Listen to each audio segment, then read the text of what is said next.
Nothing can stop me. Cause I'm addicted to what you and I realize. Lead the way, I follow. No need to say where we are heading now, babe. I follow to the edge of it all.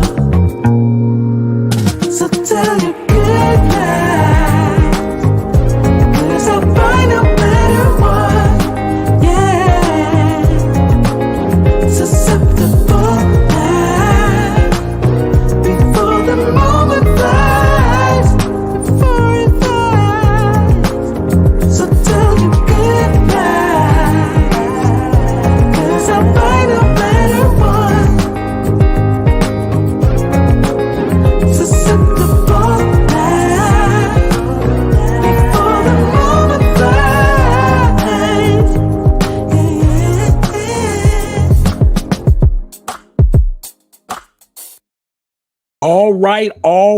All right. It is once again Hump Day. We've made it through the week. You know what? It's Hump Day. Let's loosen up the tie. It is Hump Day. We've made it through half of the week. We're almost near Friday. They got another holiday for those of you that will be in Colombia this week. There's another holiday this week. There was a holiday this past Monday because according to Colombian law, they have to have all their holidays on a Monday. Make sure I'm not freezing. If I'm freezing, guys, I know I'm looking kind of stiff there a little bit. Let me see if it's looking a little better. That's looking bad. That's looking bad. Looks like it's starting to come together a little bit. Let's give it a little time. All right. Shout out to all you guys being here tonight. Let me put my glasses on. We got a great topic. 50-50 in relationships economically versus, oh yeah, we got to get this better. This Wi-Fi got to get better. Let me switch this router over, guys, just a little bit. Give me a second to switch it over.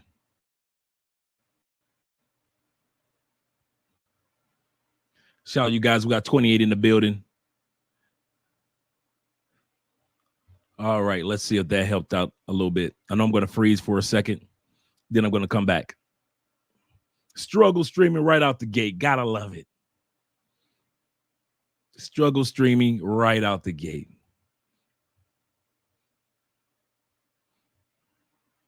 Look like I froze and no longer moved again. Okay, let me switch this over.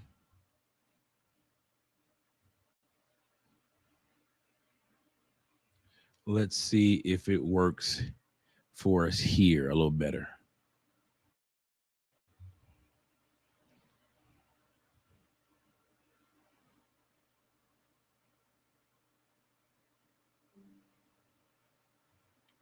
Let's try that one.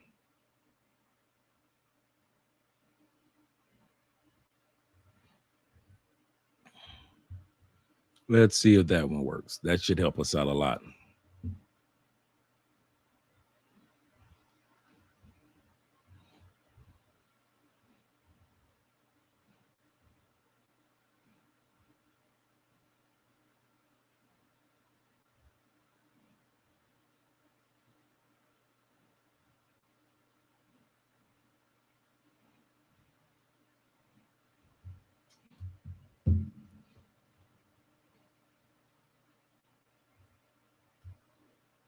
All right, let's see. It looks like I'm still frozen. I'm seeing you guys.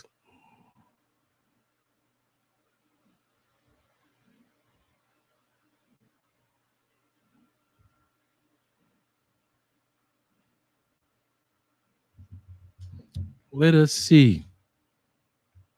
Because if I'm seeing frozen, then you guys must be seeing frozen. Let me go out.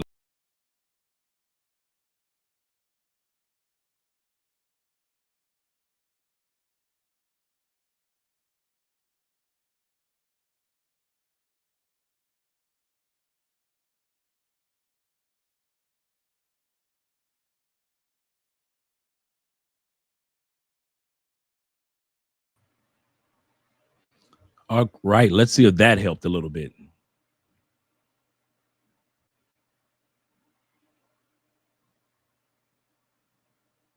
That looks a lot better coming back in. Shout out to you guys who have struggle stream with me through the years. Gotta love. Sometimes Colombian Wi-Fi is excellent. Sometimes it is, but fortunately, we're looking good today. Like I say, ties down. We're going to enjoy this evening. We got a great topic tonight in regards to 50-50 relationships. Should a man be paying 100%? I got this topic from my man Obsidian. Shout out to Obsidian Ali. If you guys haven't subscribed to his channel, you just haven't been watching YouTube for the last 10 plus years. He did this video in regards to our sister, Sister Goddess. And there were two brothers having a conversation. One brother was crying about his life as it was with 50-50. Another brother was saying, brother, I've been there. I've been in the 50-50 world. And he said, I'm telling you, life gets better if you allow yourself to be with the right woman that will allow you to be the 100% paying all the bills. I said it. Because she takes care of everything else. And so I'm going to have you guys also come up even as we watch this. So guys, be ready because I am going to be dropping the link tonight.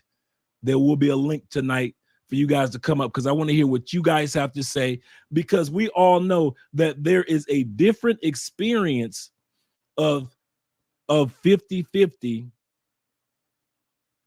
when you are outside of the United States. When you're making American money, you ain't got no problem with 50-50 when you know, 100, or you just paying 100, because at the end of the day, your dollar is worth 4 times as much in most countries. Even if you go to certain parts of Europe, like Portugal and Spain and Italy and Greece, your dollar is still kind of strong in those areas. So at the end of the day, I'm so used to having my tie up. I'm not even used to having it down. Let me just take this tie off. Either I have it on or I take it completely off. So at the end of the day, I even look better without the tie. There we go. And so at the end of the day, when you are moving to other countries, if you have always been 50-50 in the United States, you might want to get comfortable with paying, knowing that if you're going to be in a relationship with somebody in another country, you're going to end up paying 100% of the bills. Be ready to rock with that. So we're going to look at this video from our sister, Sister Goddess. But before we do that, you guys already know I'm about to get a shout outs. Let me start with the guys with the super chats first. My man Keaton's in the building with the $1 love super sticker for the love of the game. I take it, brother. Make sure that you click that like button like my man Keaton. I like you. Make sure that you like us too. I got me some nice tea Andre just made me. Oh, that's good. Cologne of the night. Cologne of the night. You guys already know what the rule is. You going to another country? Oh, man, don't let me freeze. There we go. You guys know what the rule is. If you are going to another country and you want to stand out from all the other guys, I'm going to give you the number one way that you can stand out from most guys in your group. Most guys in South America. You ready? I'm not saying all guys, but I'm saying most guys. A good cologne. A good cologne will cause you to stand out. I don't care who she talking to, who she giggling with. When you are in her presence, I'm telling you, you got the upper hand. Every time, it'll never fail. A good cologne will never, ever fail you. Some of you dudes walk around with Jordans. That don't mean nothing. It's Adidas country. Y'all coming over here in Jordans in Adidas. South America is Adidas. And y'all think y'all really flexing with Jordans on. No, like I always say, in South America, if you ain't got if you're not wearing like Jordan 10 on down to like Jordan 1s, South America people don't know what the hell you got on your feet, so you ain't flexing on them. You really not. Some of you guys don't really get it. The South American dudes really, or ladies, really don't Ain't gonna give you the coochie no faster because you got the latest LeBrons on. But one thing that will get you that coochie faster, cologne. The cologne of the night is Spice Bomb Infrared. Really good. You can wear this one out on a date. You can wear this one when you first get off the plane for the first time you're meeting her. Bruh, if you meet her online, and I mean this, guys, in all sincerity, if you are meeting a young lady that you've been chopping the wit up online, some of you guys pregame, you know what I'm talking about. You've been on Colombian Cupid. She's at the airport to meet you at the first time, for the first time. You know, you getting off the plane, you feeling good, you're looking good. But you ain't got no damn cologne. You do not have any cologne on. Bruh, what are you doing?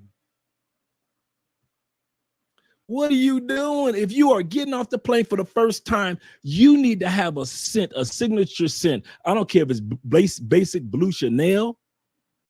I don't care if it's Creed, one of the Creed collection. I don't care which cologne you have, but you need to have on a cologne every time a Colombian woman sees you. Why is that? Because what's one of the number one things that all of us who have traveled to South America, what they do? Kiss on the cheek. You're always like this. Kiss on the cheek. You're kissing grandmamas on the cheek. You're kissing chicks at the club on the cheek. You kissing chicks that you just got a phone number on the cheek. You kissing on cheeks in South America. And then if you play your cards right, you can kiss on some more cheeks. But one of the ways that you can play your cards right is make sure that you got a good cologne, guys. I kid you not. I'm giving you guys some secret game.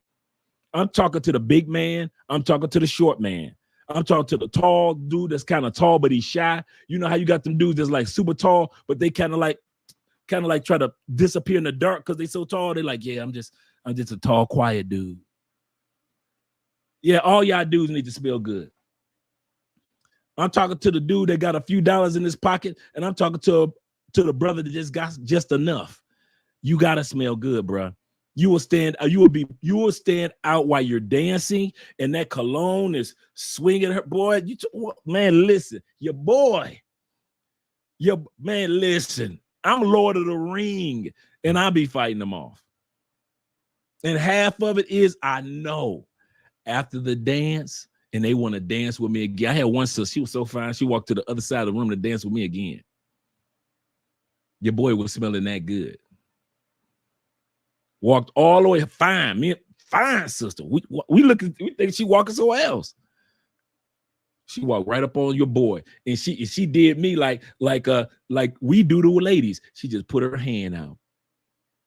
I was like, drop my little hand in her hand, and she just guided your boy to the dance floor. Why?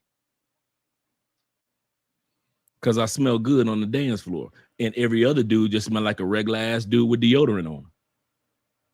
I'm giving you one of my number one secrets, guys. Shout out my man Malwood in the building. Shout out to you for the $4.99. He say, what up, fam? Just showing love. I mean, I appreciate that, man. I appreciate when you guys just come in and show love. I don't care what it is. I don't care if it's 50 cents. I don't care if it's 32 cents, $1.15, $1.93. I don't be tripping on stuff like that. He said, you have a dope ass channel, man. I appreciate that, man. I really do. Just crossed on this particular channel. We just crossed the 8,000 subscriber mark. They said that it would take us about, based on our pace, it'll take us a couple of years to get another one of those plaques. But that's the goal, to have at least 2 to 3 of those plaques on the wall. So shout out to all those guys, all those YouTubers out there that are focusing on getting their 100,000 subscriber plaque. Shout out. My man L is in the building, L Diamonds with the 99. I told you guys I appreciate the super stickers. I appreciate that, brother. I really do. And my brother, straight from Canadian boys at it again, Mom. I'm talking about my boy Black Nubian. Shout out to you. I know I'm freezing a little bit, guys. Forgive me with the struggle streaming. Forgive me with the struggle streaming. If I have to use the other router, I will. But so far, so good.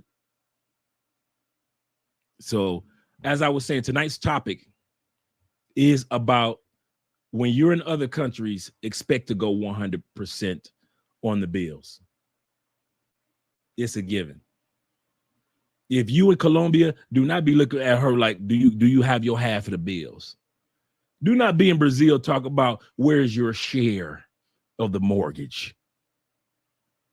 Unless you asking her to chip in on a business, do not be asking her to chip in on a meal. But here's the cool part about South America. When you're paying 100%, I'm about to continue on with these shout outs. When you're paying 100%, the woman makes you feel like you're getting a return on your investment in South America. You're paying 100% of the bills, but yet you got somebody that's fit, feminine, friendly. I'm gonna come back to you, Stefano. Somebody that's fit, feminine, friendly, that's supportive, that'll give you supper. Yeah, you get you a hot plate on a regular basis. Good sex intimacy there. And dude, I just left the gym not even 30 minutes ago. That gym is packed. When I say packed, you think it was the subway. At this time of the night, the gymnasium is packed full of women making sure their body tight and right. These women in South America know the competition is deep, and I'm not about to pretend like I'm one of the women in the States.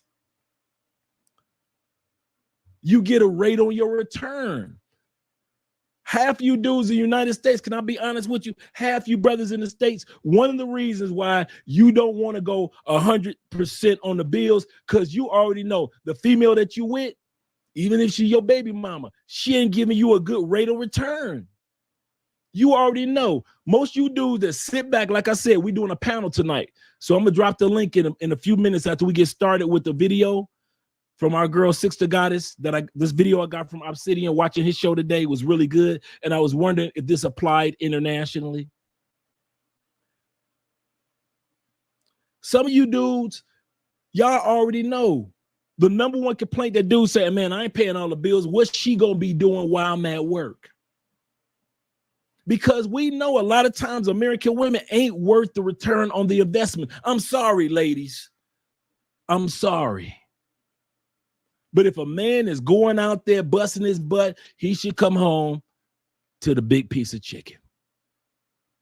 And some of you ladies don't even know how to fry chicken no more. At least long serve him the big piece of chicken. His plate should be made before I'm gonna tell you something. I'm gonna tell you something I never told y'all. Since I've been here in Colombia, I have not seen the kids' plates made first. Usually the women makes the men's plates first. Then they make sure they gather all the kids together to get their plates, and then the ladies make their own plates. I've been to plenty of family events, not just Andrea's family. I've been to plenty of family events, and I sat back and I noticed us men, we get our plate first. Then the kids, then the women. I've seen it over and over. You will never see that in the United States. Maybe one or two traditional families where you'll see the plate first for the husband, the big piece of chicken for the husband. What's my point in telling that story? These dudes out here in Colombia that's paying all the bills, the ones that are, many of them are, they get a return on their investment. If I go out here, bust my butt in this unfair world, bring back the grizzly bear that I just slayed, my wife gonna support me, my kids gonna honor me and respect my name throughout the halls of history. Y'all think I'm playing when I say that. One of the reasons why Andrea never was like, I never wanted to be one of them for the streets girls, and she's told me this long ago, I didn't want to dishonor my father's name. I didn't want my father's name to be in the streets like that. And I've heard other Colombian women that were raised by their mom and dad say that about their dad's last name. I'm not for the streets because I don't want to dishonor my dad's last name. Now, not every Colombian woman or South American woman says that, but I've heard it enough that a lot of women say the reason why I'm not for the streets because I'm not going to dishonor my dad.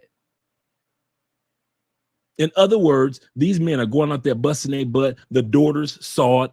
The little sisters saw it. The little brothers saw it.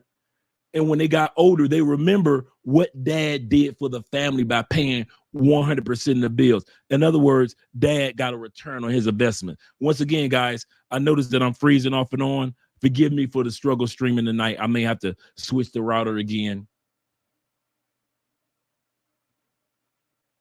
But in the States, one of the reasons I noticed why guys are so comfortable with saying 50-50, it is really not about the economics all the time. You know, the economy bad, inflation, times tight. She needs my check. I need her check so we can pay these bills. But y'all got Jordan collections. I don't get it.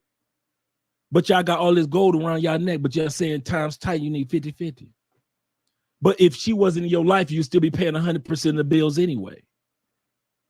I'm trying to understand this 50-50 in the States because as soon as y'all break up, you're going to be paying 100 anyway. So the real reason, and correct me if I'm wrong when I drop this link in a few moments, the real reasons I find that most dudes in the States go 50-50 is because they don't think that the return on the investment with this female that you so in love with, your baby mamas and the woman that you with, she ain't worth doing 100% for. And you know that you ain't gonna get a return on your investment. You know in the States, if you go out there and bust your ass paying all them bills, you ain't gonna get a hot plate, are you? No. You ain't gonna get no head on call, are you? No. You ain't gonna have her not gossiping about y'all business to her friends. No. You ain't gonna have her acting, she ain't gonna stop acting like Miss Independent, is she? No. The same thing that you got at 50-50 is the same woman that you know if you paid 100, she gonna be the same one with that mouth. The same one in them sexless marriages. The same one that does not encourage you to go after your goals. So you like, F it. I might as well go 50-50. We going 50-50 on this because she's not worth the rate of return that a dude in Colombia or in Mexico or in Uruguay is getting if he goes out and he don't even make as much money as I do, but he makes enough to pay 100% of their bills, and he gets love and legacy. A dude right now that's a farmer in Colombia is getting more love and legacy than you get, and he may not even make as much money as you do on an annual basis. And so I don't blame you sometimes in the States if you want to go 50-50 because a lot of the women ain't worth the rate of return. And I'm not coming at you, ladies. I'm just saying it is what it is. If you want that man to go 50-50, then you got a job to do. He ain't sweeping no floors no more. Busting suds. You know, I do that periodically. He ain't making his own tea no more. Them tea making days are over. Them tea making days are over. You need to be making that man teas. You need to be on your knees. If he got to hire somebody to get on their knees to get him firehead, he ain't got no business. Ladies, if your man, you expect him to pay 1% of the bills and you ain't giving him firehead on a regular basis, you ain't doing no booty licking. You ain't sucking no toes. You ain't sucking his bottom, nothing. You ain't doing nothing freaky. But you expect him to get up the next morning and walk past all these other women that he could be giving that 100% to. You ain't worth the rate of return, ladies. He can't get a hot plate. I was doing a consultation with a brother a couple of days ago. He was telling me about his ex-wife. No, the brother's down here right now. Shout out to him. And he was telling me that his ex-wife would literally make the whole meal. Some of you guys can relate to this. I'm gonna still come out to do the shout outs. Some of you guys can relate to this. The ex-wife would cook a whole lavish meal and put a plate or empty plate on the counter and tell him dinner is ready. It was 3 of us at this restaurant, Afro-Colombian restaurant last weekend. The other brother said, my girl did that to me too. In other words, there are men walking around the United States when they open up the front door, coming home. There's a good meal cooking. You can smell the seasoning in the air. You ready for a meal after a hard day's work. And what does your woman do in the United States? She hands you an empty plate. Make your own plate. You telling me that she couldn't go across the finish line and make you a plate while you was in the shower getting yourself together because you've been working so hard all day long out in that world. But yet they want you to pay 100% of the bills. No, boo. A lot of reasons why many men are going 50% because you ain't worth the 100. And some of you guys are in love with women that ain't worth the 100. And I don't know if anybody ever told you that, but your brother Andre gonna tell you. I made sure that I got with somebody that was worth the 100. If I'm paying 100% of the bills, you got to showcase my rate of return. I got to see, why am I busting my butt in this world when I could do this on my own? So if I'm doing it for 2 people or even for a family, what is my rate of return in regards to this? And I mean that, guys. I kid you not. Some of you guys are with these ladies, man, you love them, but you already know economic. Some of you guys love them intimately. Some of you guys love them physically. Some of you love your woman spiritually. Some of you guys have been with your woman like forever, but economically, you don't love her ass enough to do 100%. I love you 50%. Yeah, I love you enough where we can split these bills, but to love you enough to go out there and give you 100%. Oh, hey, I don't love you that much. Some of you dudes love your woman with all your heart, but not with all your wallet. Stop me when I'm lying. So we're going to talk about that tonight. Shout out to all you guys. Let me hit the super chats, and then I'm going to come back to you guys in regards to the topic tonight. Shout out to my man Pedro in the building. Them Canadian boys once again with the $10. Shout out to you, man. Hey, let me know what city you're in. Pedro, let me know what city you're in. B-Holes in the building. Dre, you dropping nuggets. You looking clean, brother. Hey, I need that jacket right there, boy. I need that jacket and that vest. Looking clean with it. Looking clean with it. I like that, man. Shout out to you for the $20. Thank you very much once again, B-Hole. Let's get ready to do these shout outs, man. I know I'm freezing off and on. Guys, forgive me if I'm freezing. That's just driving me crazy, much as it's driving you crazy. My man Stefanos in the building. Hola, mi gente. Make sure that you click the like. He said, make sure that you tuck your shirt in for grown folks man topic. Yeah, this is a grown man's topic. Some dude's gonna be offended like a mother tonight. Like I said, I'm dropping the link tonight. And I won't be talking too much. I've already talked 30 minutes. So I'm gonna do the shout outs. We're gonna go right to the video. Halfway through the video, I'm gonna drop the link and we're gonna be watching the rest of the video. But I want to hear you guys' commentary in regards to this. Plus, we got Sexy Six the Goddess. She gonna be on the screen. So you definitely want to hang out for this one. Make sure that you hit that like button. Show your support to the channel. Support Black Male Media. Yes, sir. Make sure that you keep it clean in the comments like most of you guys always do. I appreciate that, man. We got one thing I can say, we got an adult audience over here. We really do. For those of you who have not subscribed to our other YouTube channels, Mostly Money, Travel, Unravel. Yeah, we got a bunch of channels.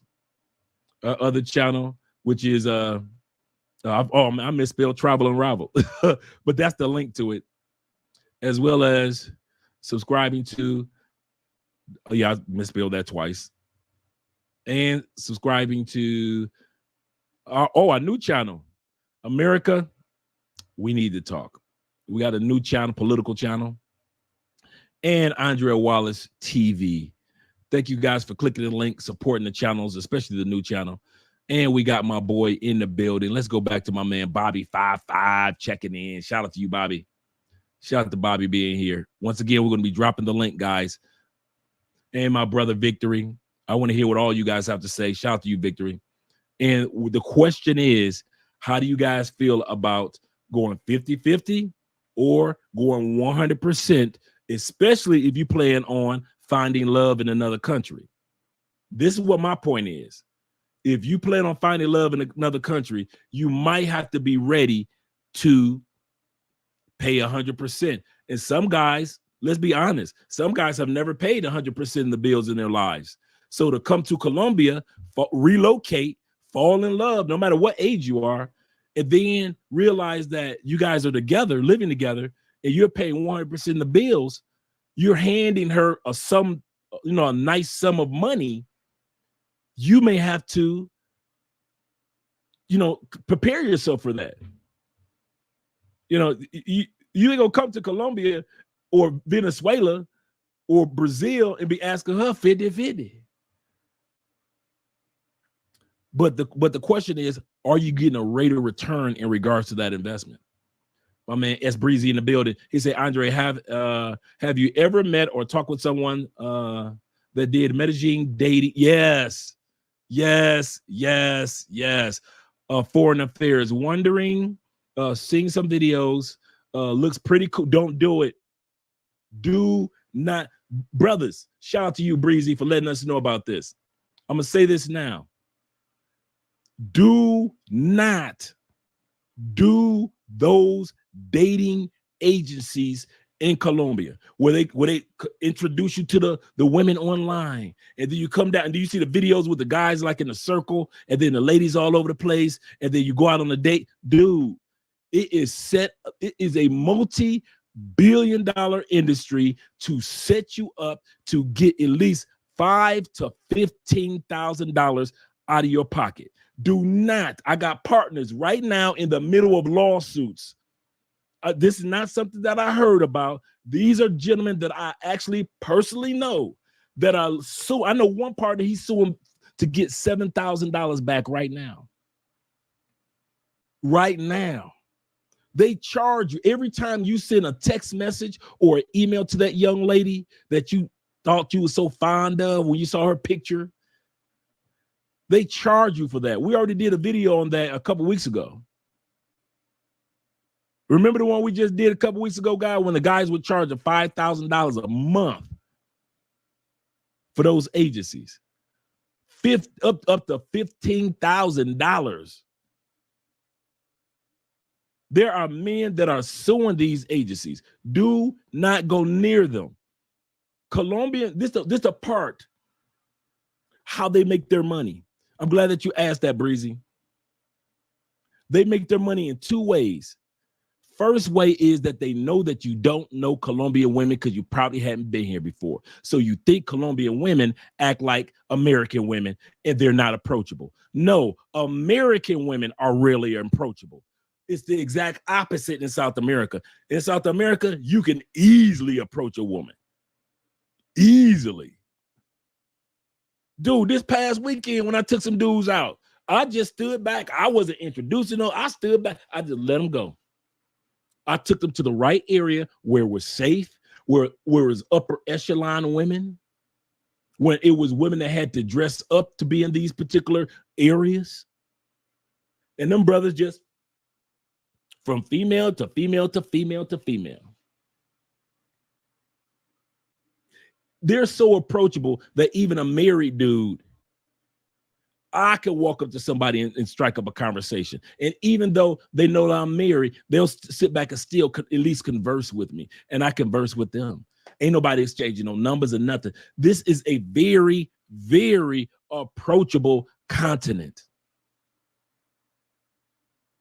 You can approach a woman to make a friend. Now you got several women in your cell phone. I'll look for my cell phone. You got several women now in your cell phone that can introduce you to their girls, because that's how Colombia works. Everybody introduces somebody to somebody. Everybody hooking up somebody. There are so many gorgeous single women down here. Every dudes, taxi drivers, security guards, hostesses, everybody is hooking up. Bruh, if y'all only knew. Everybody, dude.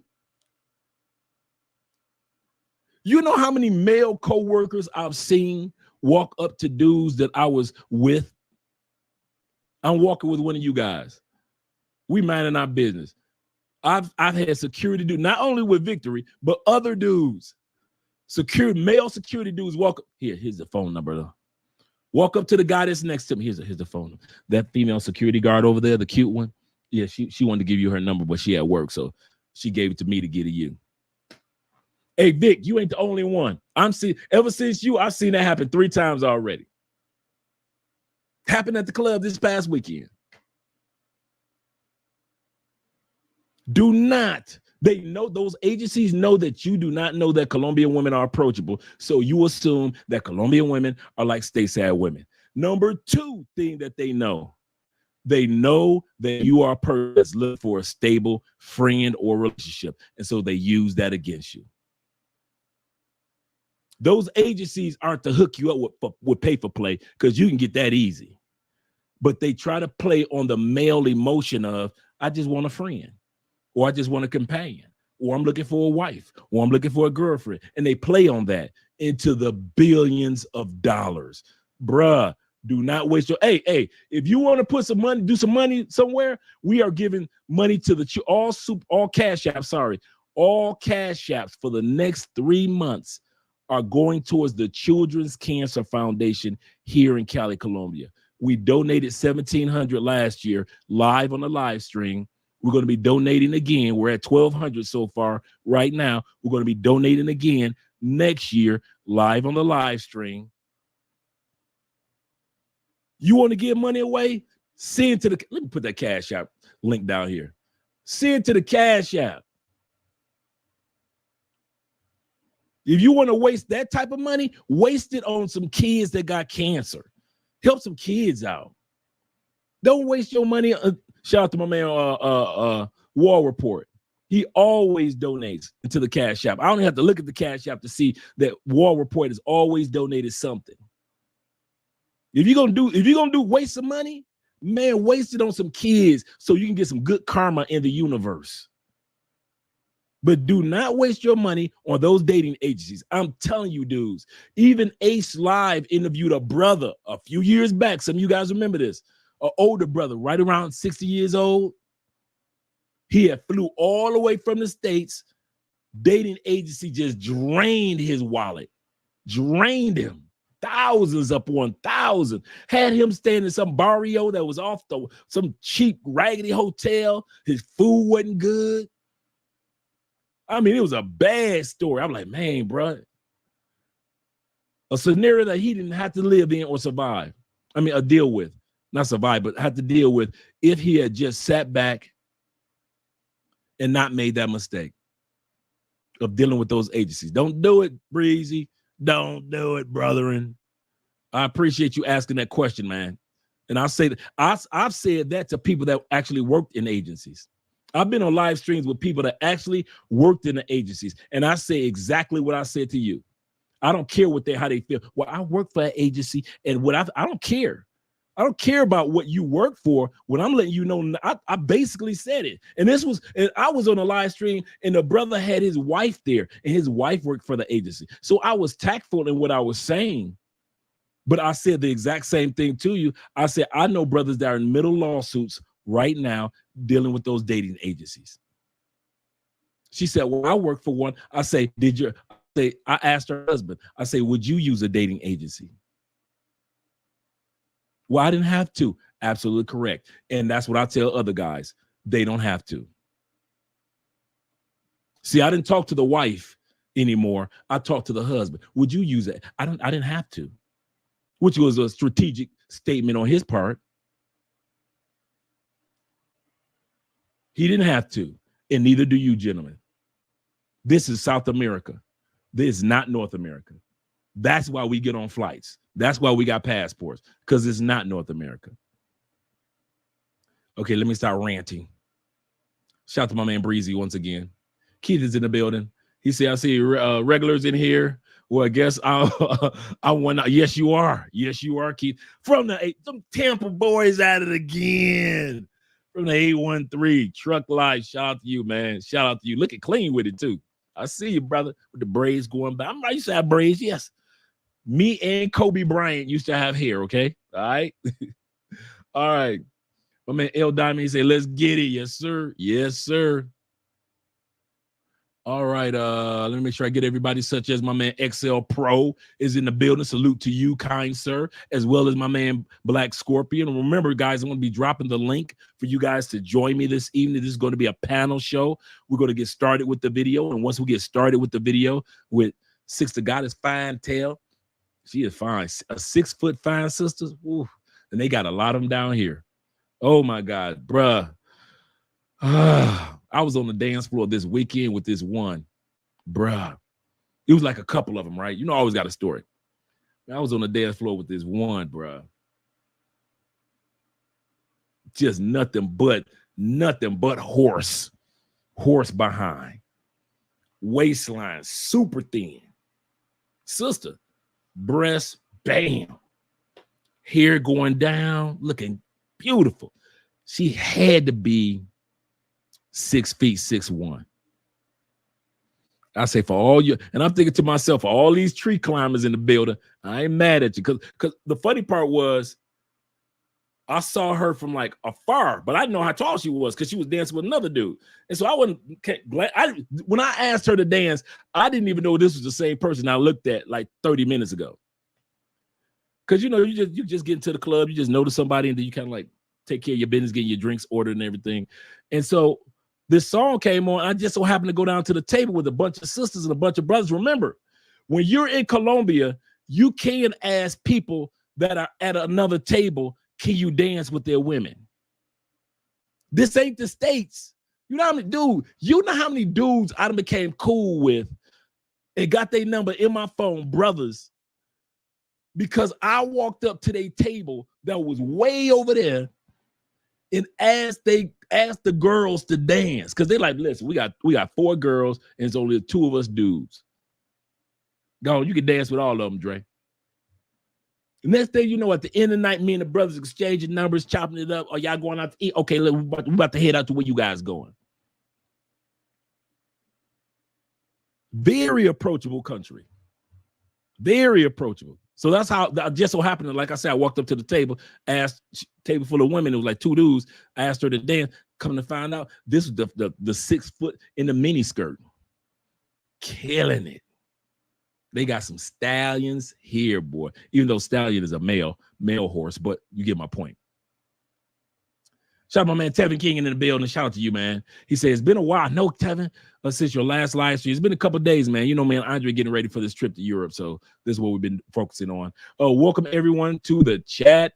He said, remember to hit that like button. Yes, sir. Yes, sir. Ian B is in the building. Shout out to you, brother. Buenas noches. Good evening, my friend. Let's make sure I got everybody else. St. Cyr's in the building. Shout out to you, brother. I saw you early on Obsidian, too. Shout out to you, man. Okay, let me see if hola, ¿cómo está? Cabrillos. Oh, Cabrals? Did I say it right? Cabrals. Let me get it right. I'm gonna get it. I could hear EMB brain just churning. Andre, you got it. Get it. Caballeros. That's Mexican, isn't it? I don't think we say that. We just use amigos. I think that did I get it right? Caballeros. Oh, Caballeros. Did I get it right? Caballeros. 2 L's make the Y sound. Oh, see, I knew he was gonna hit me up asking me about the word of the day. I already knew what it would be. So I knew the question was coming, brethren. Shout to my man EK EKNL in the building. I'm still thinking about EMB. Yeah, it's pretty blurry. Thank you guys very much for all you guys that let me know that was blurry, such as my man Mike is in the building, Triple OG, and my man, once again, Malwood. Shout out to you, brother. Dapper's in the building. Don's. He said, hello, Andre. You have the Cash App. Salute. Let me make sure that I check the cash. I haven't seen anything in the Cash App from you guys, but there's the Cash App link down there. Once again, like I said, all Cash Apps will go. Oh, I do. All Cash Apps will go to the Children's Cancer Foundation here in Cali, Colombia. Shout out to you guys. Oh, my man Tevin, shout out to you, man, with the $50. And my man Tevin Brown with the $50. He said, this is for the hospital blessed. Yes, guys. My man Dapper with the $5. Shout out to you for showing support. I appreciate that. My man Wallpaper. I always say Wallpaper, Wall Report with the $7.99. Always appreciate you guys. Man, we are doing really good, man. We're almost at that 1,300. We get close to that 1,300 now. Last year was 1,700, and it just was such a blessing to not only do it on the live stream, but then once we got the letter from the organization, I translate to let you guys see what they said about us donating to their organization and their fund. So I'm going to actually do a video on a live stream probably this Friday. This Friday's video is got my man Los, my man Joey, and a couple other brothers talking about crypto.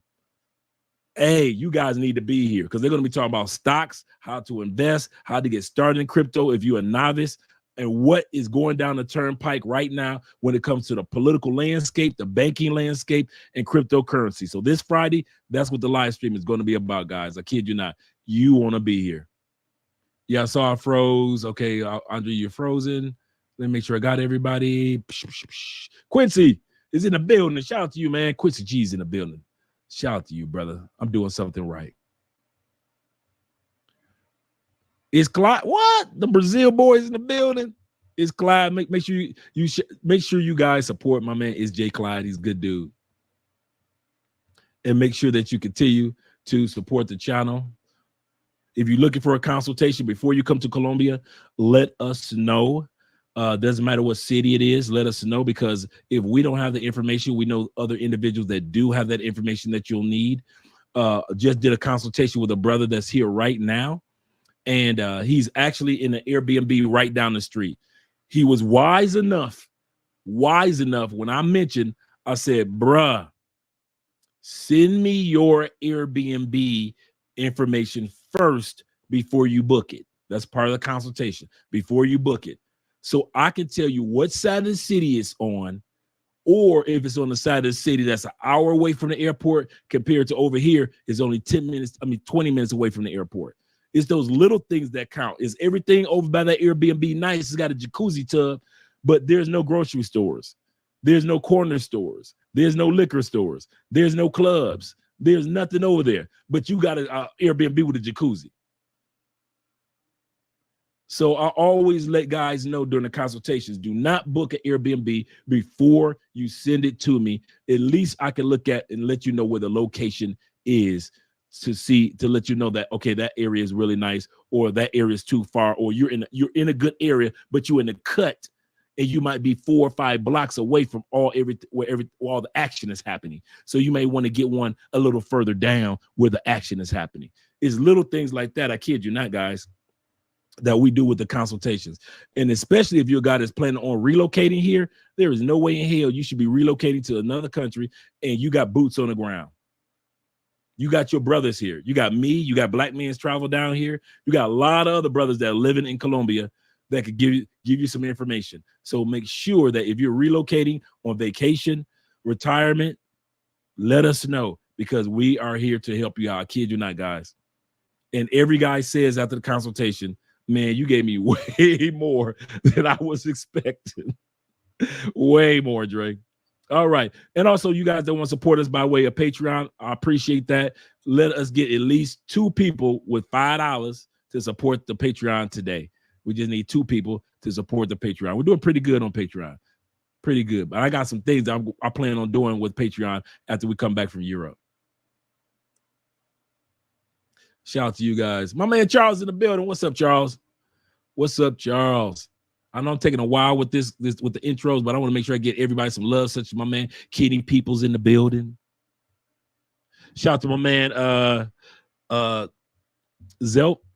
Oh, maybe get this right, man. Z11? Did I pronounce it correctly? Let me know if I got it, brother. Z11 with the 1337 cash app. Appreciate you, brother, with the cash app. Kid you not, guys, man. Every little bit counts. And I'm going to tell you about the Children's Cancer Foundation that we give to. It is their version of the Ronald McDonald's house that we have in the States. You know, Ronald McDonald's house, some of you guys have heard me describe this. The Ronald McDonald houses in the United States are for families that have children fighting cancer, but can't afford to live in the city of the hospital where the children are. Just like if you take your child to St. Jude Hospital, and St. Jude, everything is paid for the child. But you as a parent, where do you live? You move from, you come to where St. Jude is, but you come from Texas. And so where do you stay? You're not working in that city. So Ronald McDonald's houses are houses that the Ronald McDonald organization pays for people to live in. That's what the Ronald McDonald's houses for families that have children fighting cancer. Same thing for the organization that we donate to. Just in case you wonder what it is their version of the Ronald McDonald House. When families, small towns all around here, to come to Colombia to help their children that are fighting cancer, where do they stay? Where does the mom and dad stay? Well, they stay at these locations that are really nice, and the children can actually, the brothers and sisters, little brothers and sisters can stay there. The moms and dads can stay really nice. They've been around since, I think they built it in 1991 or 2001 that they actually built it. But we're going to do the research in regards to that, let you guys know the exact date in which they built it. But they do really good job, man. They do a really good job. And they have volunteers. So if you want to volunteer and go play with the kids, or, whatever, be with the parents and play with the kids when they do festivals and stuff like that, you can volunteer and do things like that as well. So it's really, really good thing to donate, just like we do during a pandemic, donating all that food. Just like Ace did. He said he got the idea from us because we were donating. This room used to be full of food during the pandemic. Jerome is in the building. He said Amazon hated my order rave now that smells like Creed. It was lost in transit. They know he said I was going to act like a fool. Did you get a reorder? Did they send another one? Just in case you guys are wondering what he's talking about. Let me pull down these colognes. Come on, Dre. Okay, here we go. Okay. You got Creed Aventus, right? All right, Creed Aventus. The classic. Can't go wrong with that. Only one problem. They changed the formula in 2018. If you go on eBay right now and get you a bottle of Creed 2018, 2016, dude, you're going to pay a nice hefty penny. Why? Because that's the original formula with the pineapple in it. I broke mine at the airport. If I had known how valuable Creed Aventus would be, the original formula, man, I didn't know. But this is not the original formula. Anybody buying Creed now, you're buying junk. All you do that on Creed, that is not the original formula. You have never smelled the original formula if you're buying late 2018, 2019, 2020, so forth and so forth. You have not smelled Creed. But this damn rave now.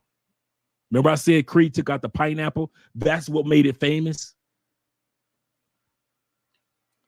Man, that rave now, the rave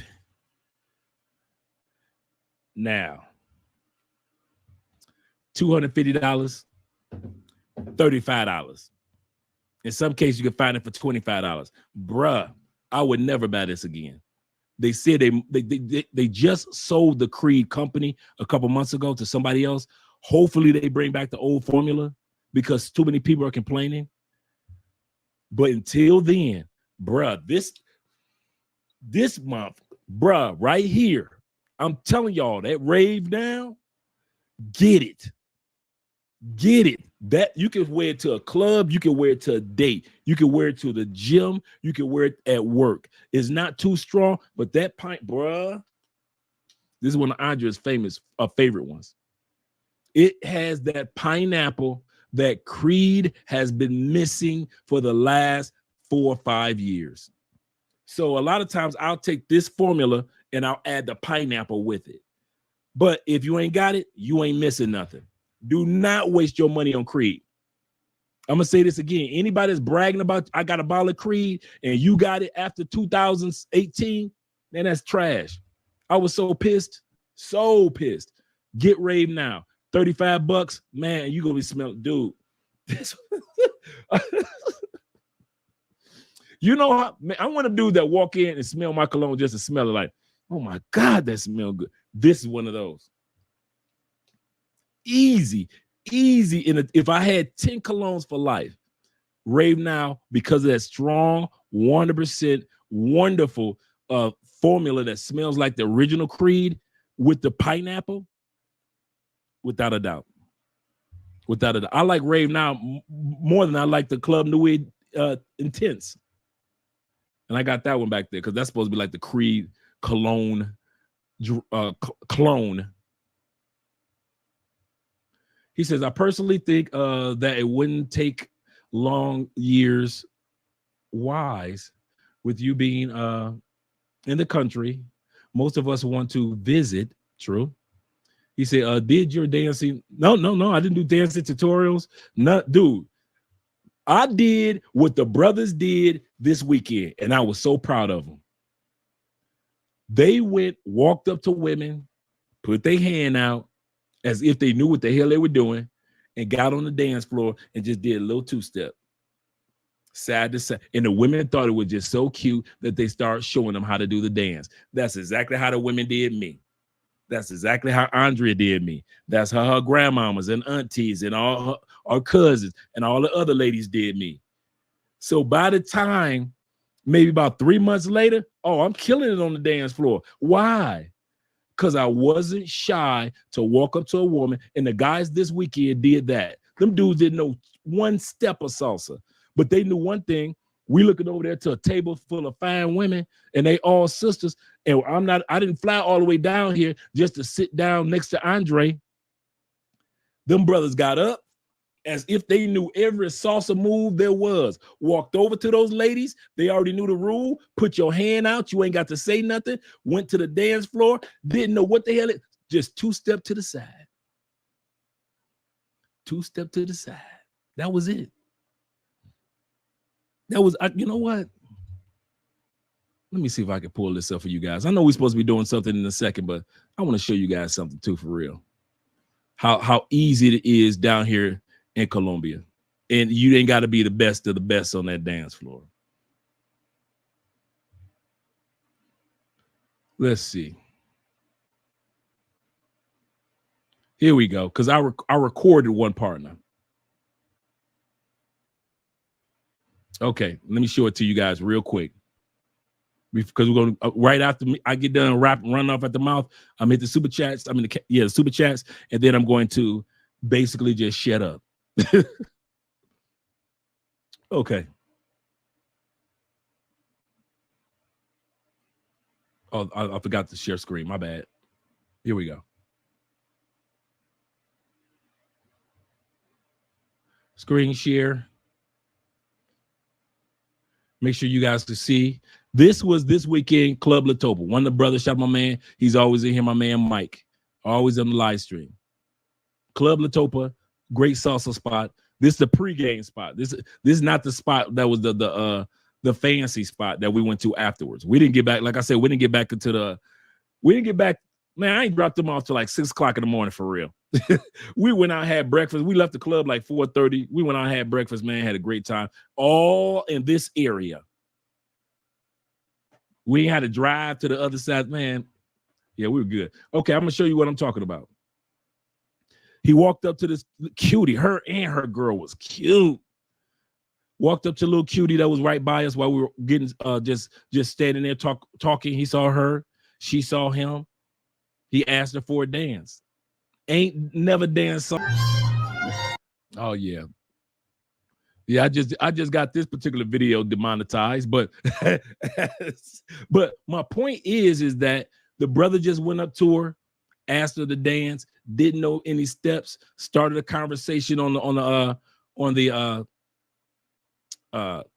the dance floor. If not mistaken, he ended up getting her number. We end up going to the really nice spot after that. I always do this. Whenever you guys come down, I take y'all there because we're going to pregame, have a good time. And then I take you to the real spot. And then we go and have some fun, some real fun. So that's the pregame spot.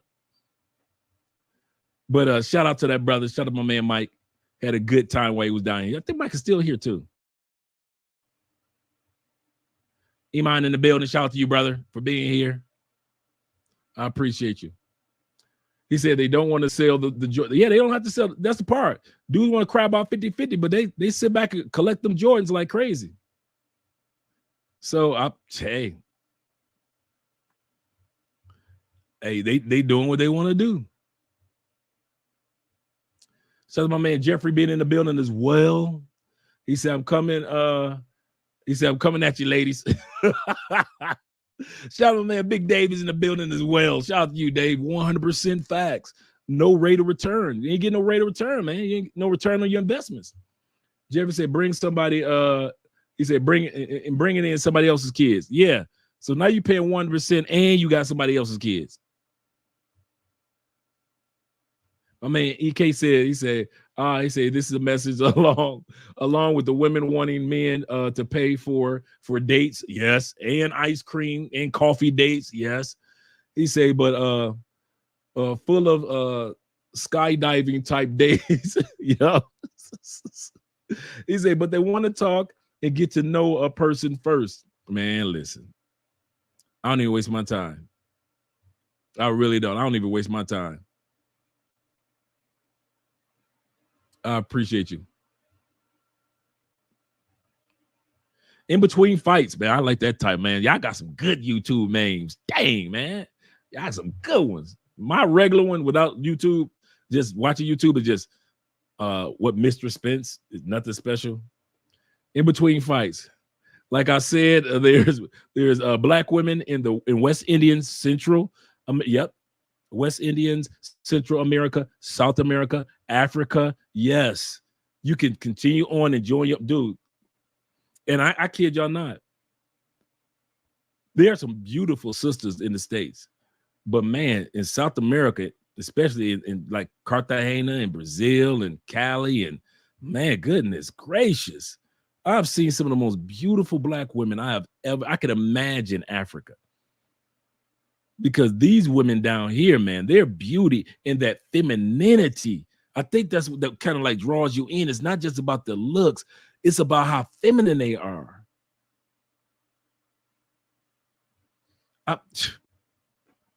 That's one thing I can't go back to this. If they say, Andre, well, you know, if there's a reason why you wouldn't go back to the States, can you give us just one? Well, one of my reasons is I'm feminine spoiled. I'm spoiled being around women that are feminine. I'm so used to being around countries and cities and areas of feminine women. I don't know how to go back to that Miss Independent Modern Woman that sassiness, that mouthness, that cuss you outness, that right there. I can't do it. I can lie to myself and pretend, but no. Make sure you guys apply for your global entry. This is so true. So true. Make sure you do that. Get through customs a lot faster. My man Charles says, he said, at least she cooked. Say most women in the United States refuse to cook. Yep. He said, at least she cooked. Also, I know my portions. I can fix my own plate. Well, see, Andrea knows my portions. That's why I don't fix my own plates. She knows what her husband's portions are. Even when I discuss it with her, like, babe, I'm trying to, you got a lot here. Your husband trying to get his Slim Goody license. You might not want to put as much on here next time. And she doesn't take it offensively. She understands, like, okay, you working on your diet. I'm trying to keep looking good for you. Okay, cool, Andre. So yeah, Andre knows my portions. He said, what if she fixes the wrong thing? See, most of the time, Andre asks me or lets me know what she's about to cook. See, a lot of these questions are for Americanized women, because down here, I ain't and most of what my woman cooks, I like. So no matter what, like Andrea will surprise me. Like remember I told you guys, Andrea, now she makes waffles out of oatmeal. Bruh, I did not know that you can make waffles out of oatmeal. Just make it like regular batter. And your regular Quaker oats can be made into waffles and pancakes. I'm like, what? Healthy as can be. Yeah, so yeah, definitely, yeah. And that's a stateside problem. I wouldn't know. Shout out to you, Charles. I'm stopping. He said, I'm stopping you, Andre. I care about the women who can sing good. Nothing wrong with that one. I give you that one. Nothing wrong with that one. Cortez is in the building as well. Shout out to you, man. I've been in an hour, 15 minutes just giving shout outs. Jeffrey, exactly. He said, I don't know if you saw earlier live, but a single mom, siege workers telling men how to live is what. Yeah, that's true. That's true. That is so true. I'll come back to the comments in a second, but I just want to make sure I gave everybody a shout out and I didn't miss any names. We're about to start watching the video. Then I'm going to drop the link. I'm going to be quiet. Shout out to my man once again. Black Nubian is in the building. The Canadian boy is at it again. And my man, in between fights says facts about Colombia. Absolutely, man. Yeah. Colombia loves, bro. Yeah, they do. They do. I don't have no issues down here, man.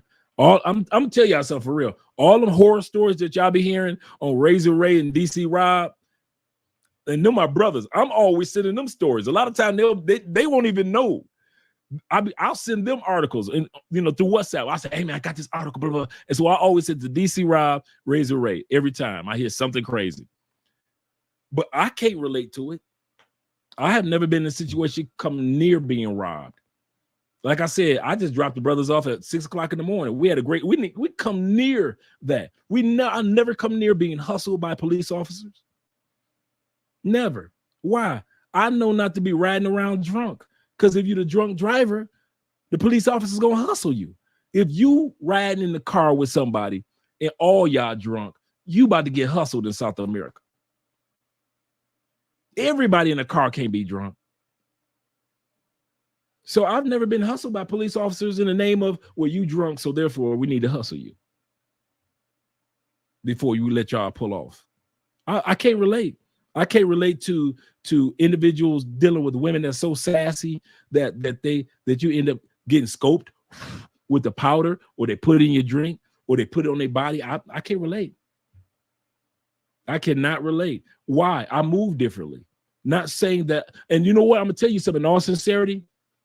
Y'all ready? I move like 99% of the dudes in this chat. That's why most of us, when we meet each other, it's like we brothers. Because most of us are kindred souls in this chat. We grown men. And grown men move differently than childish men. Most of you dudes that have come down to Colombia in this chat, y'all ain't had no issues for real. And if y'all did have an issue, you would say, you know what? I did make a mistake and I went in an area I shouldn't have went into and I knew better. That's how it usually happens. But most of us, we don't have no issues when we come to South America. Every blue moon, a story, you know, one of us get caught up in something, but it's rare. Shout out to my man Timothy in the building. He says, I'm glad that you addressed that. He said, actually, I went to a foreign affairs seminar here in Dallas. And you're right. They prey on your emotional weak, or if you're emotionally weak. Yeah. Here's the kicker. I'm glad that you mentioned that. Did you know that the actual term is called emotional prostitution? Now, you know, I'm cleaning the word up saying prostitution, but it's called emotional prostitution. That means, you know how you have the physical prostitution where, you know, you pay for play and y'all physically do something? Emotional prostitution is when they literally play on the desires that you have with a woman just so they could drain money from you. And as soon as you think that's going to work out with that person, they snatch her out of scenario and they put somebody else in and they like, hey, we got your back, and they make you spend more money. That's why some guys are down 10, 50. The emotional prostitution is so bad. Remember I told you I got guys, a couple of guys I know that have lawsuits right now going on? Do you know that these dudes are so emotionally caught up with those women, even after coming out of thousands of dollars, even after having to file lawsuits, these dudes still want these particular women? I'm like, dude, she was hustling for the dollar. Anytime in those agencies, when you see on the YouTube videos and they all at the party and everybody hanging out and they dance, whatever girl you choose, she gets part of your money from the agency. Why? Because she was the one that's keeping you in the loop of the agency. So if you choose a girl online that you see, she gets paid. If you come to the trip, you come to Colombia, to Barranquilla or to Medellin or to Cali, that's when they usually do it, and you point one out, you want to date her, she gets paid. You don't know Spanish, you need a translator. The translator that's sitting at the table, they get paid. Everybody's making money off of you. Everybody. There's nothing in that scenario that somebody is not making money off, literally making money off of you. There is no. And these dudes be so emotionally caught up, dude. I have sat up there. It's one dude I sat up there and talked to him for about an hour. We were doing a regular consultation. We ended the consultation. I talked to him about an hour after. And it was so hard for him to come off the cliff to realize that woman was hustling him. She told him that she was hustling him. She told him how it works behind the scenes. Literally on the date, she told him everything. She said, I'm tired of doing this.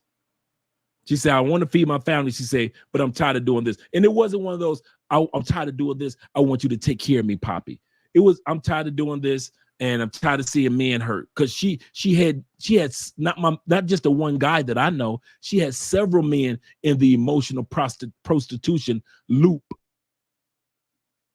She had several men that she was getting paid because dudes kept picking her. She had the innocent, nice Colombiana image.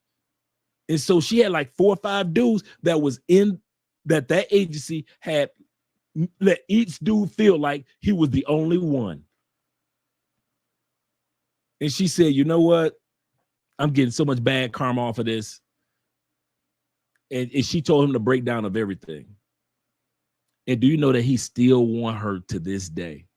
Even while I'm like, dude, you dudes are get caught. And the other brother who I spoke to, he was still caught up. It's like when you get so brainwashed into it, it's crazy how you can literally tell a brother And the video that we're going to watch in a minute is like that. You could tell him, brother, you are being robbed. She is not yours. She's told you she is not. And these dudes will sit up there and say, but I still want her. Well, brother, I can introduce you to people. I want her. Like, wow, dude, man, that emotional prostitution is no joke because they cater on your emotions. Shout out to my, hey, Mike. Hey, you see, hey, Mike, you see I threw your video out there? Yeah, baby. I like that. Shout out to my man, Mike. We had a good time all night long. Had a great time. And like I said, he didn't have to act like he was professional as a dancer. All he had to do was just get his butt out there and have a great time. And that's what we did all night long, like Lionel Richie. Shout out to my man Greg G. He said, remember that interview that Ace did? Yep, with the older gentleman that got by the agencies. Yep. He said, worst case is that you have an extra friend or guide in the country. Yes. Yes. That's why I collect phone numbers. That's why I become friends with security guards. That's why I sit back and I become friends with hostesses. That's why, dude, I got people in my phone, man. Even and Mike and them was like, everywhere we go, like, man, who don't you know? And I'm not well known in Cali, but I'm well known enough in my areas. I'm well known enough to that we can all enjoy our fun and be safe. Salute from LA, my man in the building. Shout out to you, Fetty. MTM is in the building. He said, what city has the you know what? Me personally, I would say Barranquilla and then Cali. Barranquilla got a lot of tall women. Not just all tall, but man, they got some nice stallions there. But Cali got a lot of tall women too. They got a lot of 5'8"ers, 5'9"s, 6 foot, 5'11"s, 5'10"s. There's a lot of sisters here that are 6. I be seeing them in the gym all the time. Oof. I already told you, Andre's 5'5". That's the shortest I've ever been with. I'm usually like, did I say 6'7", 6'7"? I meant 5'7", 5'8". 6 feet. But I'm usually like with somebody that's like 5'7" to 5'11". I've been with a couple of 6'2"s, but I'm usually like on a tall. I make your ego feel good. I ain't gonna even lie about it. It feel good to have a tall, sexy drink of water next to you, and then you make them feel like they 5'3" in that bedroom. But my point is that at the end of the day, Andre is probably the shortest person that I've ever been with. Like a lot of tall dudes like short women, but it never was my thing. So my man Honey Badger in the building, the survivor animal. Everybody fears the honey badger. Checking in from the ATL. Shout out to you, brother. I appreciate you being here tonight. We got 67 in the building. Make sure all 67 people click that like button. Remember, we like you. Make sure you like us too. Shout out to you. He said, what's up, Andre? He said, I'm still here. I was wondering if you were still here, Mike. He said, I wish I had one more. He said, I wish I had more time here. Yeah, I know, man. But this is the cool part. You can always come back at home to Cali. You can always come. Now you're here. You can always come back home. Hey, Mike, let me know also on WhatsApp how long you gonna be. Are you gonna be here tomorrow? Because I'm thinking about a couple of us getting together, just have some lunch, meet up in the mall, go have some lunch in the mall. Because they got some nice restaurants up in there. So I'm thinking about tomorrow, maybe like 1 o'clock, 2 o'clock. Monk Mo 1 is in the bit. Man, what's up, man? Where you been, man? Where you been? Then you guys maybe be asking, Andre, where you been for a couple of days? That's true too. Salute to you, brother. I am Eric is in the building. Mr. Hall. Boy, y'all brothers be clean with it. I appreciate seeing clean brethren. My brother Eric Hall says salute, love, Medellin, Bogota, and Cartagena. Oh, no one. I know. I think you probably meant to put the N right there. Cartagena. Yeah, man. Great cities, man. Great cities. I love Bogota for the malls, the music, like live music, and because Bogota is so complex. I like Bogota because there's a lot of English speakers in Bogota. I like Bogota for the food. A lot of really nice, top-notch restaurants, as well as some nice mom and pop spots in Bogota. I like Cartagena for the history, the Black history there. You got Palenque, the small town, the first Black town in all of the Americas is there. I do like that. Hey, I'm a man of eye candy since I'm married, but I do love seeing all the beautiful tan Venezuelan women there. That tan, man, them Cartagena and Medellin women, that tan, boy, woo. Medellin, I like Medellin for. I used to be addicted to the Paisa accent like everybody else that the women have. I like Medellin for its infrastructure. I like Medellin for all the how can I think? How can I put it? I like Medellin for how it's developing into it's doing this thing to develop into one of the major cities globally. Medellin is becoming really strategic in what they're doing. They really are. I'm not talking about the party side of Medellin. That's cool. But I'm talking about Medellin, the city itself. It's got some things that they're doing. Like you come back and see Medellin in 10 years, man, you think that you were in the States. Medellin has really got some planes coming down the turnpike. And that's what I like about Medellin. And they got beautiful ladies. You cannot deny the beauty of the women in Medellin without a doubt. That rave, that rave now, man, listen. Rave now, not rave down, rave now. He said, unfortunately, Dre, some formulations will never be remade. Yeah, that's true. In Europe, laws were passed. That's true. I did know that about certain ingredients just over the last couple of years. I did know that. And now you go to eBay, man, some of those are some of the most expensive formulas. Shout out to my man KB in the building. We just did a consultation a couple of days ago. Good man right there. He said, what up, bro, Dre? He said, thanks so much for the consult. Have a lot more confidence. Yes, sir. And the brother who's down here right now, KB, you and him are right around the same age, just a little older than me. And you guys are, I probably heard from him one time since I dropped him off, because his Airbnb like 2 blocks away, right? Real nice Airbnb. Few brothers have already stayed there, so the host already know me. The host, check it out. The host came up to me. He walked up to me. He said, you got any chains on? I said, man, listen, you already know I live here. I ain't wearing no chains. You crazy. He said, yeah, I heard about so we started talking about the American, what happened to the American in Cartagena, but with the chain. But yeah, man, yeah. So you'll love it down here.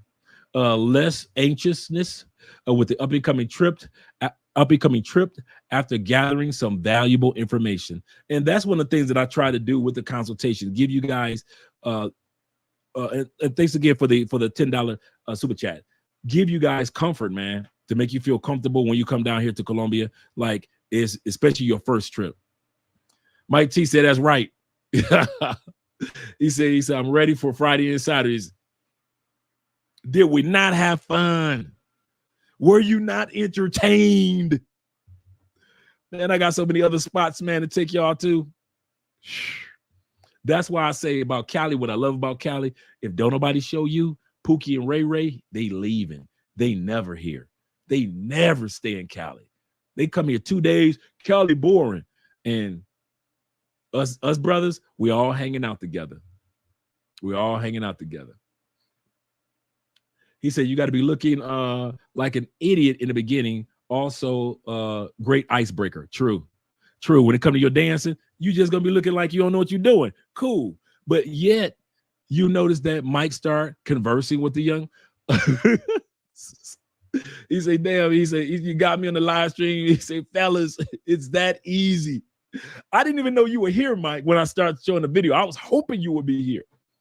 When I started showing the video, when I saw you out there, I was like, you know what? This would be nice for Mike to have this video right here, this moment in time.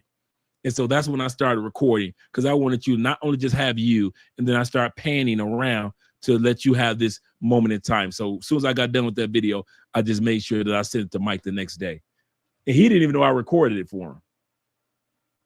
And a lot of times I'll do that because you guys first time down here in Cali and you hit that dance floor and nobody's recording your moment in time for you. And I'll do that on purpose, record you guys and send it to you so you can have your moment in time recorded.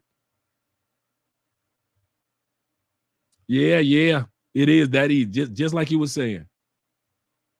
Brainbox in the building. He said, it looks like a nice time. I'm sure the food is on point. In a joint like that. Yes, it was.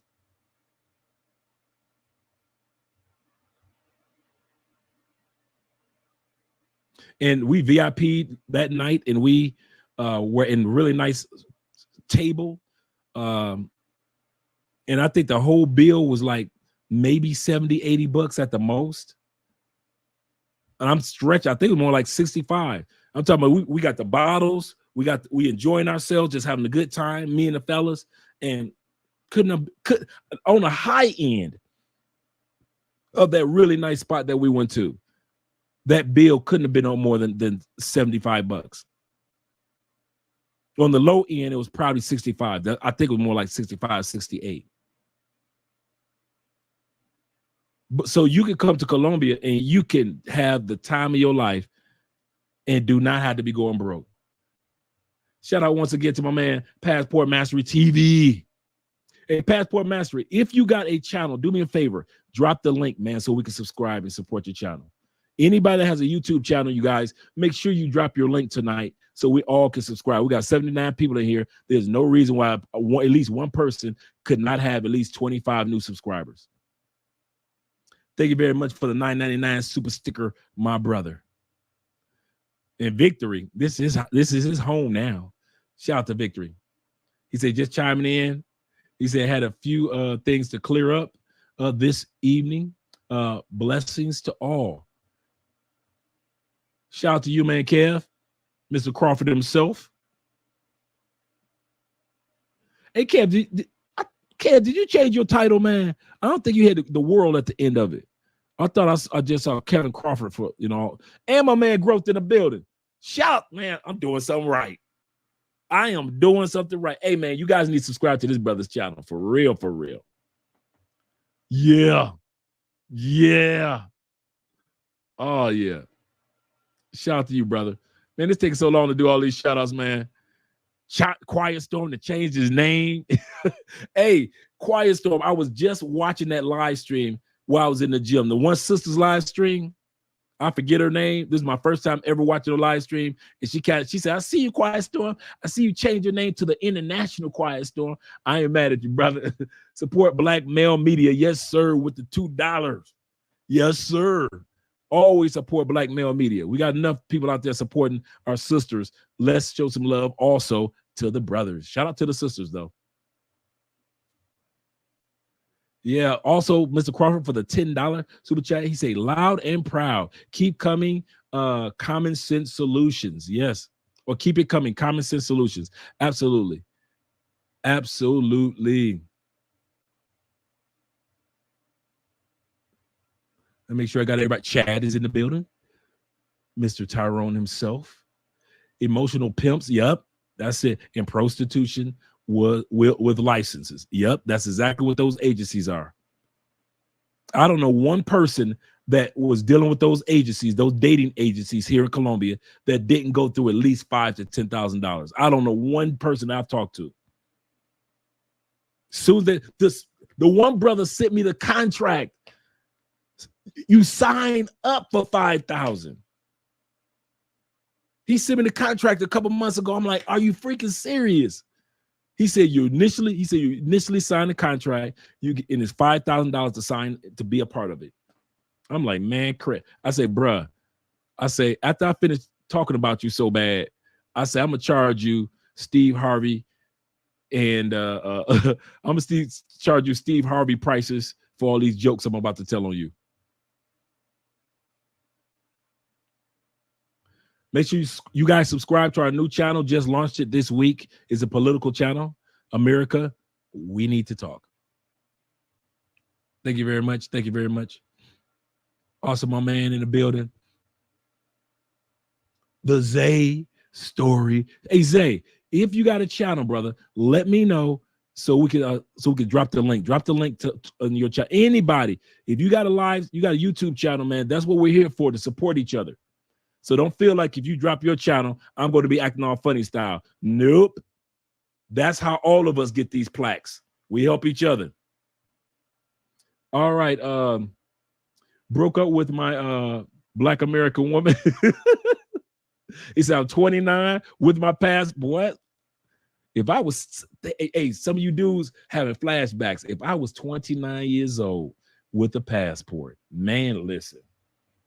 Female in the United States couldn't give me instructions on how to get across the street. I would not waste my time. Every female in the United States would automatically be friend zoned. Every single one of them. All of them would be my church sisters. I'm telling you, my Islamic Muslim sisters, everybody will be my sister from now on in the States. There is no way. No, 29 with a passport? Whoa, I am not touching nothing in the States ever. No, never again.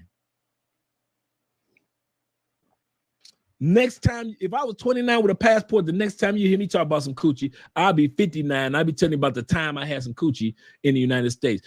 Gather around. I got a tale to tell. Once upon a time, I got some coochie in the United States. That's how long it would be since I got some coochie in the United States. I will not waste my, well, man, I ain't mad at you, brother. I'm proud of you. He said, want to find a way to keep my mind off her. Oh, yeah, use that passport. That's going to help you keep your mind clear.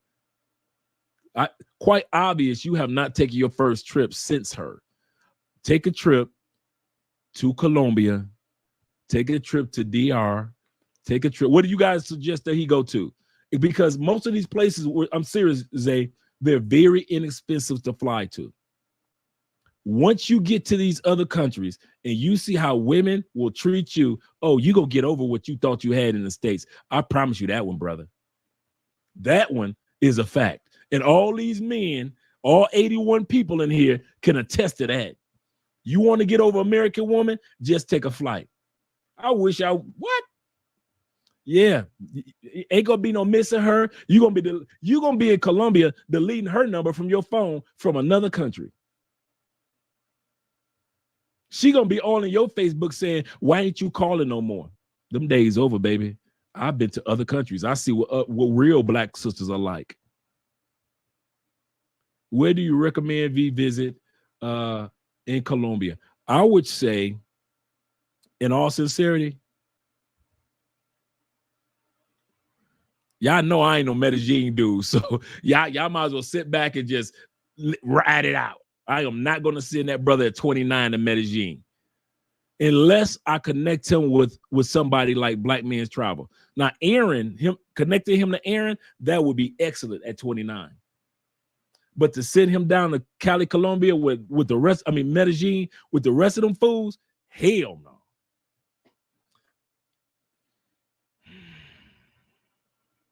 I would say connecting with Los in Cartagena. But then I say connecting with me in Cali. You hang out with me in Cali and be like, now I see what he means. So yeah, I would say those three cities. Me personally, I would easily say Medellin or Cali. Because you got me here in Cali and you got Black Men's Travel with Aaron in Medellin. He'll show you around. You know me, I ain't gonna show you around. I'm gonna take you around.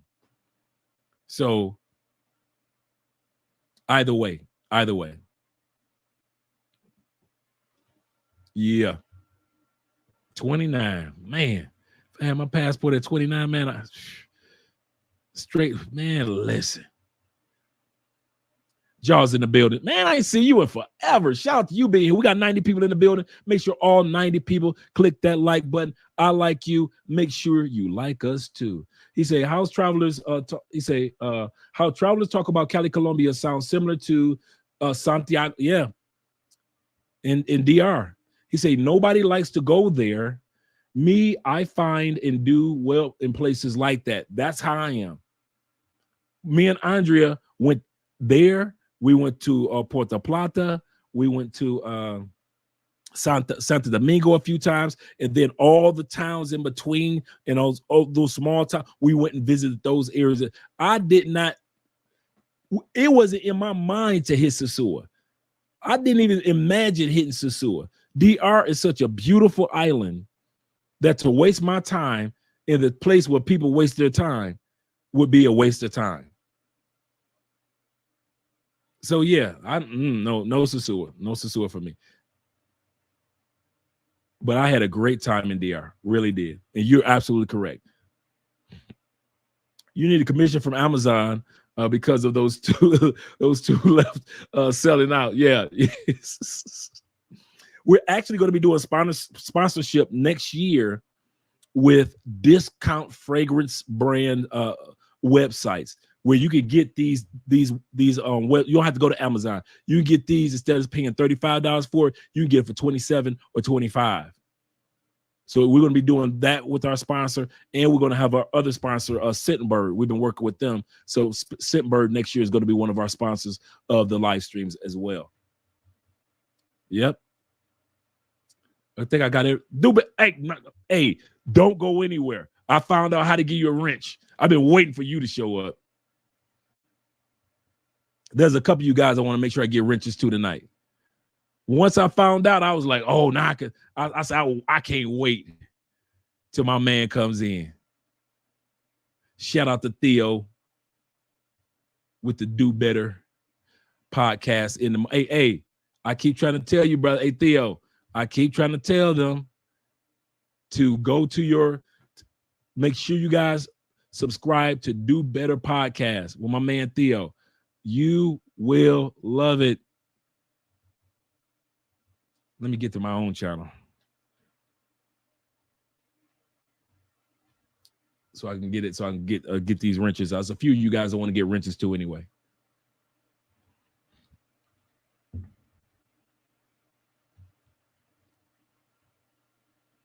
Let's get this together. Thank you guys for your patience. We're about to get started with the video with our girl Six the Goddess, and she's going to be having two guys going back and forth on whether you should pay 100% of the bills or 50% of the bills. It's two brothers. Okay, let me pull that up. Here we go. I'm on the live, all the way live. Let me shut that down. There we go. Oh, Theo, you do got the wrench. Cool. I just saw it. I gotta get E and B his wrench too. Let me see. There's a couple brothers I want to make sure I get wrenches out too.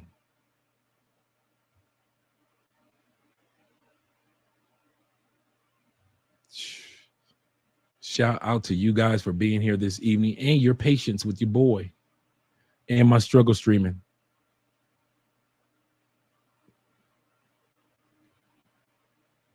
I'm trying to find EMB. And I can't find you, brother. EMB, do me a favor. Just type something in the chat so you can pull up. Yeah, hey, man. I'm telling y'all, if y'all want to make y'all morning, every time Theo goes on with the Do Better podcast, I am listening and I am laughing. He makes my mornings go by real fast because I'm sitting up here editing videos or recording videos. It's times I'll be recording and I'm like, man, I said, Theo's talking about something that I really want to hear. And so what ends up happening is, okay, EMB, I'm going to give you a wrench in a second. What ends up happening is I got to finish my recording. I record whatever video for whichever channel we got. I'll record that real fast so I could go ahead and no, not block. Oh, I got to be on my channel to do it. Okay, let me go on my channel. Well, I'm on my channel. I'm on my channel. Okay. It should, because before it let me just go ahead right next to that person's name. Okay, there we go. Boom. All right, there we go.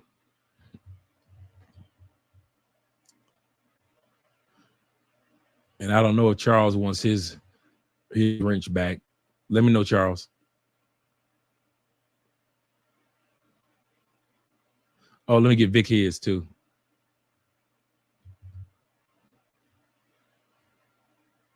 Bam.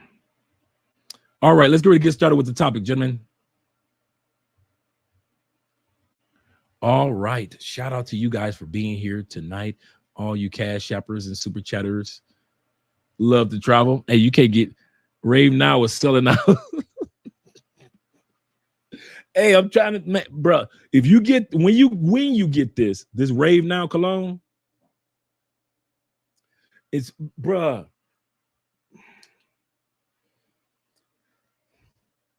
I smell this cologne as if every time, as if I have never, as if this collection ain't never been existed. Like this is my first time smelling the cologne. Every time I pop it, that pineapple just fills the room, bruh. That Creed pineapple, not just pineapple like the fruit pineapple. It's not a sweet smell. I'm gonna say this again. It's not a sweet smell like a female pineapple or fruit pineapple. It's the pineapple that was in Creed that Creed Cologne Adventures took out. They took the pineapple, freaking idiots. That's what put Creed Adventures on the map. The pineapple. They took that out. And you like, this is some regular ass cologne. And so what Rave Now did, Rave Now, that's why it's called Rave Now. What Rave Now did, they said, well, let's just go ahead and do the formula of the pineapple scent that Creed once had. Creed can have their regular formula, but we'll take that pineapple formula that's been missing, and let's sell that for $35. Bruh. They killing Creed. Killing Creed, because you ain't got to pay $250 for a bottle. Man, listen. Shout out to my man Kubi, say, hit that like button, people. I like you. Make sure you like us too. Shout out to you guys. Okay. All right. Let's get started with this video. If I miss somebody coming in, blame it on my head, not my heart. My uncle. I miss my family. Shout out to Uncle Jeff, nephew. He said, I'm late to the party. Nope, you're right on time. I'm about to get started with this video. Shout out to my man Obsidian Ali. He did a video on this in regards to, should a man pay 50-50 or should he pay 50 or should a couple have 50-50 in their home, or should the man pay 100%? And if he's paying 100% in the United States, do you get the bang for your buck for paying 100% compared to other countries? If a man is paying 100% of the bills, he getting a bang for his buck because she doing all the other stuff. Like I had a little rip on my vest just a few minutes ago. I said, Andrea, could you do me a favor? Could you sew this real quick? Andrea, hey, I got you, baby. Did a quick sewing. Bam. It was the little strap on the back. Bam. Boom. I pay 100%. I should not hesitate. You dudes that's paying 50-50, I bet you some of you dudes could never do that. You can't walk up to your woman with a needle and a thread and hand, baby, I need you to take care of this real quick. You can sew. You got two hands. You can fix your own plate. So Jeffrey said that Rave Now is straight exactly for the gym. Oh boy. Yep. And it's not too strong. Like I say, when I say pineapple, it's not a sweet pineapple, not like the sweetness that a woman would have. It's the exact pineapple formula that a Creed Adventures no longer has, which, man, I got 6 different Creeds, 7 different Creeds. And I'm telling you, Creed Adventures is trash. The latest formula since 2008, pure trash. Okay, let's get ready to pull this video up. Present, file. And there we go. Let's get started. Peace and love, family. It's your girl, Six the Goddess. And keep in mind, I'm a goddess and I'm sensitive about my shift. Hope you all are doing well. I'm doing amazing. This video slid across my desk, and I've never had so many people send this to me before. Okay. We're going to pause for a split second just to give you, for those who have not subscribed to Sister Goddess YouTube channel, make sure you subscribe to the channel. She always gives some great information. Sometimes guys agree with her. Sometimes guys disagree with her. Shout out to you, Lawrence, in the building. Look at Clint, and I need that hat for my collection. Oh, hell yes. Salute to you, brother. And my man, Tim Howard, in the building. Shout out to you as well, Tim. Make sure you subscribe to Sister Goddess's channel. And yeah, she that fine. And she is with an older dude. She's with so when you guys sit back and think that us older dudes are not in style, we are in style. You you are not in style anymore. I don't know if y'all don't realize this, but globally, us older dudes, that's what everybody looking for. You young dudes, they like, he cool. But us older dudes, oh man, we killing it right now. Everybody that's over 35, killing it. Killing it.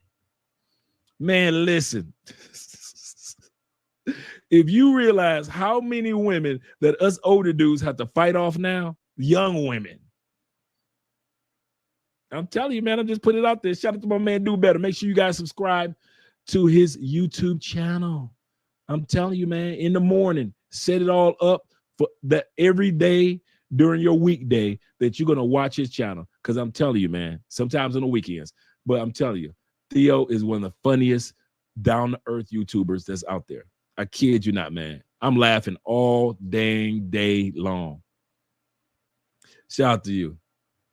Shout out to my man Navigator in the building as well. Remember, all cash apps will go to the Children's Cancer Foundation today. Shout out to you, Navigator. Let's get back to Sister Goddess. I'm going to just shut up. Make sure you guys subscribe to her channel. Oh, we got Drew too in the building. Everyone would say this to me. I'm like, oh my God, what's going on? Let me go ahead and check this out. So this is two brothers having a conversation. I've already watched a video that had a very respectful dialogue amongst each other. And I saw some people saying stuff like, oh, why are we still having these conversations? And what I find so interesting is, forgive me for the freezing, not the group of people who have the most trauma and the most unpaired, most unmarried, most systematic destruction holding them apart as men and women. Not those people rolling their eyes talking about why do we have to always talk about relationship stuff. I'm very glad that we're having more talks about relationships and the dynamics in them, especially that majority of us never saw healthy ones. Especially when every other group on this planet, when they pair up and they're in relationships, that's just it. Meanwhile, every time a Black man and woman unites and get together, it is sacred because it is in spite of a system designed to keep us separately. So it's so interesting, not us, okay, with the most issues and the most behind when it comes to relationship dynamics, having the audacity to roll our eyes about how we're tired of talking about them. No, we need to be having more and more conversations about them. We will go to college for years to educate yourself on everything else, but nobody wants to take the time to properly educate themselves on relationships and marriage in particular. So if you're that person who feels like, why do I have to talk about this? Please go on about your business, okay? These are the exact conversations we need to be having. We want to talk about money and all this. Baby, family is the foundation of all of it. Okay. At the foundation of family is relationship. That's all family is. It's relationships and blood. All right. So if you're that person who thinks, why do I have this conversation? Just click off the video. I'm sure you already figured it out. I'm sure you have no issues. I'm sure you're the only Black person exempt from trauma and PTSD that everybody else got trying to figure out dynamics. Is it just me, or am I the only guy that has a thing for women in glasses? That's my kryptonite right there. If you are a very attractive woman and you, boy, when I discovered that my wife wears glasses. Oh boy. Oh boy. That was a step above. Put a 1 in the comment section if you are a brother that just your kryptonite is a woman with glasses. Man, I love them. Love them. Especially if they are a good looking woman and they throw those glasses on. Bruh. Goodness gracious. Which most of us never even had a proper example. Okay, I'm sure you're the exception. I'm sure you've done all the work and you have nothing more to learn. And I love that for you. God bless you. So I'm going to go ahead and pull this up. The next disclaimer. I don't know this brother. I don't know neither one of these brothers. Do not leave no comments about that brother got he broke his hall pass in the 5th grade by the safety patrol. I don't want to hear. I don't know this guy. It doesn't matter. It's 2 men having a conversation amongst each other. And we're going to simply, me as a woman, I'm just going to sit back, eat my popcorn, and I'm simply just a fly on the wall, giving my little commentary in this conversation. Okay, that's it. So let me go ahead and pull this up. This shout out to the women with the channel glasses. is named Yada Awakening. And so let's go ahead. They're having a conversation about the traditional man who is a provider man versus the 50-50 man of splitting household bills. It's hard out here. And you talking about, oh, I'm not a man if I'm going 50-50 with my woman. It's hard, brother. You sitting up here, your nice house, your nice jewelry, nice cars. Oh yeah, man, you gotta do 100%. How, brother? If I'm making $14 an hour, what you expect? You know, you still on there. Oh yeah, man, 100%. You're not a man. You're not a man. How? I'm still working. I'm still providing, right? So what makes me not a man? Because I'm going 50-50 with my woman. Now, before she gives her commentary, I just want to take a few seconds out and give a commentary as well, or at least lay a foundation. One brother was struggling, but he got on his feet and became a multimillionaire. Another brother is struggling, and he comfortable in the 50-50 life. The other brother is telling him, listen, bruh, I understand you can lay your foundation, but don't get too comfortable in that $14 an hour. He's trying to convince him, or at least encourage him, bruh, I've been there. I know what it's like. But the other brother who's $14 an hour, he's so busy being caught up in his feelings and his emotions that he can't hear. Let me just break it down before we go into it. You can't tell black dudes nothing. You think you can't tell black women nothing? Yeah, but you can't tell black men shit. Y'all don't listen to, dude, y'all would rather judge the messenger than listen to the message. And that's what this dude is doing. We got to stop doing that one. Oh, man, you know how many dudes have judged me? Not just because of YouTube, because I moved to another country, I've been judged. I've been judged because I'm in an interracial relationship. I've been judged because I encourage other men to travel the world. I've been judged because I ain't fell off and ain't broke and ain't went crawling back to the United States. I've been judged because of that. If I say something, I think I'm better than. If I stay quiet, Andre, how come you ain't answering the questions and helping your brothers who are moving? I can't do nothing right. Not for brothers. I kid you not. This brother is going to try to give this other brother some information, and he's going to respond like I've seen that response 100 times with the same emotion that his mama taught him. I'm going to say this again.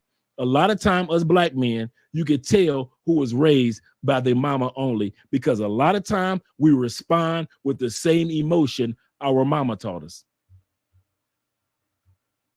Let me go back to our girl 6.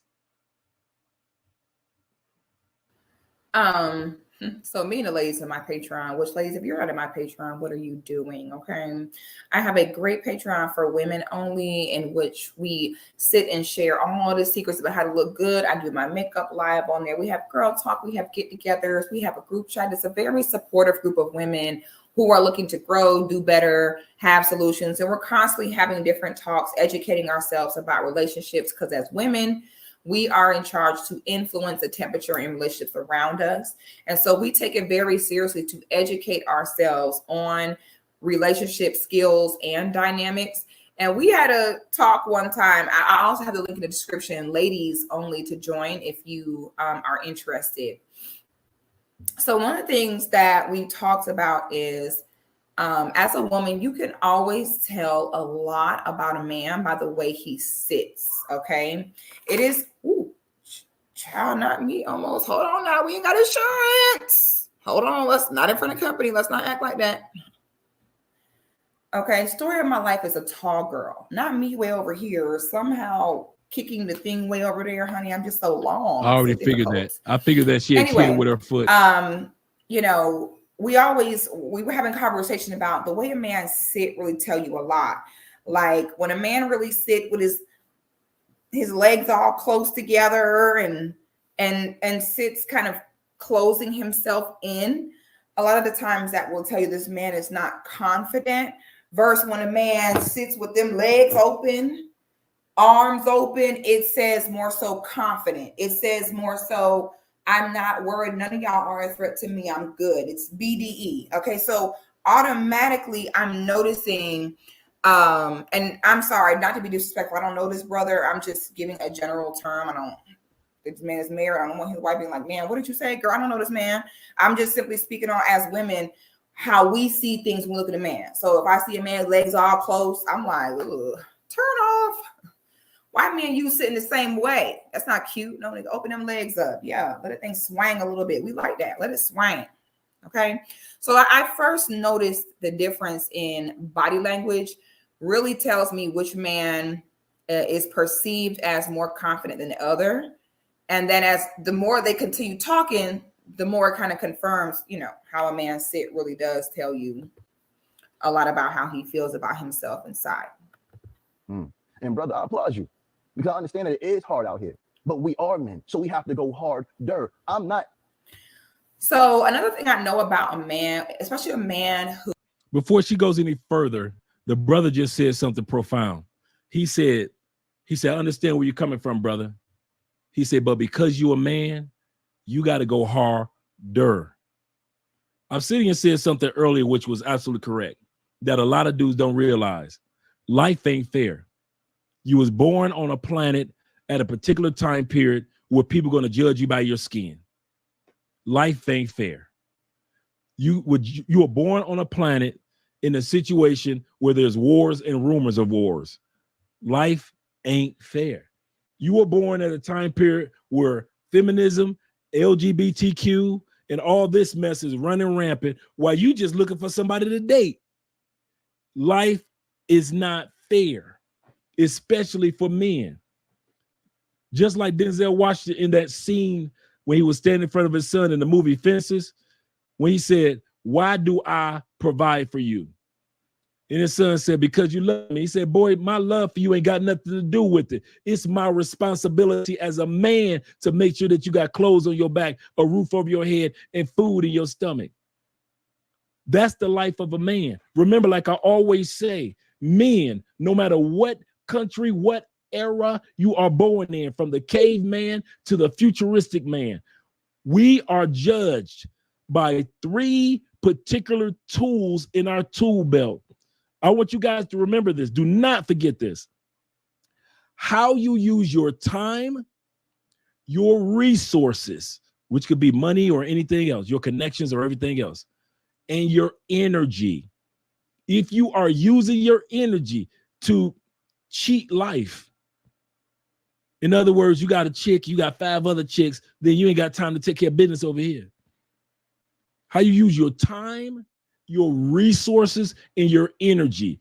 Every man on the planet is judged by that. Unfairly. Unfairly.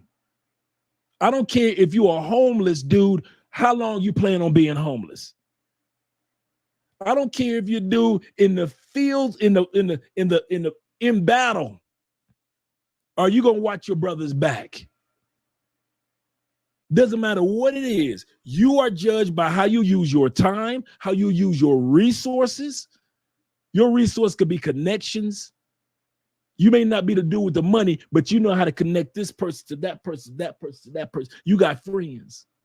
How you use your resources and how you use the thing called energy, which could be your body, your mind, your spirit, your time. Are you a reader? Are you a person that's constantly on learner mode? Even if you don't read books, are you just constantly learning something new?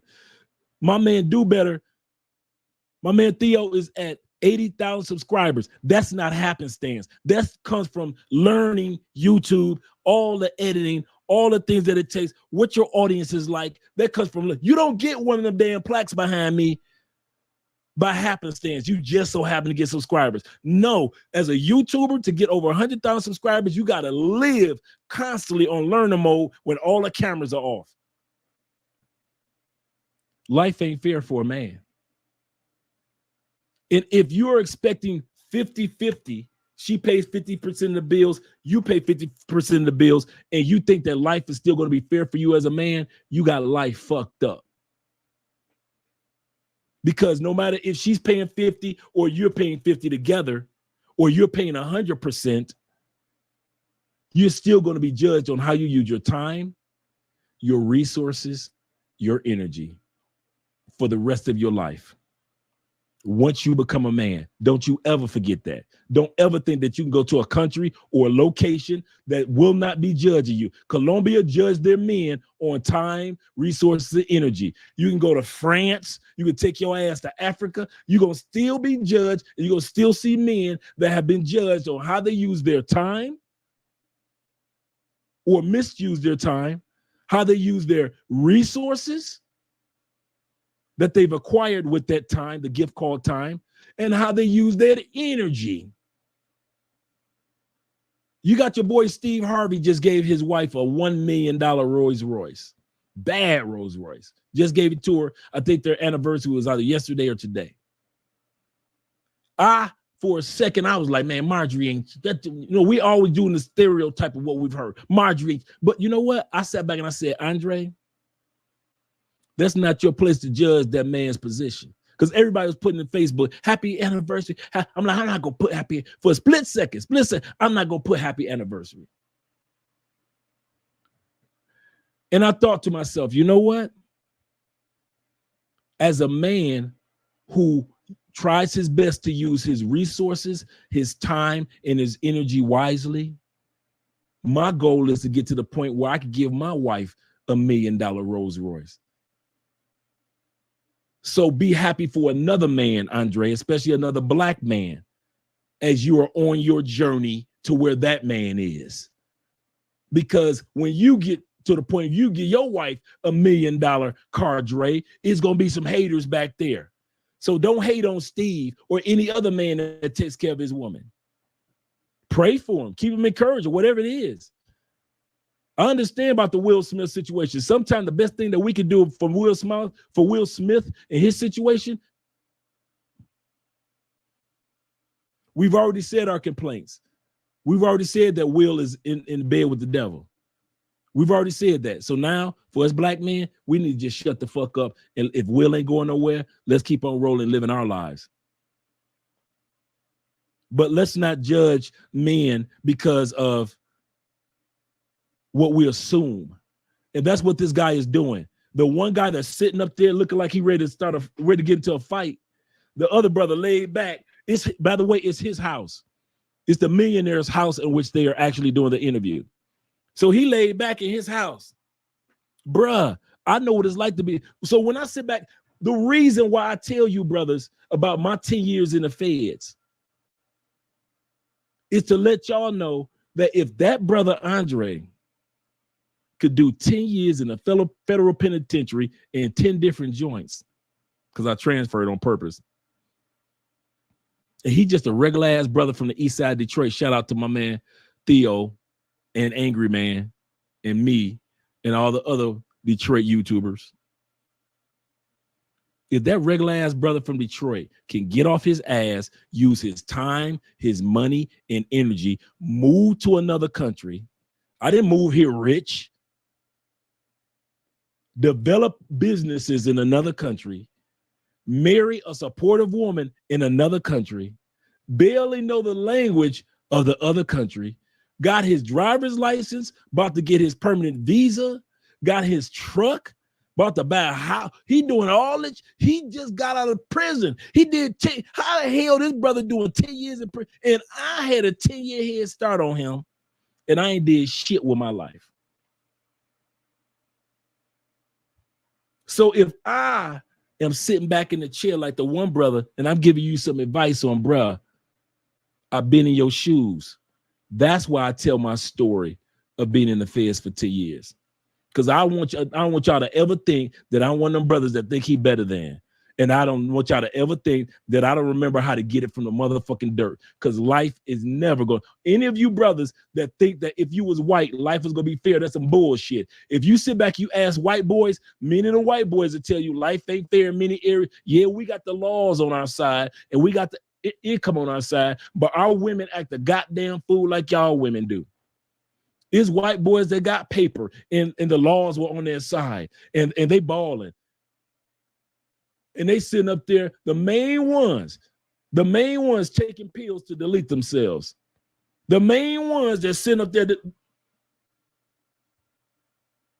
main ones. So life is not fair no matter who you are as a man. Do never think life is fair to women, children, and old people. It ain't gonna never be fair to you. Don't you ever think that you can sit back and put life on cruise control and you don't roll backwards. Life is like a roller coaster. Click, click, click, click, and it'll roll backwards on you if you don't take care of your life. I mean that from the bottom of my heart, man. I kid y'all not. So why you see this one brother sitting up here gonna be bitching and complaining? I'm gonna come to the super chats in a minute. Bitching and complaining for no reason. Instead of listening. I'm telling y'all, it's not hard to move to these other countries, but we've been so programmed. My reason, I'm just putting that out my ass and for making a point. My point is, just like this brother is trying to explain to this one dude, I'm trying to explain to you guys, it's not that hard. And some of you guys really try to make it harder than what it is. It is not that fucking hard.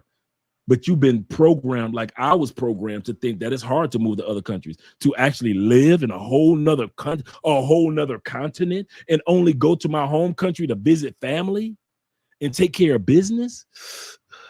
That is scary. Isn't it dangerous over there? How the hell you gonna be in Chicago and go tell somebody is it dangerous in Colombia? How you gonna be living on the east side of Detroit and gonna be trying to tell somebody it's dangerous in Colombia? You live in LA and you got the audacity to try to tell somebody that it's dangerous in Brazil. You living in Texas, Dallas, Texas, and you got the audacity to try to tell somebody that it's dangerous in other countries? East St. Louis boys. How you gonna be living in East St. Louis? Some of you Lexington, Kentucky boys, Cincinnati boys, some of you New York barrio boys. How the hell you gonna tell somebody that it's dangerous in parts of Africa and you live in some of the most dangerous ass areas in New York? But you've been so programmed that you think that their danger is more dangerous than your danger. You just comfortable. But let's get back to the video. Enough of my big mouth. Let's get back to Miss Sexy. Who has a certain level of regard for himself. A man could be dying on the inside, struggling, and you'll be like, are you okay? And he's like, yeah, I'm fine. Like, even if he is on the inside fighting for his life, he will never tell you that something is difficult or something is hard. I don't care how long it takes him to figure it out. I don't care how many attempts I don't care how much. A man normally will never tell you that something is too difficult for him or too hard for him. So, I would be very interested to find out. I got you, Quiet Storm. The brother in his shorts. I'd be very interested to find out what his dynamic was growing up, because a lot of women, raise their sons on their own, and you never really let your son know that the way that I'm raising you is not normal and healthy. I'm not supposed to be raising you alone. You're supposed to be with your father. A lot of times you never even make the boy aware that there is a very important masculine element that is missing in the household. So I'm going to pause that real quick. She's right. Y'all know I'm transparent than a motherfucker. I don't care. I didn't learn manhood until after I became a man. I'm going to say that again. I didn't learn about masculinity, never heard the fucking term in my house. I don't know shit about masculinity in my house. I knew that men did, you know, as a male, I knew what males did. You know, you stand up peeing, and a female sat down. Moms taught me the basics. My uncles taught me the basics of fisticuffs and fighting. But as far as real knowing that I'm going to be judged by how I use time, resources, and energy, I didn't learn that shit till past manhood. Some of you dudes don't want to admit that. I'm willing. I didn't have dad in the house. And a lot of you dudes didn't have dad in the house. My dad died when I was 1. Stepdads wasn't shit. Mom couldn't pick a good man if that was his last name. Finally, she did in her 50s. Shout out to my man. But I kid you not, I had to learn manhood after like 27, 28. Oh, some of y'all want to sit back and pretend like I'm the only one that had to learn man and still learning. This is the funny part. Thought I knew manhood, thought I knew masculinity, got a passport, and then they had a whole brand new group of men that was showing me a whole nother level of masculinity. I'm thinking I had masculinity down packed to a motherfucking science.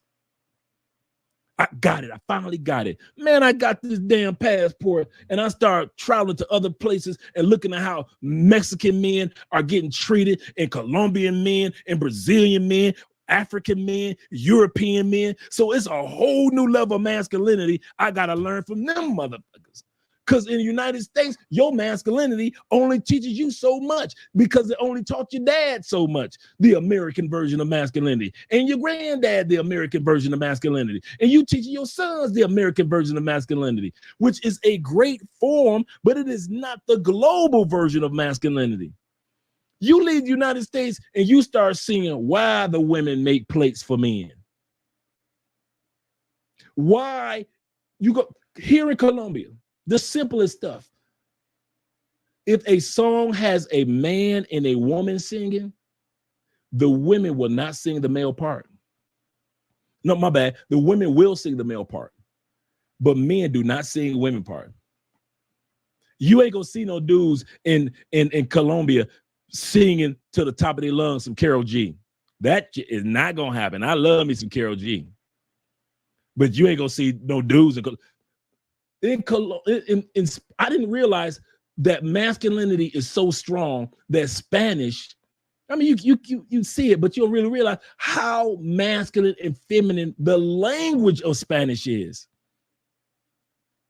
Its literal foundation is masculine and feminine. You got to learn all that. You ain't taught that shit in the United States. Ain't no masculine and feminine language in the United States. English ain't masculine and feminine. You got females, and I saw a woman in Africa bow down to her son, who she paid him to go through college. He became I think some of you guys probably saw recently, guy became an airline pilot. His mom worked 11 years scrubbing, working hard to get him through college. And he surprised her on the first flight that she was getting on. She was just getting ready to get on the flight, and it was her son was the pilot of that flight. She bowed down to her son. Mama was the one that busted, and she bowed down to her son. That's a whole different form of masculinity I ain't never seen. So when I sit back and I say some of us go through learning the American version of masculinity, but then there's more to learn. Damn it, there's more to learn out here. If you only learn masculinity and manhood in the United States, I'm telling you, bro, once you start using this damn blue book, you're going to learn it's a whole nother slew of shit that you got to learn about being a man on a global basis. And that's why a lot of dudes in the United States get fucked over when they go to other countries, because you take the version of masculinity that we only know, our American version, and you come to Colombia with it, and some of you dudes get scammed. Because we're so used to being the rescuers, the rescue rangers. We sit up here like Chip and Dale rescue rangers trying to rescue a motherfucker on Saturday morning. You ain't some of the stuff that we put ourselves into, you will never see dudes in South America put themselves in that trick bag. Some of them do get got, yes, but most they don't. Since I've been here, I had to learn a whole new level of masculinity because I didn't have a dad. And she right, a lot of shit that I picked up, I had to even learn how to control emotion because I got an emotional ass sister. All my aunties, Jeffrey's sisters, all them emotional than a motherfucker. My mama was the queen of the emotional. All I saw was my mama out there baking cookies one day and whooping a bitch ass in the street the next day. Literally, my mom be right back. Y'all eat that, y'all drink the cookies and the milk. I'll be right back, and I'm about to beat this bitch ass. She owe me some money. That was my mama, straight Detroit. So where was the masculinity? Jeffrey younger than me, so I can't put it on my younger uncle. He younger than me. He out here trying to figure out his way in life. Oh yeah, this is the dude that we got to block. I heard about this dude. Yeah, this dude got to be banned. I don't know who this dude is that be coming on people's channels, but yeah. But I am not ashamed to say that I had to learn masculinity later on in life because I never heard that term until I became a man. You know, you hear it in school, but you're thinking about the gymnasium and masculinity is like I could climb the rope and shit in the gym. I could play football. But you don't think about the fact that there's a lot about manhood, Andre, you ain't gonna realize that you don't know. And there's nobody in your house that's showing you how to be a man before you hit 18, before you hit 16, before you hit 13, before you hit 20. There's nobody in your house to show you shit, Dre. So you better start reading. You better start hanging out with. What I purposely did, I got friends that had fathers. I purposely made sure I had friends that had positive fathers, positive uncles. I don't know who that is that keeps popping up in here. I had to do that. I knew that was the only way that I was going to be able to be in an environment, a masculine environment.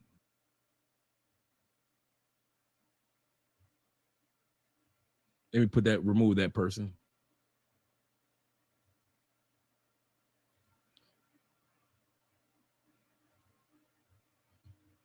That's the only way I was going to be able to do that. And a lot of dudes don't want to admit that. I don't know who was born. I clicked the ban user. This person is able to keep on popping up.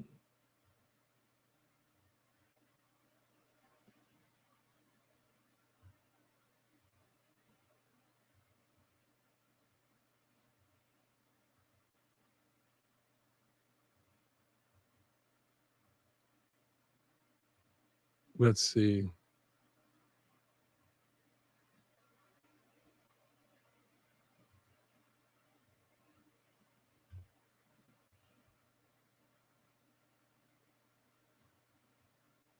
He said he's posted for multiple accounts. That's some, you know what? That's some sad people. They ain't got shit else to do with life. Oh, he one of them people. Thanks, guys. But whenever you see him pop up, just kick him off. Kick him off. But yeah, I had to learn later in life. And like I said, I'm glad I was man enough to, and the reason why I'm saying this, we're about to go back to the video. You got one man that was willing to realize he didn't know everything in life. The rich dude who was poor once upon a time, who was just a regular dude once upon a time, but he realized I don't know shit, and it's time for me to learn. And while I'm learning, I'm gonna have the right woman that support my learning. And at the same time, I'm not going to give up. And because he learned masculinity, he learned business, and had the right person on his team, the dude is right now a multimillionaire. But instead of being a arrogant dude, he brought the other brother in, brought him in and said, bruh, I want to show you how I did it. But this brother is so gone that all he knows is to respond like his mama taught him. Going right back to where I started. He's responding with emotion and shutting down. The Kevin Samuel sign language. See what I'm saying? He's using that sign language. So at the end of the day, guys, I kid you not. I kid you not. A lot of us don't want to admit because of our pride that it's taking us a little longer in life to master this thing called masculinity in manhood. In other words, mastering your ability to use your time, your resources, and your energy. Some of you don't want to admit that you fucking up with your time. In some areas, you're doing great. In some areas, you on fuckboy mode still. Some of you don't want to admit you ain't using your resources to the best of your abilities. And you got some great resources. Some of you don't really want to admit that you using the energy that you could be putting in one area, you using it on some bullshit that ain't got none of it. Some of you are too busy chasing fucking squirrels. You got a squirrel farm. You use your energy. Ooh, that's a good business to go. Ooh, that's a nice business to go. But I heard about this business. Let me go off into this business. You can't go off into all of them at the same time, bruh. You squirrel herding. Some of you are the reason why your life is not where you want it to be. And many of you got decent money. But in other areas of your life, you still chasing squirrels and shit. You can't find no good woman because you chasing squirrels. You can't decide whether you want to live in this country, that country, this country, that country. You chasing squirrels. Some of you are some fucking professional squirrel farmers. And you don't want to admit it. Once I decided to sell my squirrel farm, man, life got so much better, so much easier. I focus on one or two things at a time. I focus on one woman at a time. I focus on whatever goal I want to accomplish at a time. I read one book at a time. Once I'm done with that book, I'm going to the next book instead of trying to read 4 or 5 books at a time, and ain't none of them getting read. You say, look down the chat.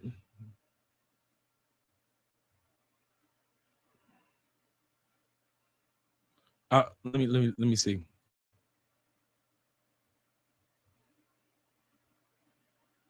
You see, down in the chat. Does Dre have any managing minors so they can? Is he still here, or is that? Or am I behind you guys?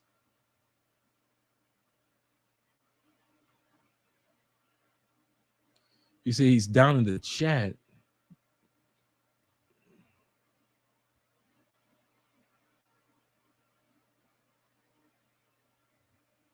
You say go sub to knob only. Weird. Oh, so he's using Stefano?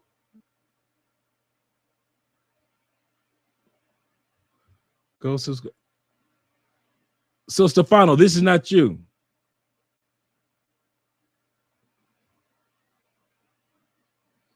Let me.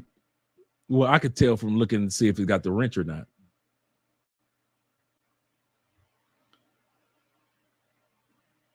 It's another one. Okay, moderators, could you guys help me out with this?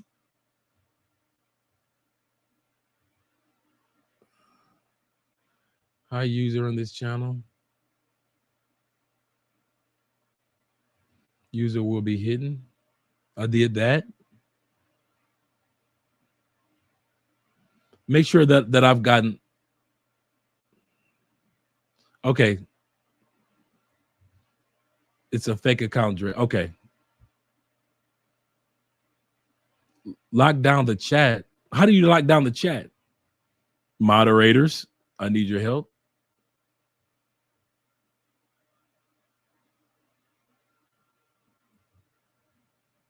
Lock down the chat. I wouldn't.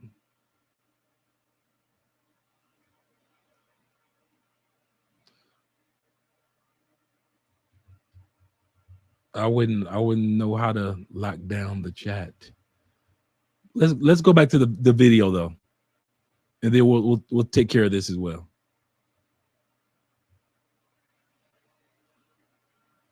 Okay. He grows up not even looking for the parts of himself that you cannot provide. And this brother, I don't know this brother. I have no offense to this brother, I'll do that but now. Typically when I see men that speak this way, they were raised with a mom, and even worse, a mother who was not hyper aware of how you have to move differently when you're raising a son. When you're raising a son, you have to always remember he does not belong to you. Your son is not your son. He is someone's husband. He is a future I'm gonna take leader. you out of moderator. And as women, your daughter is your child. Your son is not. Okay.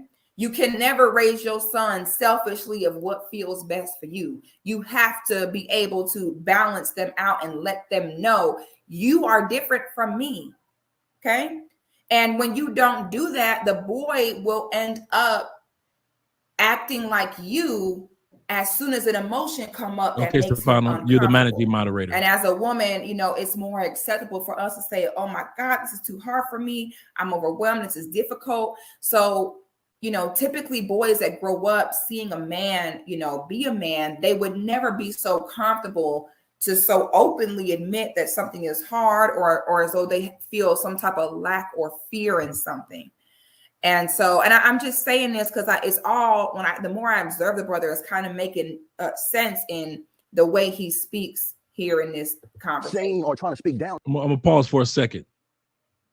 I just made Stefano the managing moderator, so hopefully do better that he can do that. Turn the chat into subscriber only mode on YouTube.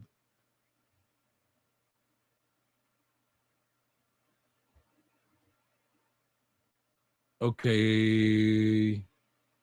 I see community moderator. So I'm at the top of the chat. I'm on YouTube. It says participants, moderator, moderation activity, time step, pop up, send feed. I'm trying to see how we turn it into subscriber mode only.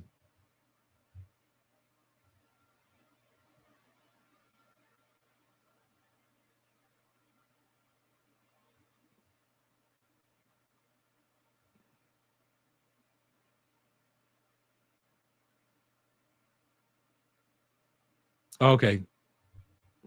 Let's continue on, guys. I'll let Stefano get set up first, and then we'll see what we can do about putting it on subscriber mode only.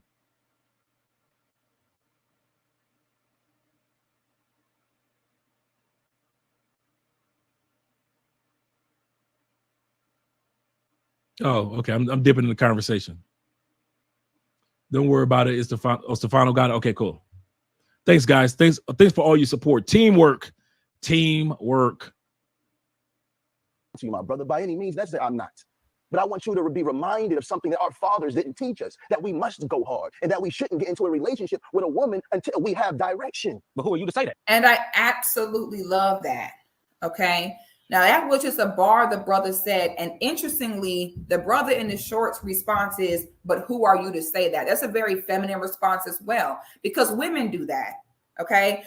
Women, when you sit and make a point to them and they don't have an actual real retort for the point made, that's what they'll do. Who are you to say that? Well, don't you have this? Where's your that? That's a very feminine approach. So his response is interesting when he's saying, listen, brother, I'm not coming down on you. Most of us did not have our fathers, which is true. And he's saying this, and I spoke about this in a previous video. If there's a man who is saying that he's working on getting himself together, he's working on getting his money together, he's working on figuring out where he want to move, he's working on figuring out his career, he's working on men who are working on figuring out, as he said, you really have no direction.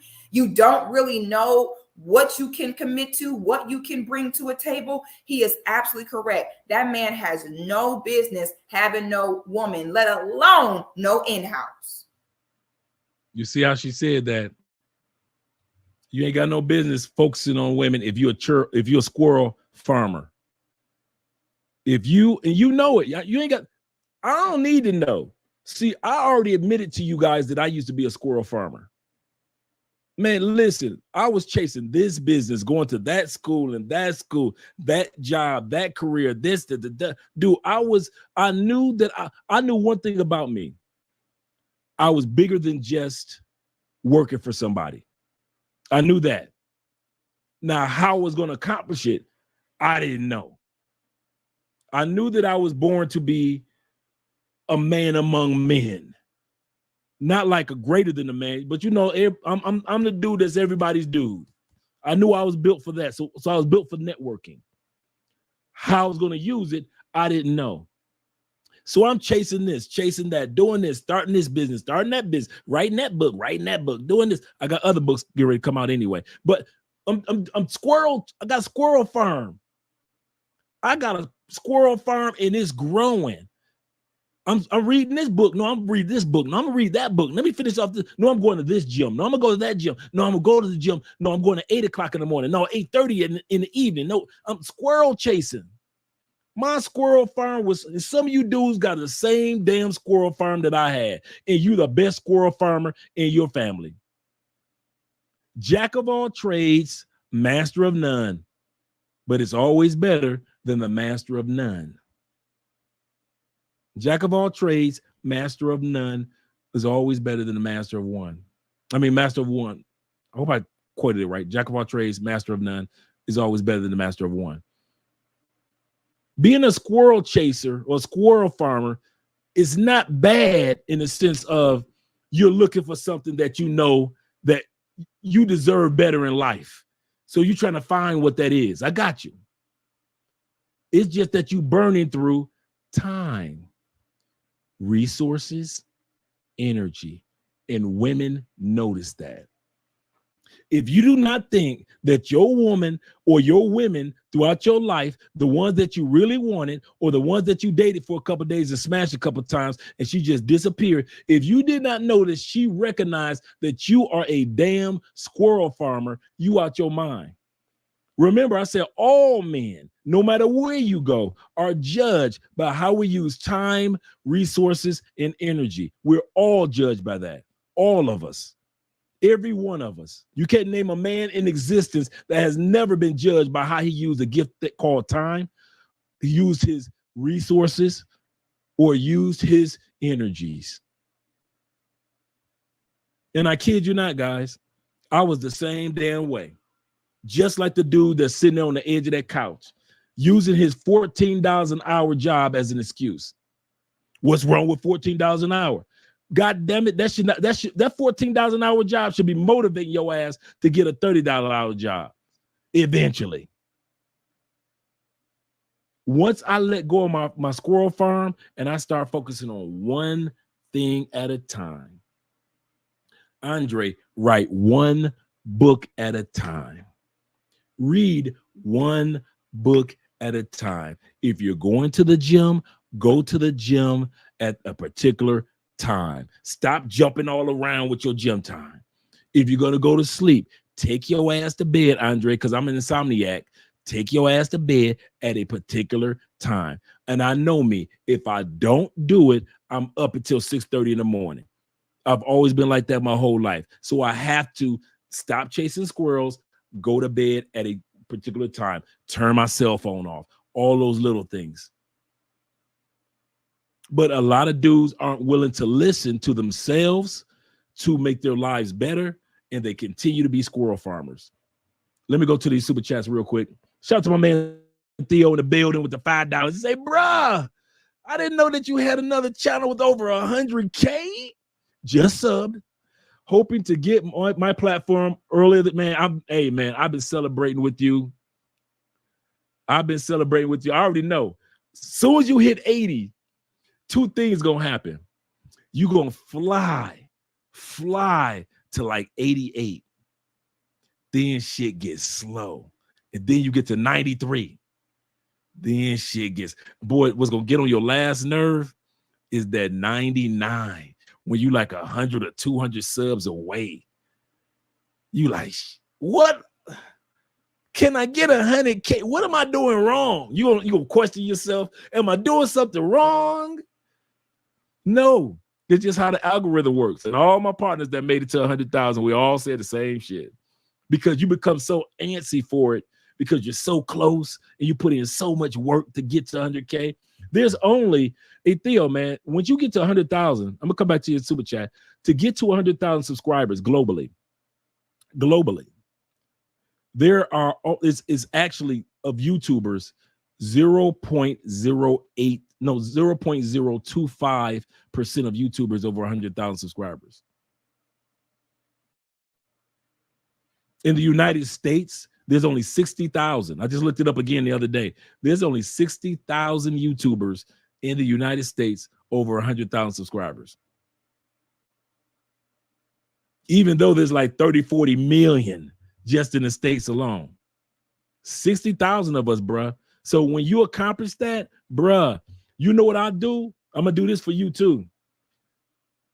Whenever somebody accomplishes 100,000 subscribers, I'll send them a photo, whether by way of text or by way of email, a picture of the University of Michigan. The stadium is full. University of Michigan, just in case you guys don't know, is one of the biggest, is the largest college football stadium in the country. Over 100, I think we're at 106, 107,000 seat capacity.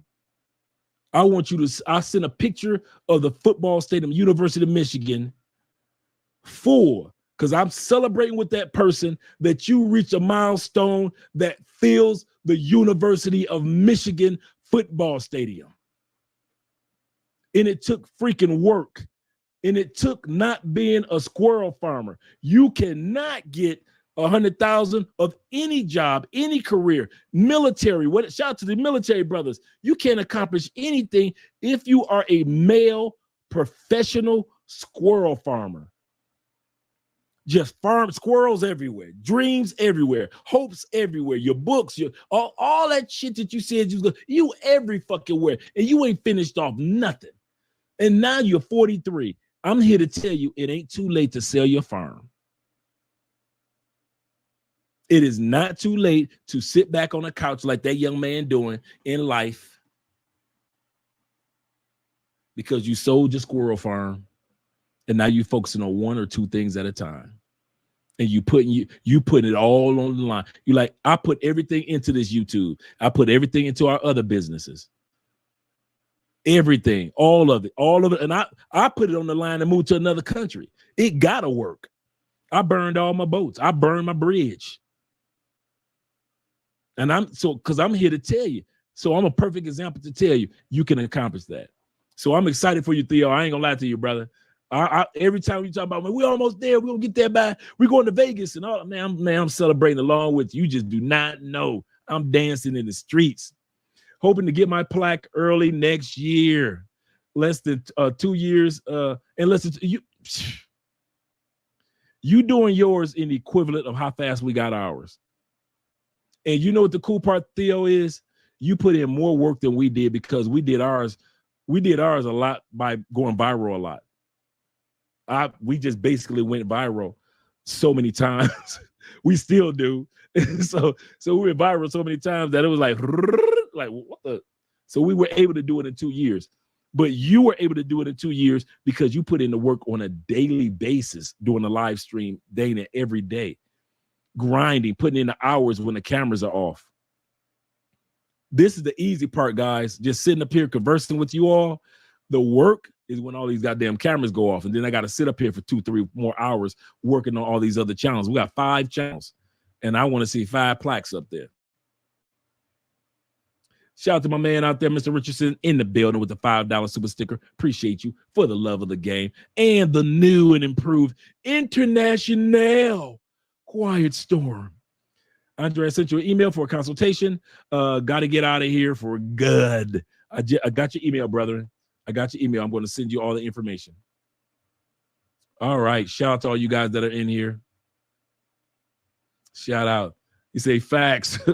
Work comes behind camera. Man, if people only knew how much work we put in behind the scenes for YouTube. It is not just throw a camera in your face and just record some stuff and that's it. No. And YouTubers need other YouTubers to keep you encouraged. Because sometimes you're like, am I doing the right thing? Did I make a mistake? Should I just go get a regular job? No. Appreciate you, brothers. All right, let's get back to the video. Men like that should have to pay per play. They should not be in relationships with normal, healthy, everyday women who are sitting there pouring into them, thinking this relationship is going to actually lead to something real. I'm going to cut that real short because I got a taxi cab confession again. She's right. When I was learning my masculinity, remember I said after I became an adult, I want to tell something that a lot of you guys don't want to admit either.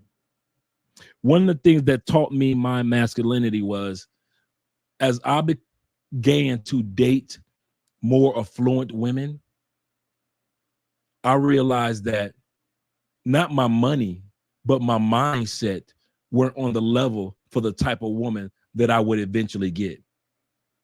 I'm gonna say this again. Some of you dudes are some of the coolest dudes. I've had some women tell me I'm the nicest dude, but Dre, you ain't ready for this type of relationship with this type of woman. And they're right. I wasn't ready to be with women that traveled. I wasn't ready to be with women that went to fundraisers. I wasn't ready to be with women that wore dresses and skirts and looked nice on the weekends, that had their own hair, no weave. Everything that I wanted, let's put it like this. I'm gonna put it out like this. I was able to smash those women, but to keep the woman that was a scientist for NASA, I wasn't ready for that. I was able to smash the sister that worked for CNN, but to keep her, I wasn't ready for that. Some of you guys made the same mistake that I made because I could smash a good woman. I thought I was a good man or I was a good catch. No, I was nothing but a good boy toy. I was a good fuck boy. But my life was not parallel to go to the golf course fundraising events. But I could smash a female golfer. I was good enough for the smash of the night. But at that time period, my manhood, here we go. How I was using my money, my energy, my time, and my resources at that point in life was not parallel to the type of woman that I really wanted and I deserved. I wanted that upper echelon sister, that upper echelon woman that was attractive yet educated with the glasses on, sexy than a mother.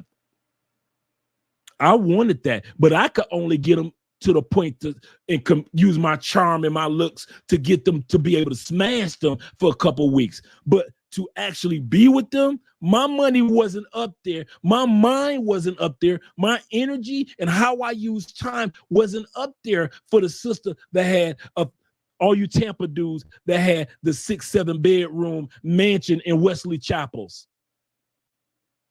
All you Detroit boys that got a female that you've been smashing, but she lives in a nice area of Dearborn with all the other Middle Easterners. Your life is where you can smash them, but your life wasn't where you could keep one. My life wasn't where I could keep one. And once I admitted that, okay, I want these type of women, and I love smashing them. I like being around educated or goal-oriented or feminine women. Okay, cool. So I had to decide to take my time, my resources, and my energy, not just money, but energy and resources, to start taking my life to a level to be attracting for for long term the type of women that I wanted. Some of you guys got the looks and the charisma and the sense of humor to get her, but you ain't got shit else to offer her other than dick and some good jokes. And I didn't want to live my life like that anymore. It was cool smashing women that were making $500,000. But I couldn't keep them, and I know I couldn't keep them. I'm walking to these houses, I'm looking like, God, and you trying to be cool like you, and you try to look like you belong. You walk into these houses, and you trying your best not to look up at these giant ass vaulted ceilings.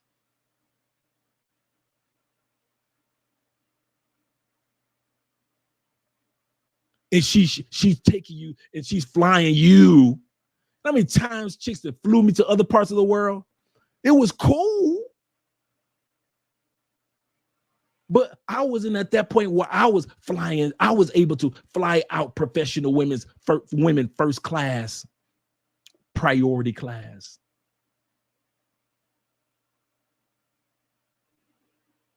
There's nothing wrong with still learning your masculinity, gentlemen. It's going to be a lesson that's going to be a lifetime. We're going to always be learning something new about manhood. Don't think just because you got money and you ex-military and I was able to do it, you still got stuff to learn about manhood, whether it be in the realm of parenting. There's an area of manhood you got to learn about that, whether it be in the area of networking with fellow brothers. There's an area to learn about that. There's so much to continue to learn about manhood. Never feel like when it comes to manhood, you got it down packed, and never feel embarrassed if you ain't got it down to where you feel like you should have it down by now. Some of us are late bloomers when it comes to masculinity. I'm one of them. I ain't going to even bullshit you. I'm one of them. Some of you brothers will keep it and say it in the closet to the Lord. I don't care, but I'm willing to put it out there because I lost that 10 years because of incarceration, because I ain't have no dad in the house and no males to tell me about masculinity. I had to start learning masculinity at 33, 34, 35, 37 years old. Even though I had the degrees, even though I had the good career, the good job, the good women, I didn't know how to do none of that shit right when it came to the manhood part. And I know I'm not the only one that's still learning to master the thing that was given us known as manhood. And so, yes, some of you dudes, you don't need to be in a relationship, because I didn't need to be in a relationship with those women because I knew I would fuck it up. I would, half the time, I'm going to tell you something else. Half the time I was embarrassed too. And I never told them that. I was embarrassed at the fact, not because I didn't have the height or charisma or the looks or the good sex or the charm or the humor. I was embarrassed. I remember one time I was smashing an ex-girlfriend of Vince Carter. Yeah, that Vince Carter. I was smashing one of his ex-girlfriends. Fine. That was the boy, natural curly afro. Oh my God, that sister was bad. I knew that I had enough charm to smash her, but I didn't have what it took as a man with time, resources, and energy at that time to keep a woman like that. Not because it wasn't about, I got a baller crib and I got a bunch of money in the no. Because I know some dudes with a bunch of money in the bank and I could take your woman when I was broke. Don't think that I'm talking about if you got money, you can keep a woman. I'm telling you, a lot of you dudes that own 3 or 4 businesses, I was running through your woman. Running through them. Don't never think because you economically stable as a man that's how you gonna keep the women. Take it from me. Many of y'all wives and girlfriends was knocking on my door while you were at work running the company. Don't you never get that part fucked up. Ever. You making money, you got good money. You think you keep that pussy because of money? Man, please. I'm here to tell you, I done ran through many of y'all women. You business owners, you military brothers, you dudes that got pensions, because you work with Ford, Chrysler, or GM. All you do that sat back, you got 2 or 3 businesses. All you politicians, all you do that got all the degrees, all the fraternity brothers. Man, I done ran through so many of y'all women, and I'm just a regular dude just getting out of prison. I done ran through so many. Man, please, don't you never let money make you think that that's the only thing you need to get and keep a woman. So the reason why I'm saying that is, so when it comes to the development of your manhood or using your time, your resources, and your energy wiser to take your life to the next level, a lot of us do need to step back and go on monk mode and not be squirrel chasing when it comes to the one. I need to fuck her. I need to fuck. Oh, she Asian. I was doing that too. Part of my squirrel chasing was not just chasing businesses around or chasing goals around. The other one was chasing bitches. Oh, I ain't had no East Indian pussy. Let me get that. Oh, shit. Oh, she Italian? Oh, let me get that Italian pussy. Oh, Italian chicks. Let me get 3 of those Italian pussies. And could you throw 2 German chicks off in there for me? So now I'm squirrel chasing women. I'm fucking your girlfriend, your wife, my girlfriend, my wife. Yeah, wife and girlfriend and your girlfriends. I'm squirrel chasing my ass off.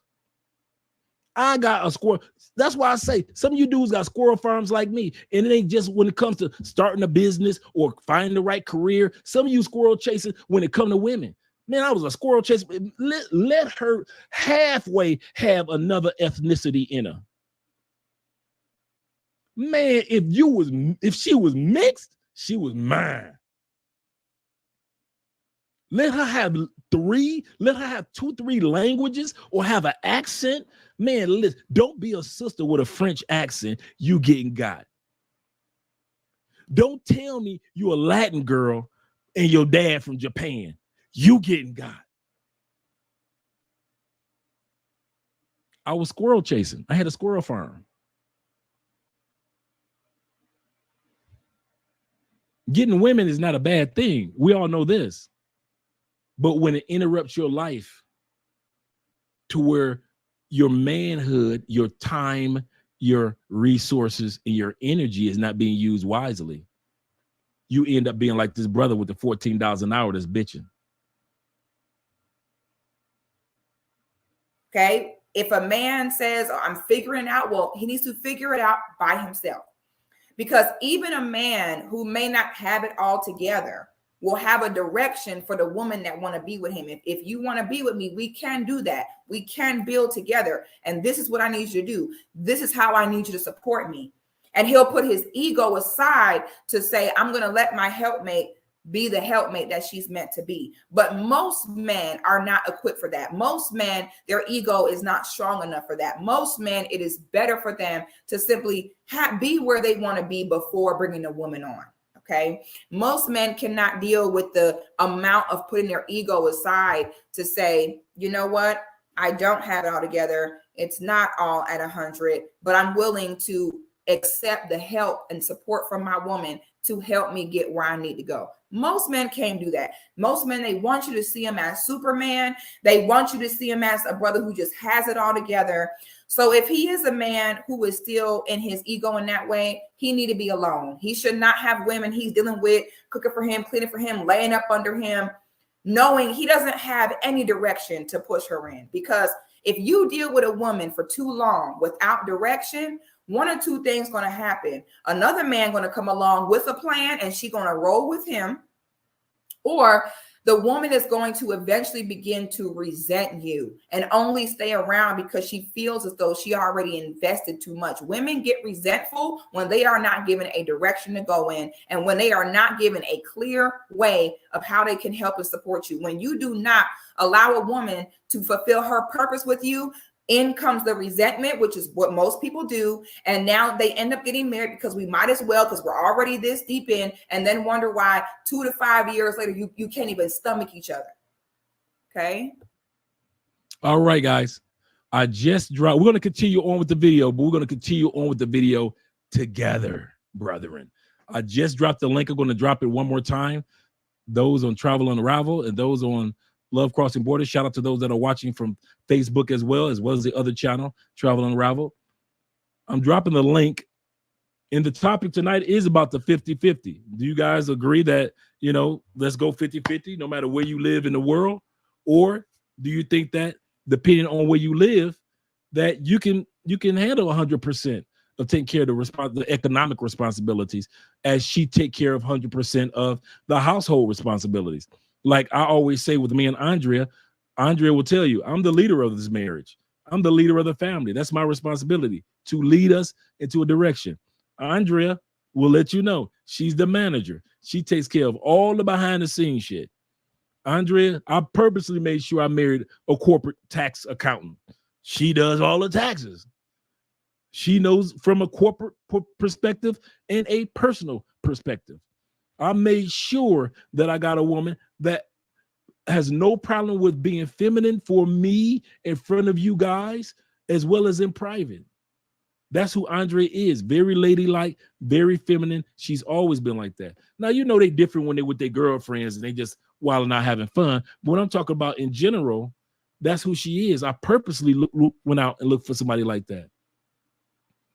And so when I do my 100%, Andre is doing her 100% behind the scenes of making sure that, hey, your boy got a hot meal. He got to be focusing on this. Andre got to take care of this. Andre got to take care of that. And she makes sure that all my medical needs, that's taken care of. Andre is on top of everything. So, yeah. So that's why I dropped the link down. So anybody that wants to come up can come up and watch the rest of the video with your boy. And I want to hear what you guys have to say as well. I know I was supposed to drop it about an hour ago, but my apologies, blame it on my head and not my heart. So if you guys want to come up, we're going to continue on with the video. Here we go. So I agree. Okay. If you don't have it together and you're too much in your ego to live at your means, sacrifice a little bit and not look like the perfect man, being single is best for you, and you need to pay anytime you want to get some, period. Nothing wrong with the pay for play. A person that loves you, a person that's been in your shoes and understands how it feels when we can't give our family what they truly deserve. We have to go hard. Now, give me one moment. I've been in your shoes. And when I was in your shoes, I stayed in my lane. I lived where I lived. My woman didn't work. She nurtured to the children till I got this. And I'm trying to give you the cheat code. Do what you need to do so you can. I absolutely love that for that brother, because nothing is more frustrating than seeing a man where it's like, baby, you sitting here treading water and ain't getting nowhere. And the reason why you ain't getting nowhere is because you need help. Okay. So it can be a catch-22. Some men, depending on their career path, they don't have time to sit and spend 2 to 3 hours a day worried about what am I going to eat. They have better things to do than to sit and separate their laundry from the whites and the colors. Depending on how big a man's dream is, the irony of it all is he either will never make it to where he want to be, or he won't make it till he's too old to enjoy it without a proper woman helping him. I love that. This is what I mean by a man putting his ego aside. I love that this man said, my wife met me where I was at. Thank you, baby. We might have to live in a little 2-bedroom apartment for a few years till I get this together. Are you down? And when a woman have not only faith in a man, but faith in herself to know, oh, baby, whatever man I get with, I know he is nurtured into greatness. Because men produce so much better when their only task is to be productive. When you don't have to waste, you're a man, your shoulders are strong, your hands are strong. Why would you be wasting time putting laundry in the washing machine like this? The whites, the darks. Are you serious? You definitely could be spending your time doing something better. Okay. So you'll be surprised how much more productive a man is when his mind is clear from the stupid, mundane things in life that are honestly a waste of his time. So I love that he's saying that him and the wife came together and that the sister was doing what a real wife, not girlfriend, wife, what a real wife would do, which is to nurture a man into greatness. We're going to pause right there because we got some brethren coming up right now. We're going to be watching this together as a team. Let me get you guys up here. My man Professional as well as my man Ray in the building. Shout out to you guys. Let me make sure. Hey, what's up, brother? Can you hear me? There we go. All right, how you guys Yeah. doing this evening? Oh shit, I'm doing good. I'm doing good, brother. You Yeah, got I was yourself muted. shit. My other brother got himself muted. The professional. I think you got yourself muted. Let me make sure that I don't have you muted. I can't hear you. Let me unmute you on this end. Now let's see.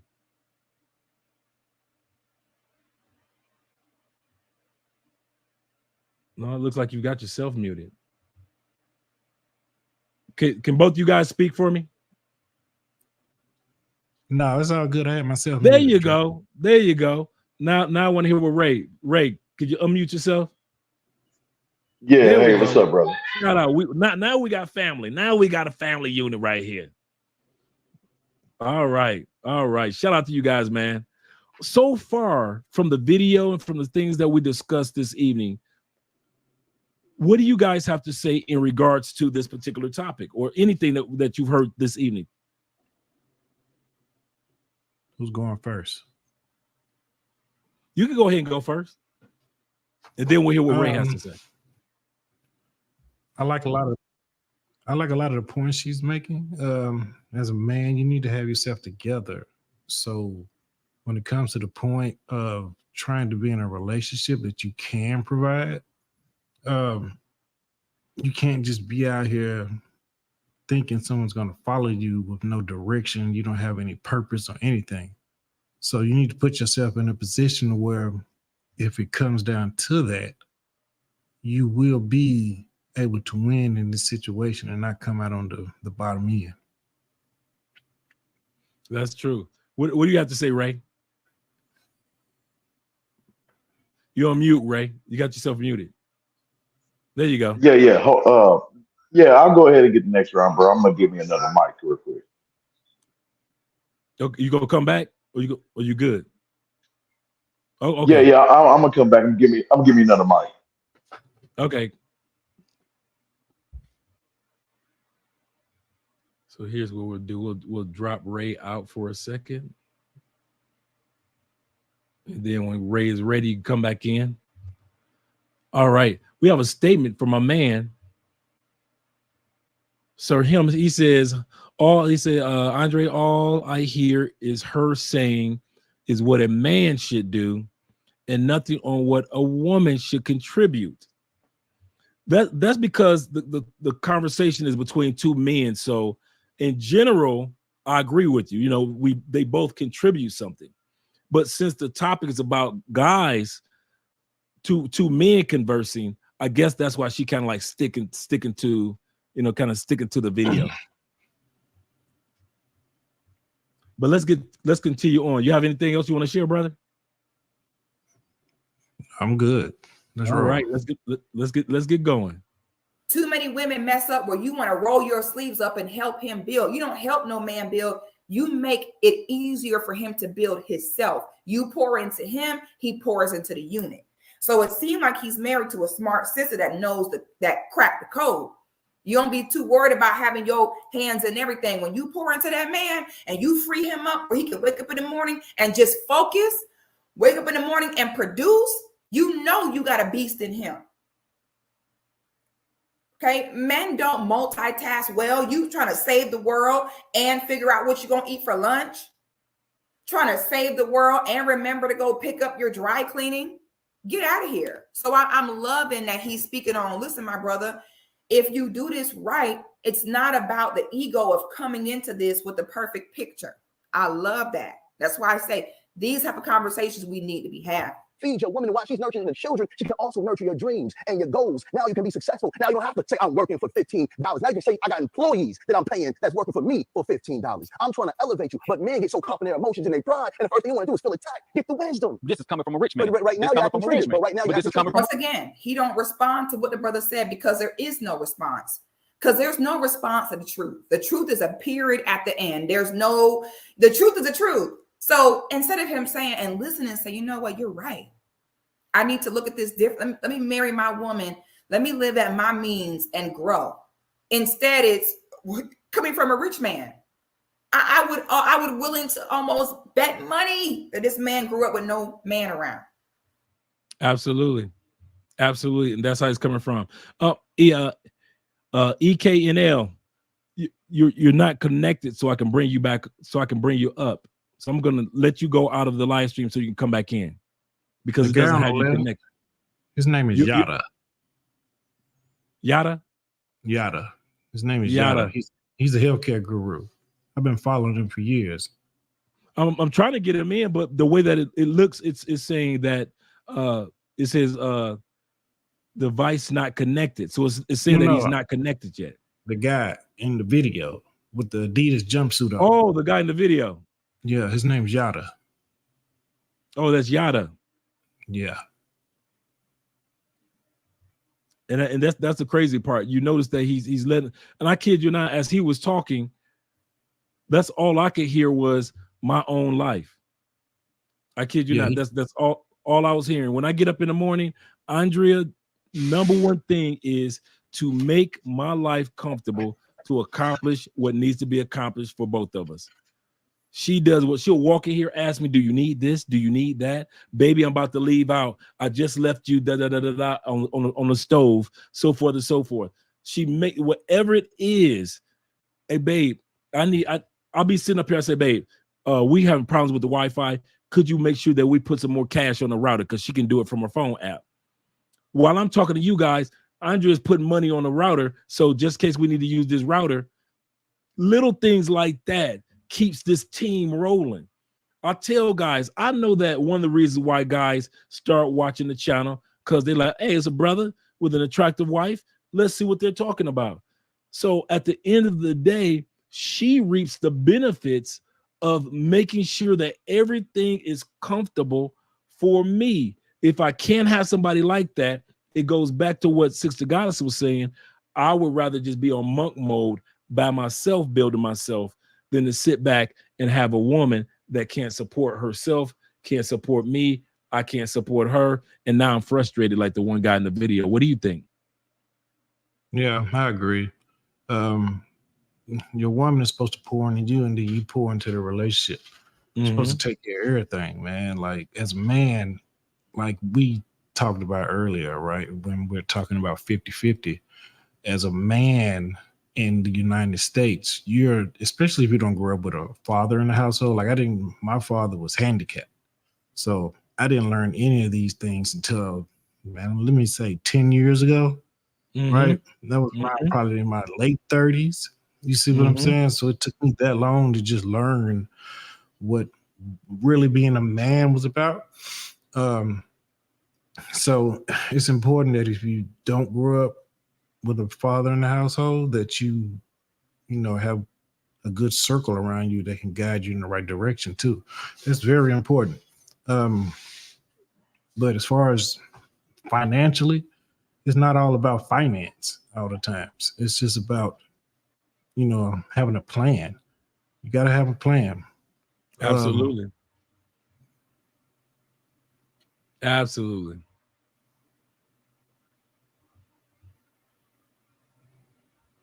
Okay. I think if the guy would just listen, right, and just take the advice on the chin and just listen, you might not agree with it, but sometimes it just needs to sink in. Yep. And that's how I look at it. I learned this when I was incarcerated. Men, and I this is my favorite quote that I created. This is just an Andre quote. Men think on their pillows. And what I meant by that, I realized when I was incarcerated that men, you could say something to a man initially. Man, that's some old bullshit. Anybody trying to hear that? Until they get to their pillows. And when men are kind of like in a quiet space thinking, in other words, and all of a sudden, you know what? Dre was right about that. I just really, something, Dre, I was thinking about it last night, man. And what you were talking about, you were right, brother. I realized what you were saying.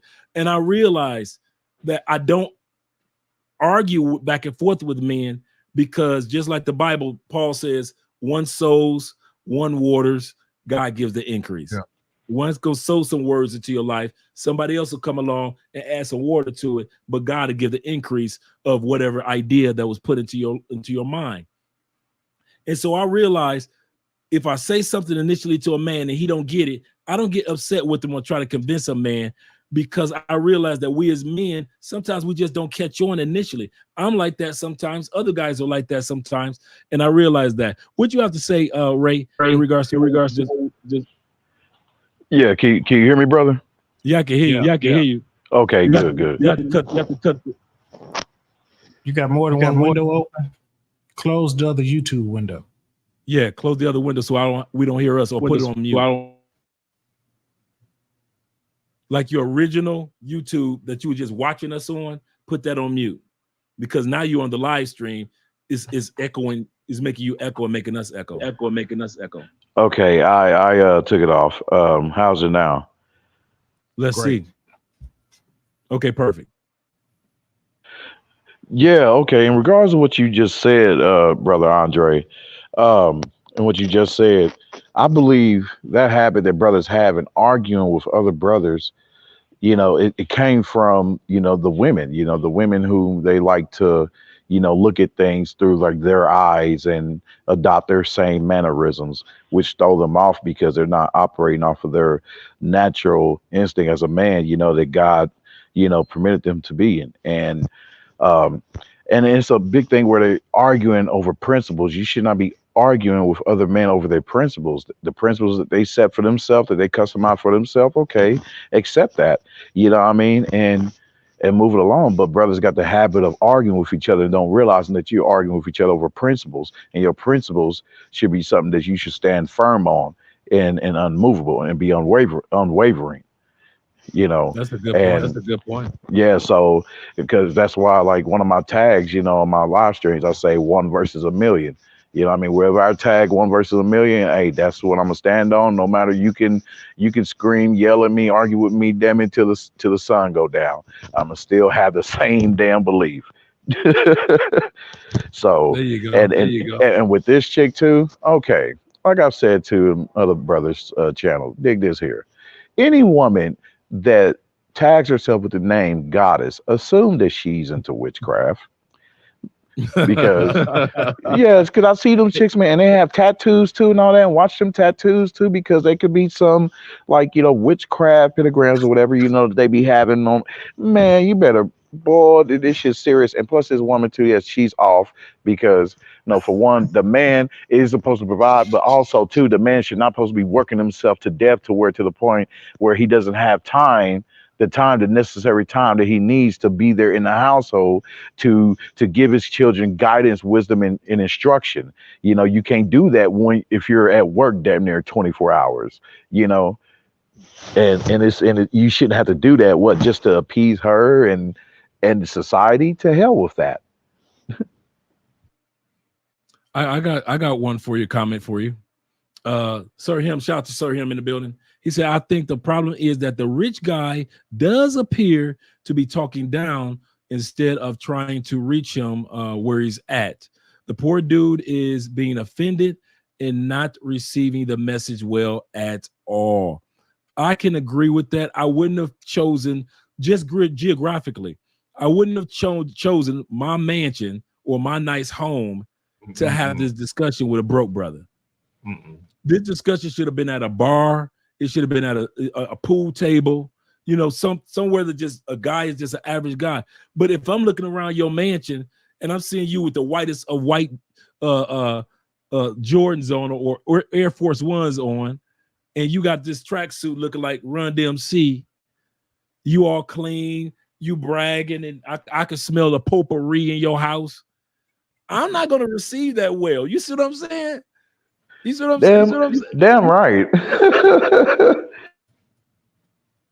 Even though you might be telling me the truth, but if we had gone to a neutral space to where you don't look as fly, you just look regular, I look regular, I might have received what you were saying over a game of pool, or at a cigar bar, or at a just a regular everyday spot.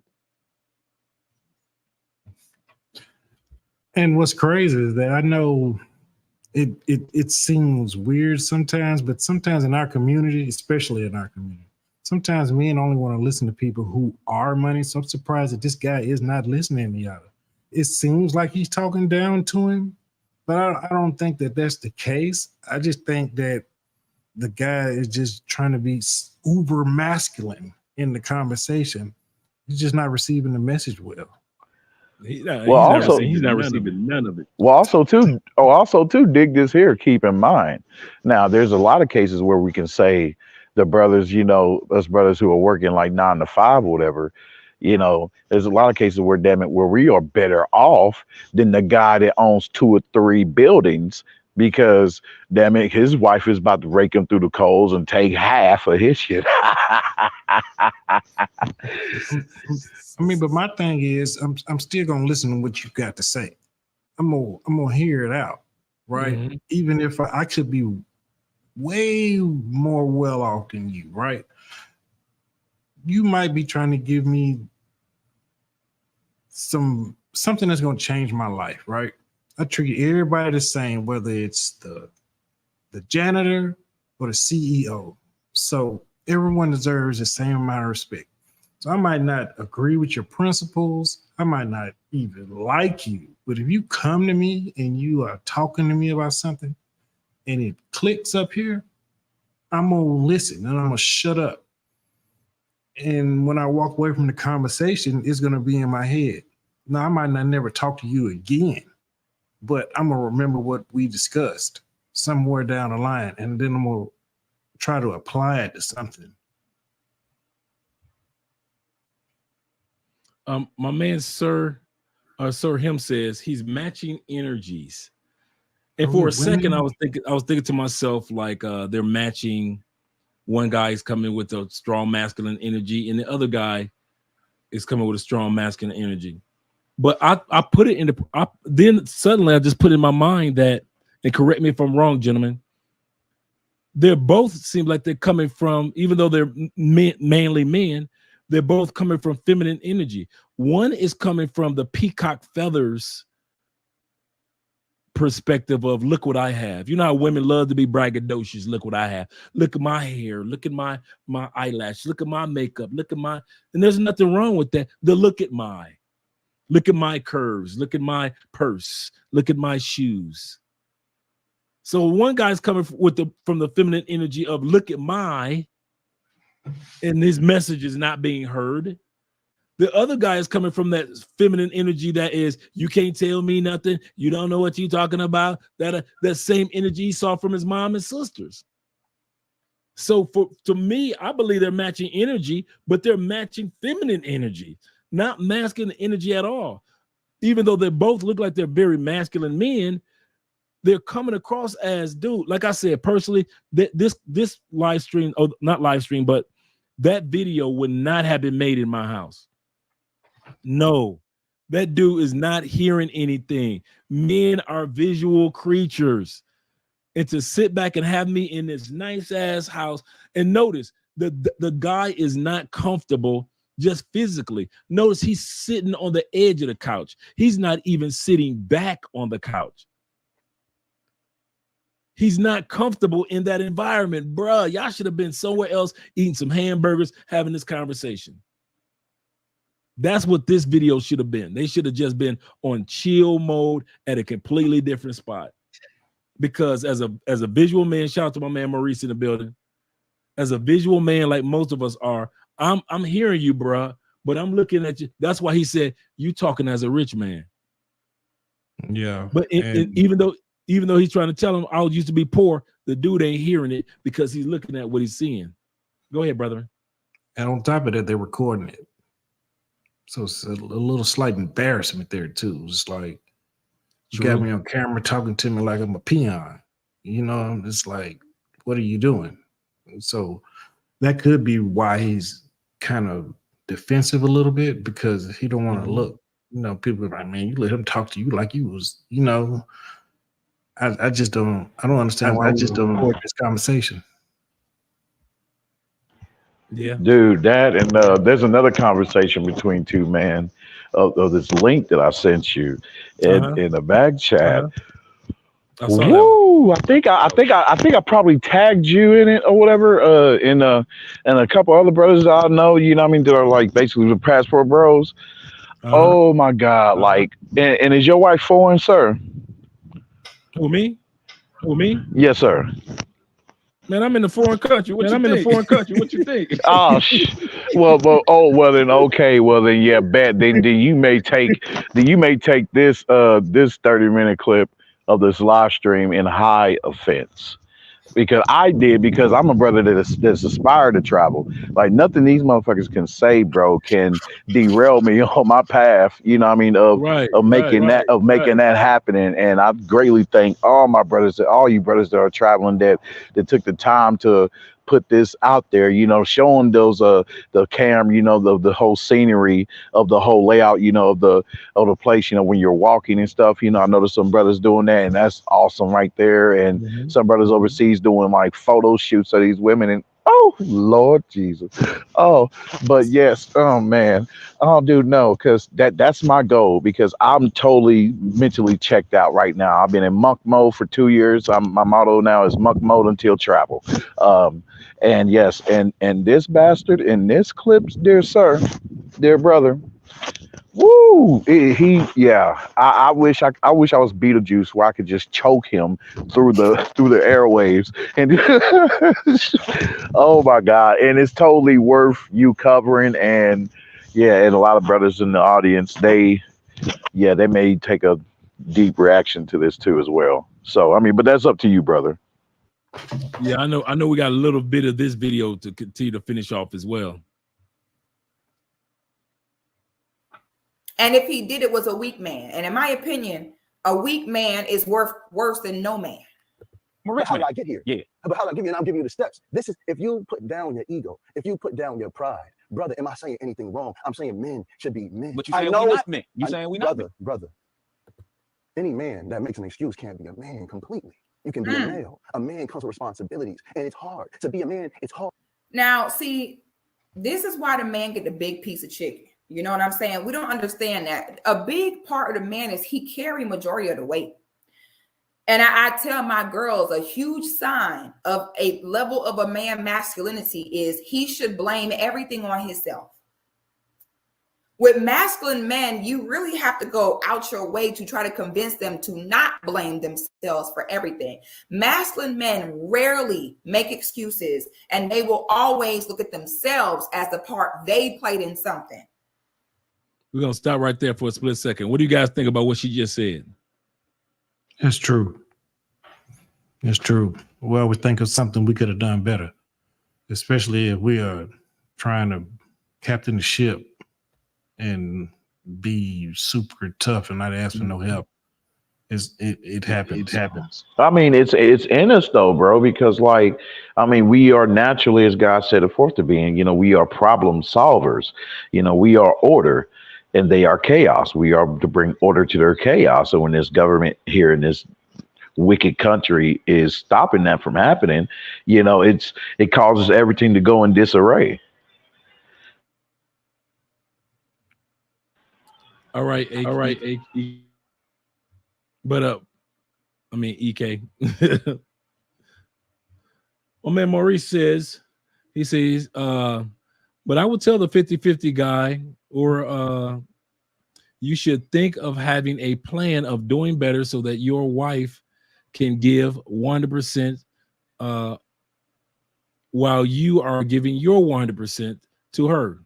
100% to you as you giving 100% to her, but I will not tell you that you are not a man. Now that is cutting. I ain't hearing nothing you say after that. He's absolutely correct. Shout out to Maurice. When that man told him that you're not a man because you make excuses, I would have worded that differently. I would have said something like, I hear where you're coming from, but men that are being successful or working towards success like you are, don't make excuses. You see how I said that? Men that are working towards success like you are, don't make excuses. I wouldn't have told another man, you ain't a man. Let me let you guys go ahead and speak on that. Yeah, yeah, I wouldn't tell a man that you ain't no man. No, because I mean it's all like internal, like I said, man, and you know what I mean, because the man has his own custom, his own program, and it shouldn't be questioned by nobody. If that's the program he set for this woman, then hey, then it is what it is, you know. You got to know how to talk to people. You can tell who have people skills and who don't. Um, it's a super insult telling somebody they're not a man, right? You just don't do that, especially if you're trying to come across to them. You got to figure out a way to ease the conversation and make it, well, de-escalate it first off because there's too much tension in the room. So you got to be a master of de-escalation. I don't see neither one of them trying it, especially not Yada. I'll say too, like with the excuses thing, man. I mean, like, okay, have your excuses, okay, as a man. I'm not gonna tell you you're not a man because you're bearing these excuses, you know, but use those excuses, okay, to help you to form a better solution to your problem. Yeah. Yeah, but you have to understand when I'm guessing he's trying to mentor this guy or something like that, right?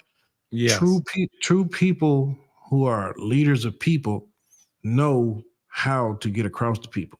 They know how to talk to people. They know how to talk to people and how not to talk to people. This is a perfect example of how not to talk to somebody when you're trying to help them.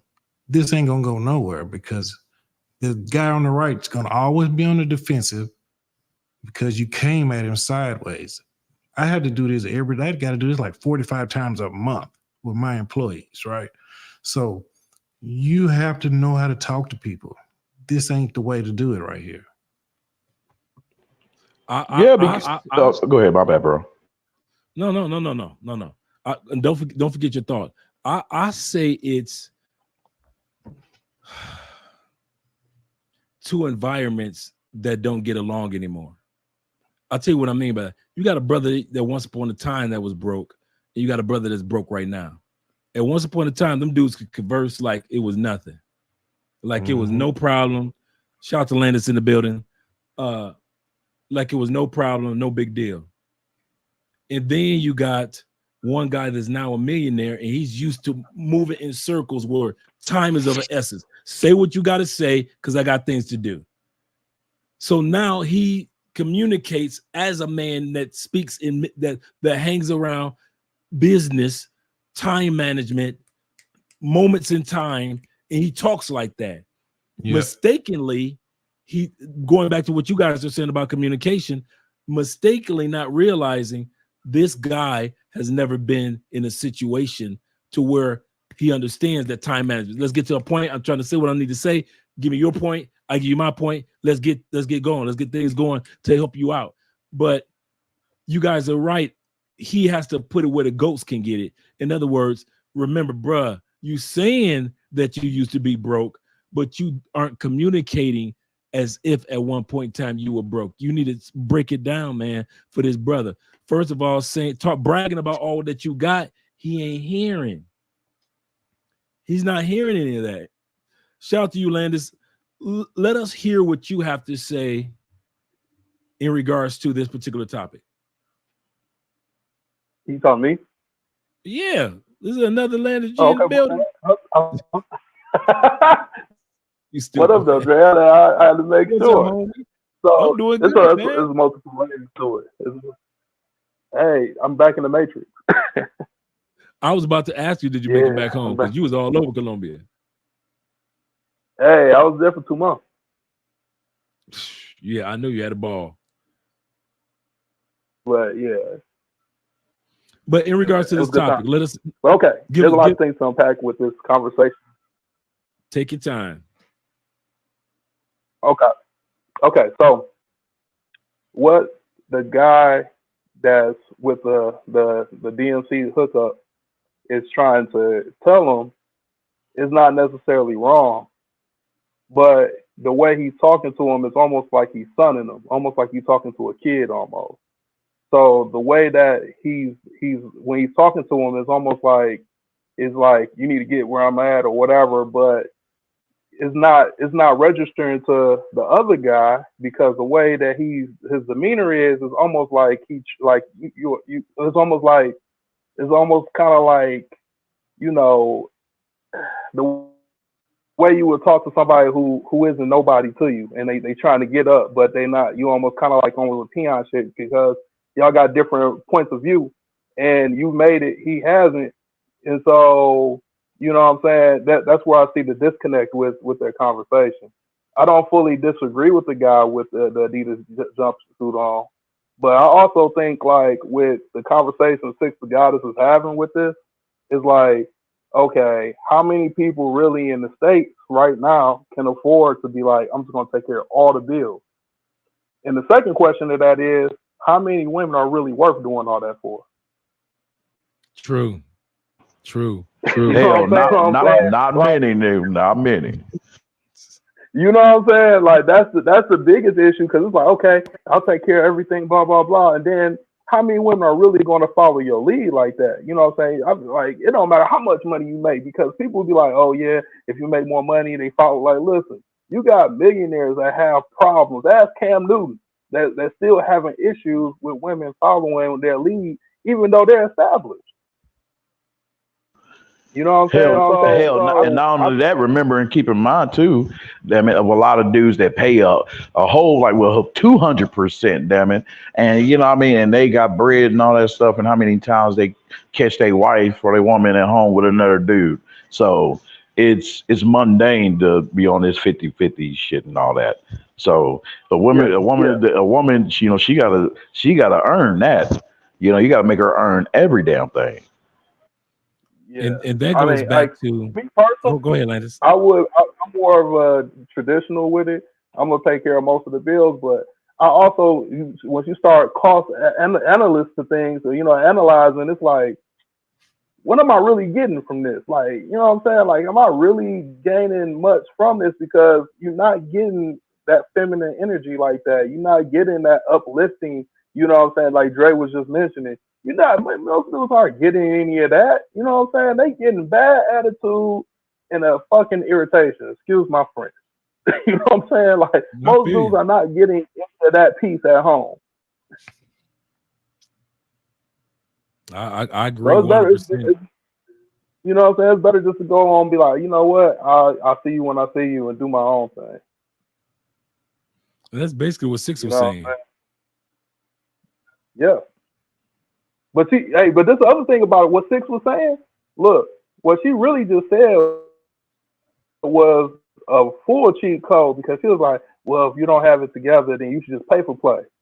Well, what's the difference between if you don't have it together or when you do have it together? Because when you really got it together, then you really don't have time like that. So really, pay for play at that point is really even better. He'd be like, I don't even, you know what I'm saying? I know a lot of dudes it becomes a real. I ain't got no time for it. Let me go ahead and pay for this, and I'm good.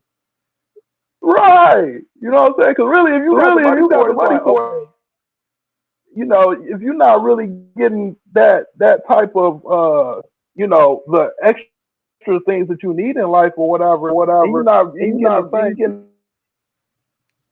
it's not really worth it. Hey Ray, all you have to do is turn off your just turn off the other screen that you have on, your original screen that you had on, that you were watching me on the live stream. Turn that original one off, and then go to well. I know he dropped out. Hey, I started hearing myself. I was like, wait a minute. Right. Yeah, it was a deal. It was because he had both the YouTube open and the StreamYard. Right. All he needed was to have open was the StreamYard. Yeah. Okay, masculine men don't take outs. You can't throw them out like, here's your way to get out of something, and they take it. They don't do that. Okay, and so that is a huge indicator. A man that make excuses, it's too hard, it's not this, huge sign that he is not fit to be in charge of no women and no children. Okay, with man, no excuses, and everything is his fault. Period. Being a man is an ugly, thankless job. That's why you get the big piece of chicken. Okay. That's why daddy get his plate first. That's why when daddy come home, everybody Put down the iPad, put down the phone, and greet daddy at the door. Mommy first, then the kids. Okay? That's why daddy get that treatment, because daddy get beat up the most. You understand? No excuses in a man, period. I'm big on that. I'm very big on a man not making no excuses and a man keeping his word. Nothing turn me on more. When you get you a man who do what he say he gonna do in all elements, not even just in regard to you, but a man who stand on his word. Ooh, 10 out of 10. Highly recommend. Brother, it's not easy. That's why the respect you want from your woman that you don't get, I get from mine. My woman respect me. Hold on. My woman respect you think me. she respects My you? woman respect me. You think she Yeah, all right, respects you? brother. You Yeah, think all right, has she ever raised her voice at No. you? Now watch this. This part right here, he killed him. He killed him right here. Murder scene right here. Okay. He about to set him up. See, now this man in the shorts is so emotional that now it's almost like a joke, this conversation. Like, baby, you showing your emotions. This is burning your chest so bad. You can't even really have the conversation properly. So now he really gonna set him up to tell on himself. Watch this. No. Hold on. My woman respect me. You think she Yeah, all right, respects you? brother. Yeah, You all think right, she has she ever raised her voice at you? No. He think he, Does she cook for you every night? Of brother? course. of course. So she respects you, cooks for you every night. Does she clean the house? Of course. She cleans the house, and you got her working 16 hours a day. Boy, he got him. Boy, he thought he ate. Boy, he knew he had it. What you talking about? Yeah, I'm 50-50. My woman respect me. Oh, really? Well, does she cook? Yeah. Do she clean? Yeah. Do she suck dick? Hell yeah, from the back. So you got her cooking, cleaning, sucking dick, and working full time. Crickets. That was cold. That was cold. When I heard him say that, he said, and you got him work, but you still got her working 16 hours a day. I was like, damn. There is no way in hell, and I mean this from the bottom of my heart, there is no way in hell that any woman would be with me. Well, any woman that wanted to be in a marriage with me is going to be working 16-hour days and at the same time doing all the stuff that a woman, and I want you guys to hear this out because I want you to give a comment about this. There is no way my woman is going to be doing all the things that a woman would do if I was paying 100% of the bills, and yet she still got to work 16-hour days and give me a half. No, that ain't gonna work for me. She got to work 16-hour days and still treat me as if I'm paying all the bills. She still got to suck it as if, she got to feed me as if, she got to be feminine as if. Well, if she doing all the stuff that needs to be done, the brother in this tracksuit is correct. In this aspect, you need to be paying $100% of the bills. You need to be one with a second job, not her. Because there is no way in hell she doing all that and still being the woman that would be the woman that you need 100% at home if you were paying 100% of the bill. I hope you guys understand where I'm going with that. Yeah. Facts, that's all true. Yeah, I mean, both of them wore out. How are we gonna ever have time or energy to do anything with each other? You work all the time, I work all the time. Plus, we got kids. Well, if they got kids, I don't know if they got kids. I don't know if it's a scenario like that. But I mean, what kind of relationship is this? So true. So true. This is a scenario where if it were me, I would have to go on monk mode. I'd be like, you know what, baby? I know we've been together for a hot minute, but I got to get me together because there's no way in hell my wife's supposed to be working 16-hour jobs and still coming home making me the big piece of chicken. You see what I'm saying? That's crazy. That's crazy. I mean, Don't get me wrong. They do it in South America. So I guess, you know, the wife works and then she'll come home and she does all the traditional feminine stuff. But no, man, I can't do it. What about you, Landis? What's up with your commentary regarding this? I'm in agreement with you. I also think like it depends on how much money you making, but my chick ain't gonna outdo me, dog. There ain't no way. if she doing 16, then I'm doing 18s and 20s or something, because there ain't no way my chick I'm gonna come home or whatever, and my chick can just bust her ass for 16 hours, and I'm sitting there Right. Right. I agree with that. chilling, watching YouTube with pepper on it, because it wasn't. E-Man stupid, man. She said from the back. Yeah, she said from the back. Oh, yeah. Some of you dudes come to Colombia, get turned out from the back.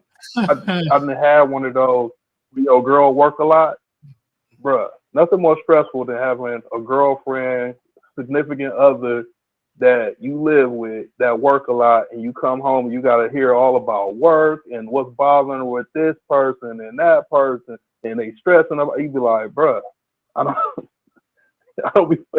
Hey, I'd rather work from home, you know what I'm saying, and have a part time or whatever, and I'll take care of most of the majority, if not all of the bills, and they just chill, bro. Cause yeah, they need other activities to keep them occupied.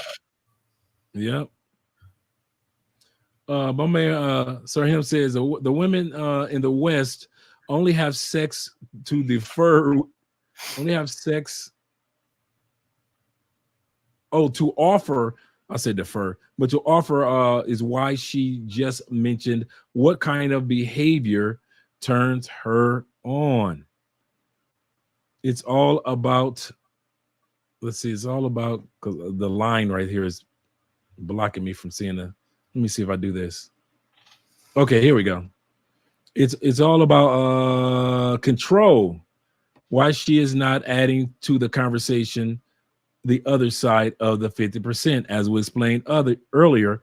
Maybe she's doing that because it's a all male conversation, and so she doesn't want to talk about the other side of the 50%. Which I can understand that, because I always, when I go on panels and people go off course, I'll always say this: could you please stay on topic? So I definitely feel where they're coming from. And he says, sounds my man Face Mob, he says, that's ridiculous. Yes, 16-hour jobs, that's crazy. That's crazy. But let's finish off hearing what they have to say. He said, Dre, you can pay 100%. She will still find a reason to complain about. See, I don't live in the United States. Yeah, I think they still getting confused some kind of way. That's why we talk about this on this channel from a global perspective. Yeah. And I'll tell you why we do that, Sir Him. And I set the title in regards to Passport Bros, because there are some things, quite often I'll see videos that are in the United States. No. I agree with that as well. But I'm just talking about down here in South America in general. There's some things that I see in the United States, and I often see a video like this, and I'll ask myself, does this translate globally? Because a lot of times you'll see a US video and it doesn't translate globally how men behave or how women behave in relationships. It's only just a US or Western thing. And so that's why sometimes you'll see me just talk about it from the perspective of a globalist, because sometimes it doesn't translate on a global perspective. I give you a perfect example. Like, as I mentioned earlier, there are women here in South America that work hard jobs, and they'll go home, they'll cook, they'll clean, they'll make sure the family's taken care of. Man doesn't have to do anything, because that's what the women have been raised to do in many areas of South America and parts of Africa. So when women in the United States complain about, I don't have enough time to do this, I'm looking like, I'm surrounded by all these neighbors, and these women are gorgeous, and they cleaning stoves and sinks and toilets. So I you know what, I see where she's coming from, but when the brother sat back and said, you got your woman doing all the stuff that a man that's paying 100% of the bills would do, why aren't you paying 100% of the bills? Because she's already doing the job of 100% of the bills. It's not like you sweeping and mopping floors, she's doing it. So that's the perspective. But let's continue on with the video.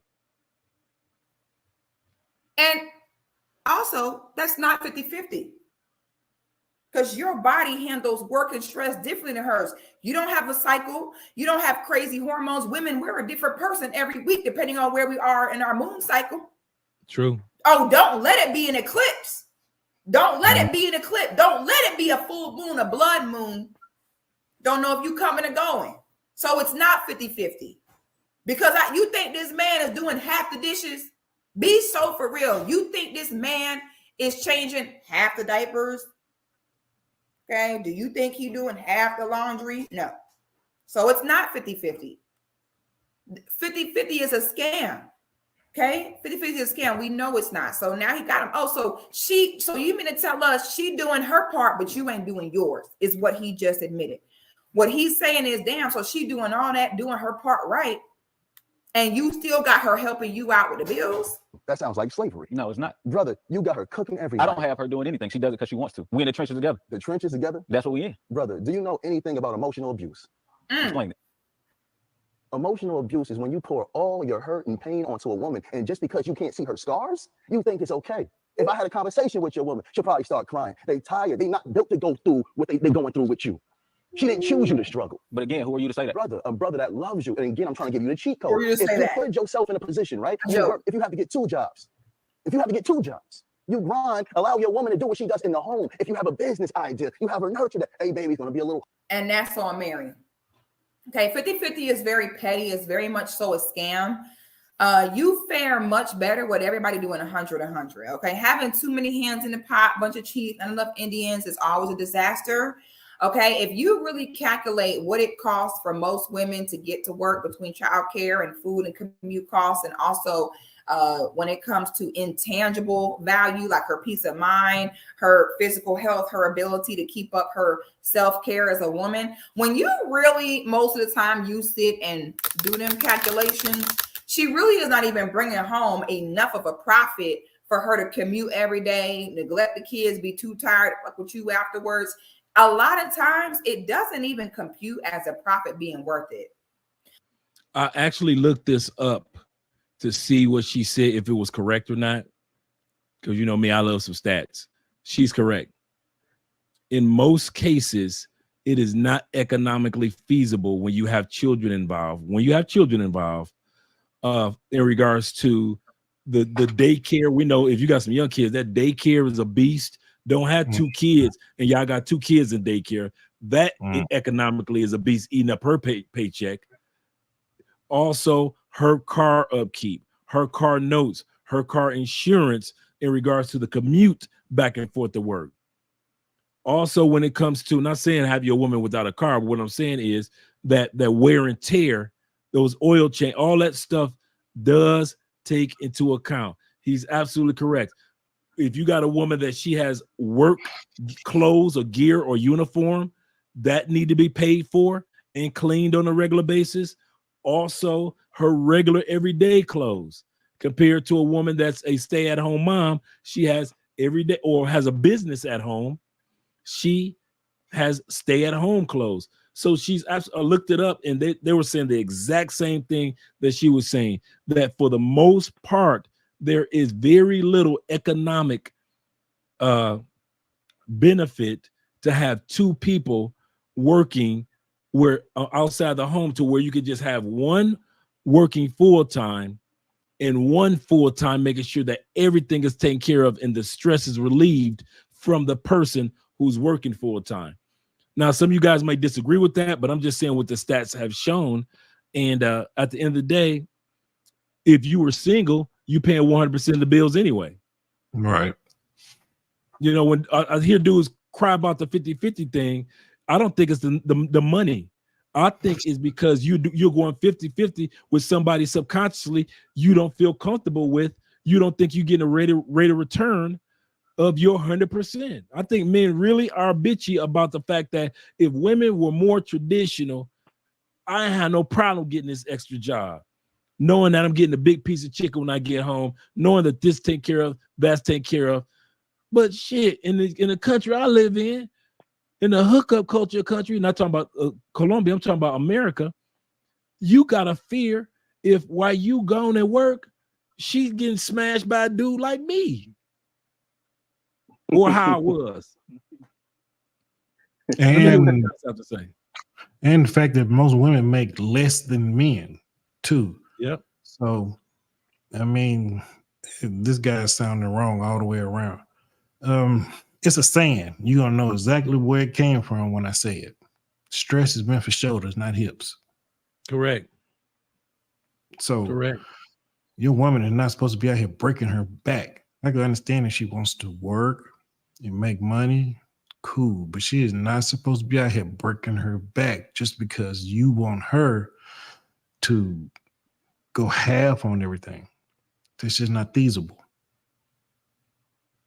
And the reason why I bring this to a global perspective, guys, in the comments, as well as I want to hear what Landis has to say in a second, is because some guys have never been 100% payer in the States. So they come to Colombia and they're economically able to pay 100% of the bills, but they're still uncomfortable with it because and they think it's odd, or she's using me, or she might be with her ex-Spanish boyfriend, she's scamming me. You know, not, I don't want to say insecurities, but that kind of like worrying about what she's doing, even though you can afford to pay 1% of the bill because psychologically you've never done it before. So when you come to South America, assume that you're going to be paying 100% of the bills, but be prepared for the psychological part if you've never done it before. That's why I did this video, because there are some dudes that got the money, you know, the currency exchange is good for you. But as far as the security part, insecure, you know, a lot of guys aren't ready. And like me, I stay here. I live by myself. I pay 100% of everything by myself, right? So if I was living in a country where my dollar was super strong, like say like Colombia, for instance, right? I wouldn't have a problem paying 100% of everything because of the money that I'm going to save, right? So you should not have to worry about certain things because a woman will be glad that you're doing that versus, you know, the United States, for instance, right? I wouldn't let a woman come in here. Listen, I don't really believe in shacking like that, but I wouldn't let a woman come move in with me and then tell her, okay, well, you got to go half on the rent with me, right? No, you just take care of the house. I've been paying the bills. I'm gonna continue to pay the bills. So just take care of the house. That's all you got to do. Put food in the refrigerator, you know, do all those things. Everything else is gonna be taken care of. Yeah. Yeah, I like what Brain just said. He said facts almost everywhere. And then I'm going to hear what Landis have to say. He said facts everywhere you go, you will be expected to be a key word provider and pay 100%. He's right. Landis, give us your commentary. Okay. So I always think that with anything, there is no one size fits all because even when we go by the stats, you know what I'm saying, what, 20, 30% maybe of women actually just are stay at home moms.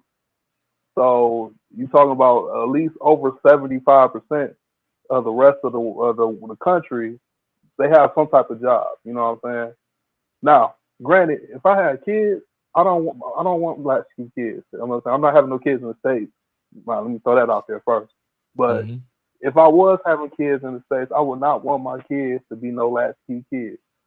I would rather work two jobs and my kids have a mom. You know what I'm saying? And actually have somebody that's actually there with them and they not just getting shipped off somewhere with babysitters and stuff like that. Because I had that happen to me. So it would, and that wasn't really like ideal. You know what I'm saying? But anyway, if I'm out of the country, if I'm in Colombia, like I actually had this conversation with my close friend, and I told her I was like, if I had a chick that I was really kicking it with or whatever, I was like, why would I want my woman working 60 hours a week in Colombia? You know what I'm saying? Like, and busting her ass. I would rather just be like, here, what is it, $400? Okay, cool. Here, I'll give you that. Take care of me and go relax. You know what I'm saying? Why would you want somebody to bust their ass for 60 hours a week and it's not that much to you to cover that? You know what I'm saying? For the person that you care about, the woman that you love, to actually have some type of comfort in their life. You know what True. I'm saying? If I'm out of the country, there ain't no. I'll be like, go sit down somewhere. I want my big piece of chicken too, and some red beans and rice. You have to learn how to cook this like I want. That's right. That's right. Straight up. Get that big piece of chicken over here, this man. Straight up. You know what I'm saying? But Whereas like,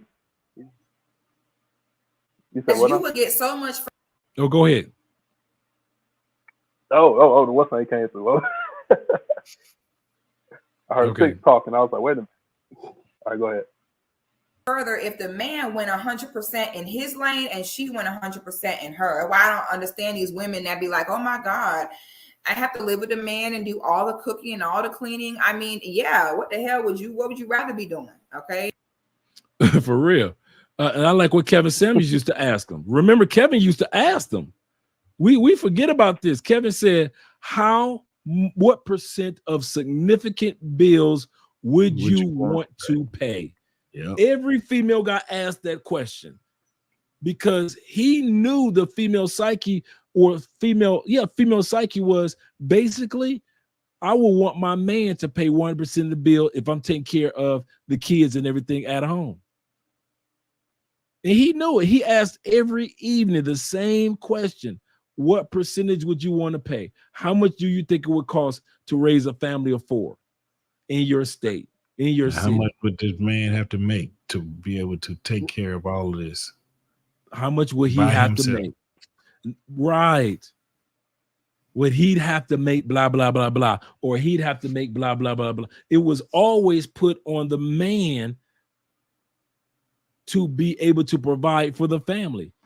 Because very rare were the women saying, well, I don't have a problem with paying 30% or this. Kevin was like, come on, man, be honest. And then most women would say, no, I would rather be at home taking care of the kids and he pays everything. Go ahead, Landis. Yeah, you're completely right. You know what I'm saying? Like they'll ask and they'll be like, well, like 25%. And then he actually put the numbers in perspective. They'll be like, oh, I don't know. I'd rather them take care of all of it. You know what I'm saying? So the reality is that is our biological nature is to provide resources. So it is what it is. You know what I'm saying? Like to be like, oh no, I don't want to do that or whatever. Like basically you're going against biology. It'd be the same thing as somebody telling you telling a woman that they shouldn't have a fucking period. You know what I'm saying? It's like it's basically going against all of what you are built to do anyway. That's the reason why the world even pushes forward, where men built things and learned things and created and all that, just so that they have resources for their women and children. Yep.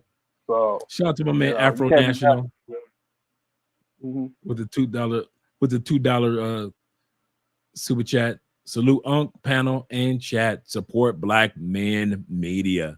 Shout out to you, brother. I appreciate that. As you were saying, Landon, it's my fault.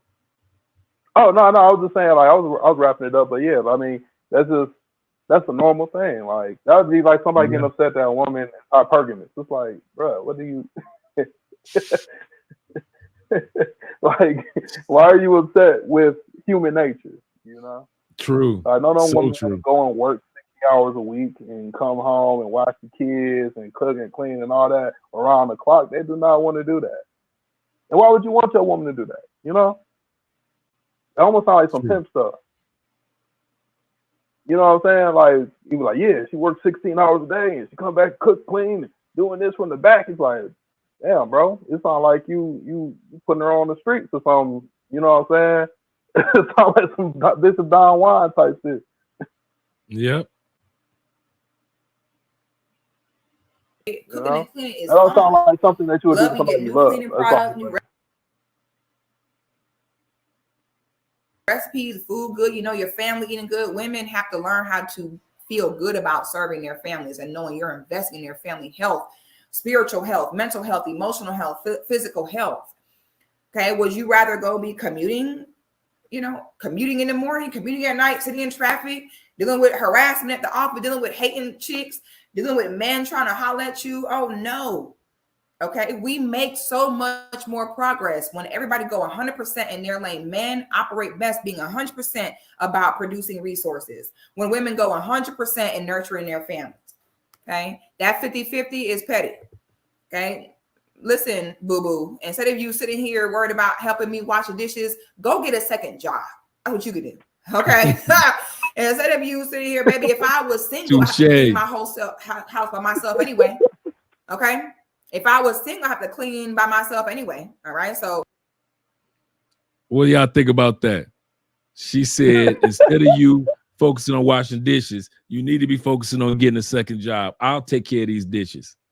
Yeah, I agree. Hey, I had 3 I can't jobs. disagree on that. Right. I work in the oil field. We be putting in 80 plus a week, so you know what I'm Oof. saying. Yeah. Right. So for you to be able to come home to a hot meal, hot bath, you ain't got to grab no broom, no mop. Maybe do the lawn on the weekends, or fix, the honeydew list on the weekends. But for the most part, you ain't take care of any of the norms because the wifey got it. Yo, did this dude get back in the chat? I thought we was on subscriber only mode. Is he back? I'd much rather have to still came cook back and for a clean by second. myself anyway in a house where everything is paid for than having to still cook and clean on your own and pay all the bills on your own in a house. It makes no women be like, oh, I don't want to be married, I have to do that. Well, go be single and still do all that and have to pay all the bills. Make it make sense. Life is about choices, baby. She's absolutely correct towards the lady. She's like, listen, you have a choice. You can go out there and battle, the corporate America, battle through that traffic, battle through guys hitting on you at work, or you can take your ass home, take care of them kids, take care of your man, make sure everything is good for him. But you can't have it both ways 100%. And so you're gonna put 100% into something. And so she's like, listen, if you want your man to pay 100% of these bills, you got to be at home 100% of the time for him to be able to be taken care of. That's in all sincerity. That's how my relationship is. The more that I focus on what needs to be focused on, the less hours Andrea worked with the firm, the corporate firm in which she was working with. She still works with them, but in the capacity that she did before when we first met, no, nothing like that. Because I needed her here to take care of all these things, just like my man Landis saying, I'm putting in these 80 hours a week. I ain't got no time to be sewing no vests. I ain't got no time to be making no tees. I'm putting in 80 hours a week. Right. So she's absolutely correct. Some women will come to the fork in the road. There is no more Kevin Samuels to call. And so now y'all got to go ahead and get in the mud, ladies, and go ahead and be the feminine ladies. Yeah, go ahead, Landis. I was gonna say that's a wrap. That's over with. Kevin was the last hurrah, the last of the Mohicans. The last frontier. Man, the last that was the last bearer. frontier.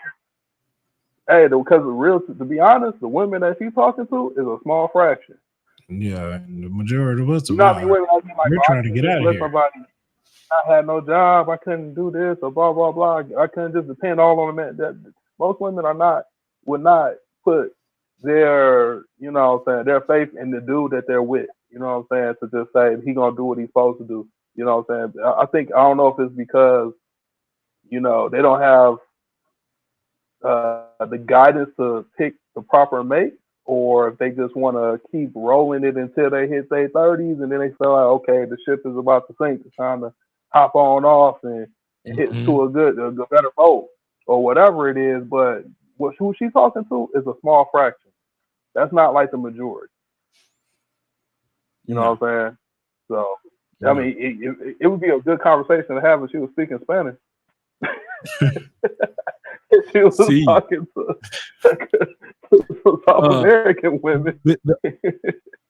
Another thing I noticed, Landis, is guys, in regards to one guy is an entrepreneur trying to talk to a guy that's just an everyday worker. Right. And when you're an everyday, just blue collar working dude, you really can't relate to getting up to like I mentioned on the live stream a couple of days ago. There are guys in this world that can never, ever fathom the thought of making $100,000. Ever. Yeah. That is just far-fetched. And so to sit back and be a multimillionaire by way of entrepreneurship, talking to a guy that's just at peace with $14, $15 an hour, this conversation shouldn't even be happening. Yeah, I think he needs to stick to the selling health products. I'm not He's trying to teaching the kindergarten calculus. You know what I'm saying? He's This trying ain't to the teach, way. you know, No. algebra to a third grader. That's not even, my man says put it Right, right. right. It's not even in the same stratosphere mentally on what he's talking about. You know what I'm saying? So, you know, and to be granted, because he has resources, his outlook is going to be different. Because the reality is, if I was making 40 or 50,000 a year, then there ain't no way that I'll be able to be like, yeah, my chick can go ahead and stay at the crib, and I'll just, you know what I'm saying? You can't make that work in the majority of the United States if you're here. You know what I'm saying? So, you know what I'm saying? Those conversations change when you reach certain plateaus to be able to actually afford that. That is true. You know? So true. So this is a mismatched conversation. Shit. Facts. For the next 2 years. You know, If we hold on, move this man this, making we're going to be good. $14 You an can say, hour, who so he am I might to be tell you making something? 30 Man has been in your grand. position. You know what I'm saying? He making 30 grand, and he talking about, well, how you got your girl working 16 hours. Shit, he probably got to work 16 too. You got to work 25. For They real. struggling together. They have a real They struggle struggling love. Shit. together. Hell yeah. Mm. A man has risen above your circumstances. And I'm coming back down to say, this is what you do. You're not a man until you move like this. Most males will die, never experience what it feels to be a man and to be completely respected by his women and children because he didn't step into that true king place. Brother, it's hard. I understand. It's difficult. I But do you understand though? Brother, Do you understand? Brother, if I didn't understand, I There's wouldn't no be way here possible talking you to can understand. All praise. No way. Why do you think that, brother? Look at you. You on the net flashy. Yeah, man. You're not a man if you're not going 100. Your woman don't love you because you're not paying 100% of your bills. She can't. Who's to say that? Brother, you will never know what it feels like to truly experience your woman until you're able to remove. Are you with my woman? Brother. Are you with my woman, brother? Brother, are you with? I'm sorry. I can fully conclude there was no man involved in the raising of this man with them shorts on. There's no way. And if there was, boy, he must have been the weakest dude, and his mama must have wore the pants. You know, I do consultations with women. We work on plans for what they want in life. Okay, we work with relationships and everything in between. And I can't tell you how many women, you know, to their family, she feels as though she doesn't want to make her man feel bad about himself or put the wrong kind of pressure on him. But it's many women who are dying inside, who are hurting inside, and you'll never know it because they're so worried about trying to put on and keep their families together, but they're suffering. So the fact that he thinks that his woman is happy and would prefer working full-time, paying half the bill, cooking, worry about the house. The fact that he thinks that she enjoys it shows how out of touch he is with her. And more women, I guarantee you, they're not married because marriage is for men. Okay. I guarantee you this man, they're probably boyfriend and girlfriend. And I can almost guarantee you that this woman is paying half the bill, doing everything unmarried. So there's a level of responsibility for the women too of what are you doing? Why do y'all continue to sit and play house with these men for years? I don't understand it. And you're better off being alone than playing house. This man all up in your way, blocking your husband. He need to. What do you guys think about that one? I think a lot of women playing house. Yeah. This man is in your way blocking your husband. I think a lot of people tend to do that because they got a lot invested in the relationship and they don't want to let it go. I got so much built up into him, or I got so much built up into her that if I leave, I'm going to lose everything I put into the relationship. But ain't no need to continue on if it ain't working. That's true. Landis? I kind of disagree with what he's talking about, partially. The only reason why I disagree with it is because I understand that this is a completely different mindset of people, or as far as our society goes, over the last 15 years. So what I grew up around was not the same as what's going on right now, because you could make you could be an average earner and be a grown man and you run the household. You know what I'm saying? True. The majority of people who had their fathers that was real fathers, you know what I'm saying, they weren't millionaires. They weren't making six figures. They weren't in the 10 percentile.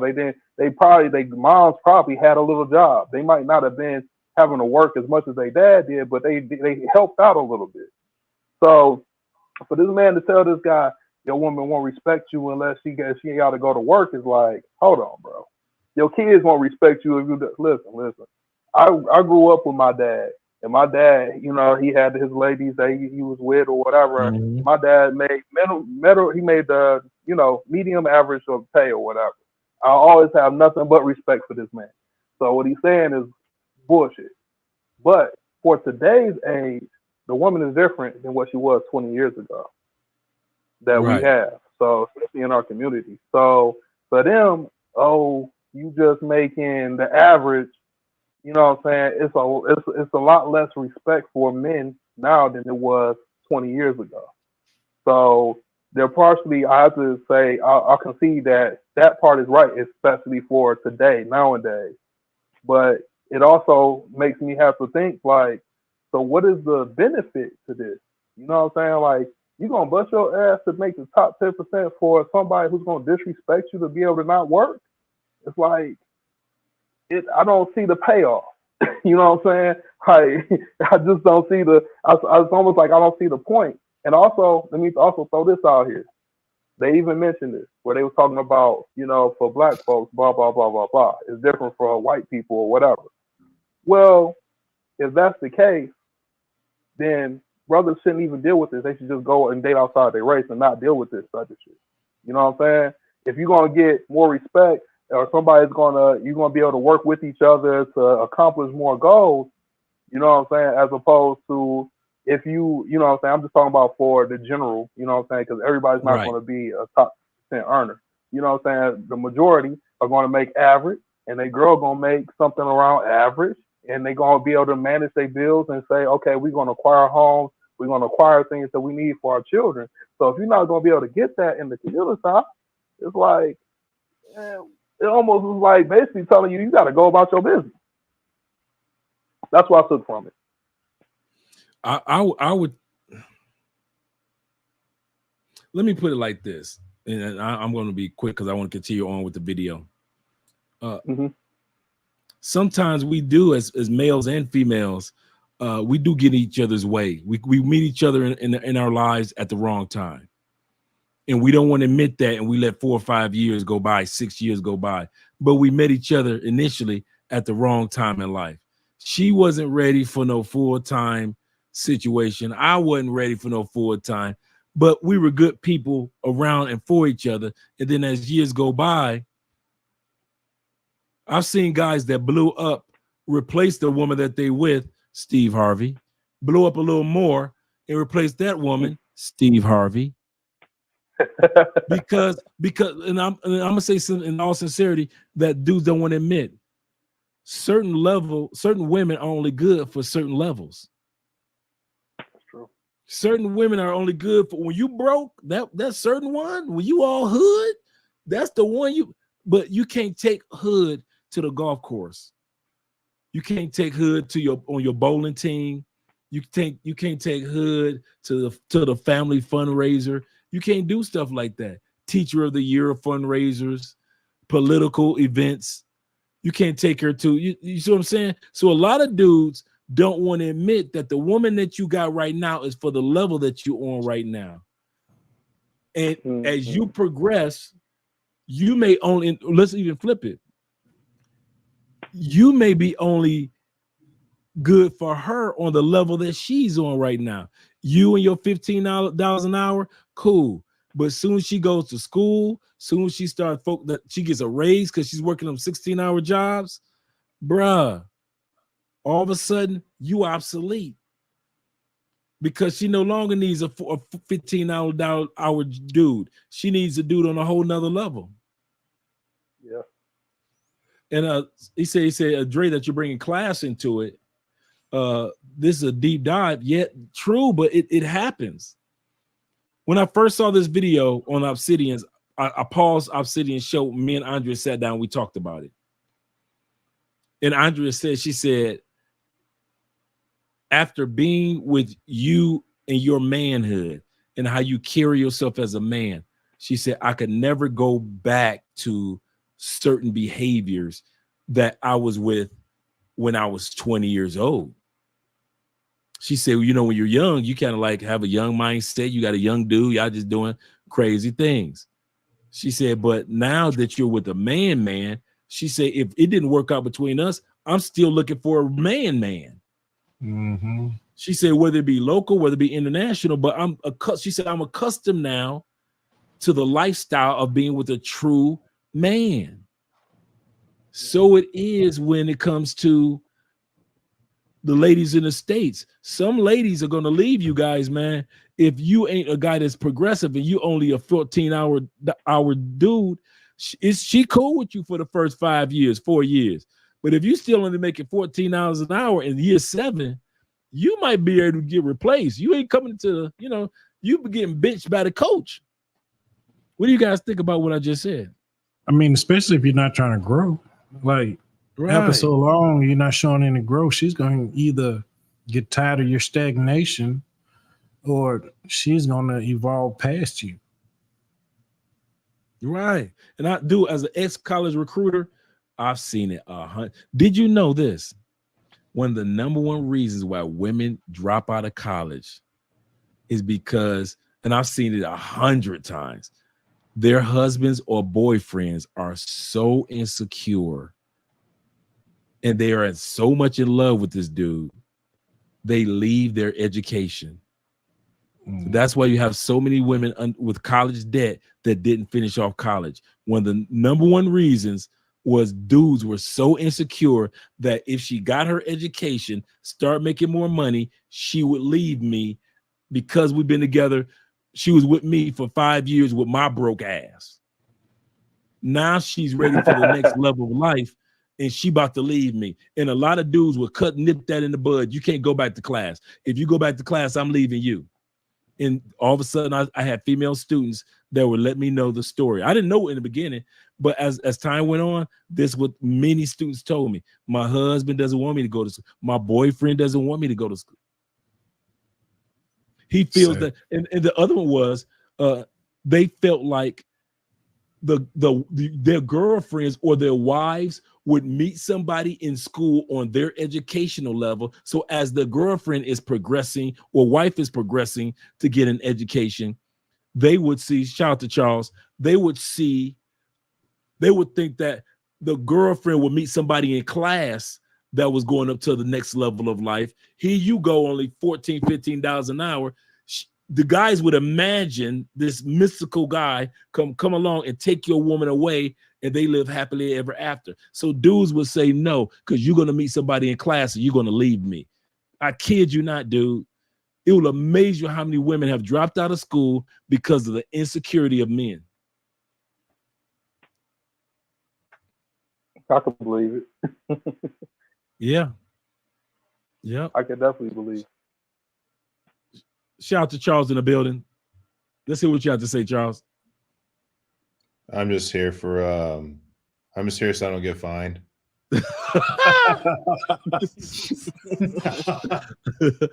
All right, Marshawn Lynch. You know what? Hey, man, I'm going to drop, man. I got to get an early start, man. All right, brother. I know a few of you guys got to get ready to get early starts too. I'm gonna end this in a few moments, even though Sixth Goddess has a few more things she has to say. Let me get your closing remarks. I guess it might not have heard me. Shout out to you, Charles. Give me your remarks. I'm just here so I don't get fined. Okay, well, let's watch the rest of the video, or at least some more of the video. We're going to end this real soon, but I I'm going to go ahead and. So what do you want my marks on? I just got to drop in and out. Okay, just real quick, in regards to some of the things that you heard tonight, whether it be Sister Goddess is saying that that a woman should, if her man is paying 100% of the bills, she should be taking care of the house 100%, or your commentary in regards to the two gentlemen that have been speaking. Do you think that one is speaking condescending to the other, or is he just talking to him brother to brother? I have to go back and replay that. But as far as the whole 100% thing, yeah, that just makes sense. You can't have a do nothing bitch on your team. That's just going to sit there and just take everything that you have and not contribute anything. That makes no sense at all. And that's what a lot of women, that's what I notice a lot of women nowadays, that's what they want. They just want you to just finance their lifestyle while they sit there and do absolutely nothing. True. Now, what's up with the guy making $14 or $15 an hour? Can you is he not wanting to I'm confused on that one. It looked, from the way that they're conversing, it looks like he's just comfortable right now with the $14, $15 an hour job, especially since he was saying my girlfriend, she shows me love, she makes me hot plates, I have no reason to move forward because she's not. In other words, at this point in time, it seems like his life is not motivating him to make more, and his woman is not motivating him to make more. That's interesting, because the past 3 years should have motivated him because of economics, because of cost of living. I'm thinking the same thing. Because of a lot of stuff. It's okay to like what you do for a living. I mean, because it seems like he enjoys his job. But I would need more details in what he does for a living. Like, is it a blue collar job? Is it a white collar job? Is it a unionized job where they have annual raises? Like, I need more details before I can fully answer that, because you can go pretty much anywhere with that. He's 20 something years old. Who, me? And so no, the guy in the video. That's what they were just talking about. How old is the guy? Yeah, life hasn't hit him. Right, he's life hasn't hit him yet. Yeah, if he's only 23, 24, at this stage of life, he hasn't done anything. Right. Yeah. See, the guy that's making money should be talking to him completely different if he's only 23, 24 years old. We're just kind of guesstimating, but if that's where. Is he at least in school trying? I wouldn't. It doesn't seem like it. It doesn't seem like he doesn't give off student energy at all. My woman. I mean, brother, exactly. You got your woman. I got mine, brother. Brother, right now you're dealing in high emotions. You're not even allowing me to finish my sentence, For brother. what? You finished your sentence. Bro, do you like Chinese food? No. Do you like chicken? No. So you don't like nothing? No. Let me give you a gem. Right? Imagine a motherfucker. He ain't trying to hear nothing now. And then you take this with a divine, understanding heart. You like water? water? I know how sometimes when we get triggered, we can't hear the love in a message because we feel triggered, we feel ashamed. But I'm saying is, if you truly love your woman, right? If you truly care for her, all I'm saying is go hard for her. And you going hard for her won't last. I know some brothers might be like, I live here, my rent's $1,400. I live here, my rent's $2,000. I live here, my rent's $5,000. I understand. But how would you be living if you didn't have that woman? All I'm saying that's it right there. Okay, that is it right there. Okay, I have always felt like men who feel like women needing to pay 50-50 on the household bills are men who are trying to cheat the system. Those are men who are trying to jump forward to a certain quality of life that he has not earned yet. Okay, because that's always the question. The question is, wouldn't you as a man already be living in a household on your own?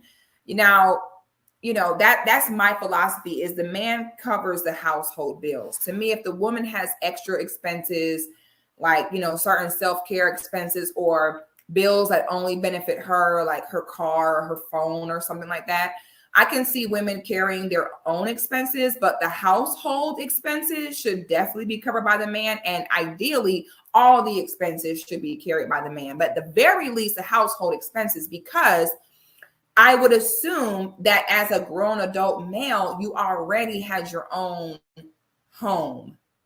So it's always been my outlook on this that any men who have difficulty with a woman living with him but not helping him with the bills is a man where if he was not with her would be either having like 3 roommates or living with his mom.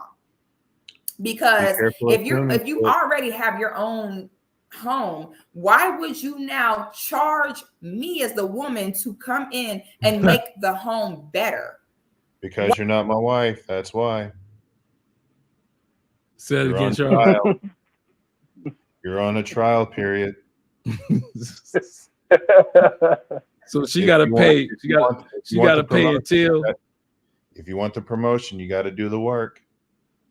So she got to pay until. Okay, let's go with your example. So what you're saying is, while she's on girlfriend mode, she got to pay 50%. But once she jumped the broom, does she go to just paying 1%, and she doesn't have to pay 50% anymore? I'll be honest. And when you're starting out, it's going to be like, especially in the United States, it's going to be 50-50 because of how things are going. But if you think she's the one that you want to spend the rest of your life with, you need to like start assuming more of the responsibility. Like, let's say you're looking for a house. Let's say you're looking for, I guess, unlike this dude making $14 an hour, you're trying to like make 75 a year or 100 a year. You got to like start making progress on that. And once you do that, you got to start assuming more of the responsibilities. I always looked at that as a natural progression. Right. I can agree with that. Steps by step. Yeah, it's all steps because you're broke as shit, she's broke as shit. Why don't y'all come together, figure some shit out, start getting out of shit, get out of being broke, pay off some debts, find a house, start building, not for like your retirement, but just maybe for the next 5 years or so. Maybe look for a house, get some cars if you're in a car happy place. Look for better jobs, like you can progress your career, something that's recession proof, something that gives you some added protections where they just don't throw you out on your ass, after 2 weeks because they don't like you. You don't have to go to college. You can also like learn a trade or something, become an electrician, become a plumber or something. Oh shit, I forgot they don't like that. But you understand where I'm coming from. You can find you can find a like become an electrician, become a plumber. You can do like all sorts of stuff where you can make money. If you don't want to do that, you can start your own business. This is like a very entrepreneurial type of society that we're in right now, very tech driven. There's lots of stuff that you can do. And it seems like he doesn't want to do it. In fact, he's the do nothing bitch in his relationship. Yeah, it does sound like that because she's putting in 16 hours a day. Shoot, man. Hey, I put in 16 hours a day myself when I was working. It's nothing. It's not for a dude, but for a woman, and you have your monthlies every month, man. That's Nah. Well, I mean, to be honest, now that they throwing the age there, you know what I'm saying? You have to put this with a certain amount of perspective. This man is 23 years old. Then I completely understand why he has this point of view. You know what I'm saying? Because at first I couldn't really see how old he was, but since people are saying that he's like 23, 24, okay, I'm not expecting somebody at 23, 24 to be seasoned. You know what I'm saying? He's still trying to figure it out. He still ain't. It might take him another 3 years before the bug hit him, where he's like, what? I can go do this, I can go do that, or whatever. You know what I'm saying? Man, they'll start evolving right until they hit their damn near 30. So I'm not gonna put that kind of, you know what I'm saying? That kind of what's the word I'm looking for? I'm not gonna put that type of pressure or thought process on him because he's young as hell. 23, 24. Because when I was 23, I was in the logistics industry trying to be a licensed customs broker, and I was going to school. on the path to trying to study international business. Right. Now, Well, I get that plan didn't work out. Things happened, around that time, but I was trying to do something better with my life. I got you. Yeah. Well, all I'm saying with that is, like, when I was 23, 24, I was driving truck, OTR or You were whatever, training doing people on the truck. But you were doing Yeah, something I drove. significant as well. Yeah, but this is the thing. Okay, I actually got introduced to it from somebody that a friend of mine's father or whatever, and so that's how I got into it. But let me be frank. I grew up in Detroit. When I graduated high school, nobody said, "Hey, you could do this. Hey, this is that direction. Hey, this is this, this, and this." There was none of that. So a lot of people, a lot of men are coming out, they're getting out of high school or whatever, and they just getting thrown out. Like, go ahead and figure it out. And shit, that might take some years to figure out what you're gonna do. You know what I'm I saying? had It's not no college, easy, peasy. Oh I yeah, had I'm just college gonna do this. drilled in Let's my do head it. since the age of 5.